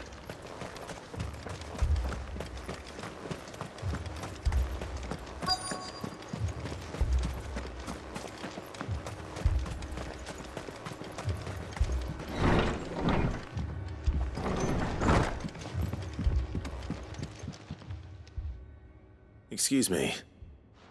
Are you with the Undying? I am. And so it would appear, are you? Lord Rosfield, if I am not mistaken. That's right. And you must be the third chair. I am. Cyril was worried for your safety. He sent me to find you. Then I must apologize. I did not mean to trouble the bearer of the burning quill. Much less you, my Lord Marquis. He said that you had failed to report. Is there a reason for that? I came here to study the followers of this new faith. But the more I learned of them, the more my own faith began to falter. You have seen them at their prayers, have you not? They devote themselves to the veneration of their Lord with a fervor I have never seen before. Praying night and day that they might be rid of their wicked wills and reborn in their Saviour's light. Not that they might be granted respite from their worldly woes, but so that they might continue to serve him. Serve him with all of their beings. I, too, swore to devote my life to the service of my Lord and Master, but this... 'tis different. It is more. And so I would see it through to the end. See these people safe, that they might achieve their dream. That they might do their duty to their Lord. Even if it should keep me from doing my duty to mine. You do understand what their dream is, don't you? I do, my lord. They would cast aside their wills and become Akashic. I know that it may be hard to believe, but to these people, that is the very essence of salvation.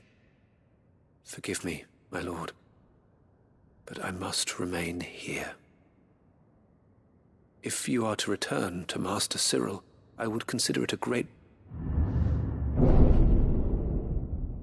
Did you hear that, my lord? Something is happening. I'll go and find out what. Stay here.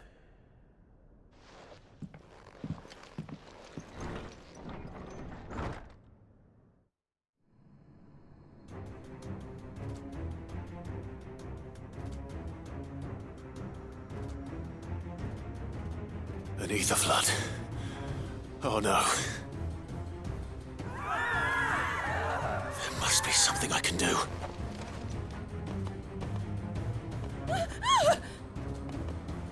Echoes as well. Found her. Ready, brother? Ready.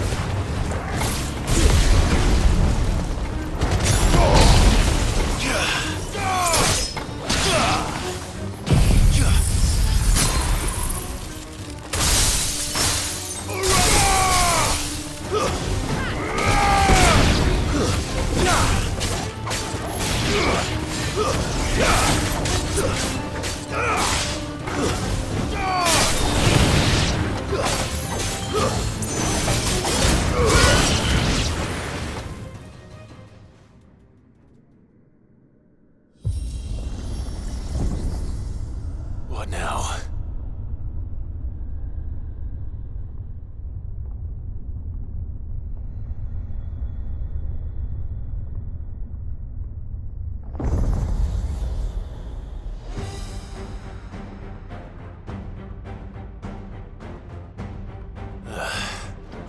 We meet again.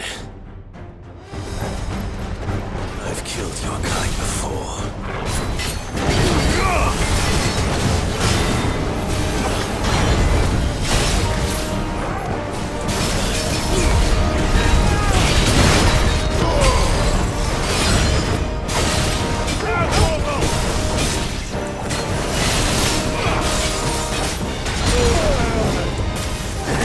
Nice try.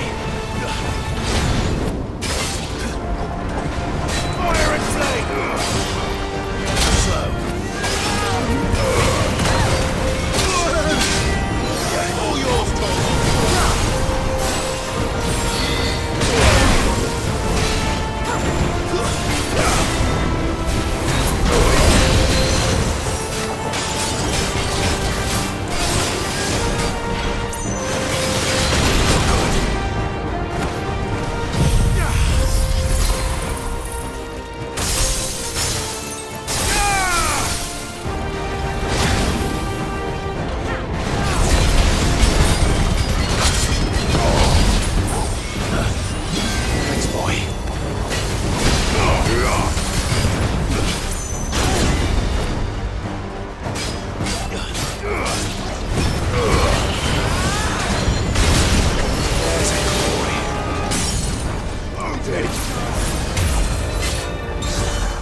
Damn it!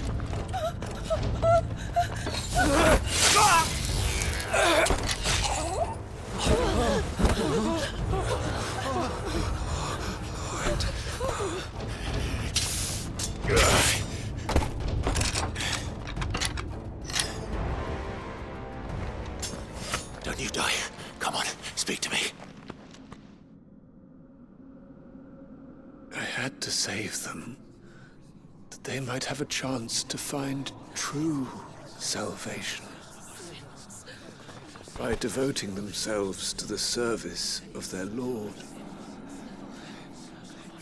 Just as I did when the Undying plucked me from the gutter and gave me a cause to believe in. A duty to serve was everything to me, and I would not deny them that fulfillment, even if they must become a Kashik in order to achieve it. Forgive me, my Lord Marquis. I did not mean to trouble you with this. My findings. Could you deliver them to Master Cyril for me? Of course. Your duty will be done.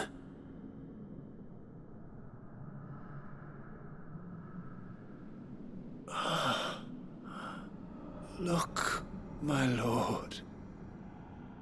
They are saved.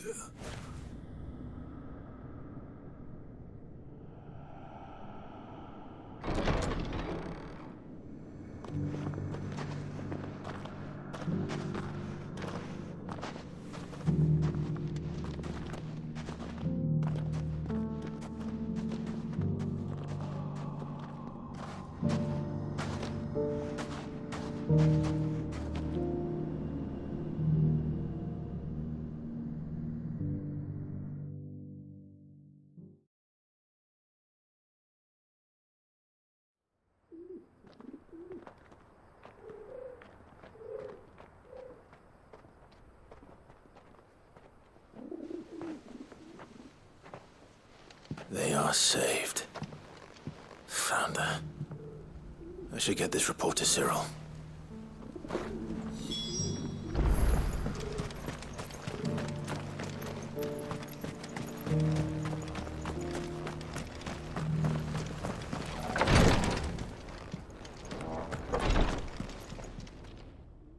My Lord Marquis, welcome back. I am glad to see you hale and whole.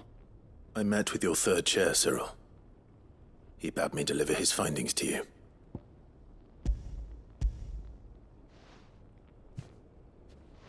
Thank you, my lord. He remained in Ash? He died protecting the villagers from an echo. I buried him in Mickelberg. I'm sorry that I couldn't save him. If you could not save him, no one could. The villagers, they were believers in this savior cult. They prayed to their god that they might be unburdened of their wills. Then an ether flood came, and their wish was granted. Your brother sacrificed himself that they might live, even knowing that that life was death by another name. Then he perished defending liberty. A hero's end. For the right to choose how one dies is no less sacred than the right to choose how one lives. Sid would agree. He wanted to build a world where people could die on their own terms. A noble ambition.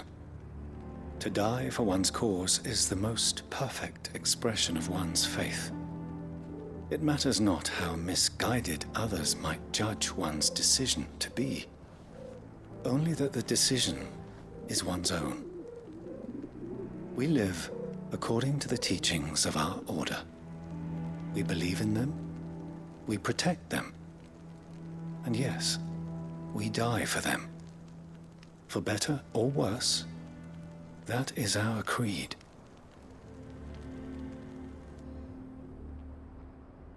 But he didn't die for your creed. He died to save them. And you still believe that what he did was right? I believe that he believed it was. We of the Undying are not slaves, but willing servants.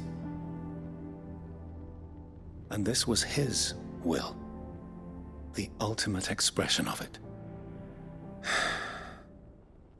All right. I'd like to know this man's name, Cyril. To know the names of all the Undying who've fallen in the line of duty. They died serving my house. It's only right that I remember them. That is my duty. Of course. I shall fetch the Book of Martyrs at once. My lord, it has been, and shall ever be, the greatest honor of my life to serve House Rosfield. Though our duties may differ, yours is no less important. I pray with all my heart for your success. And were they here, I have no doubt but that every one of my fallen brothers and sisters would feel the same.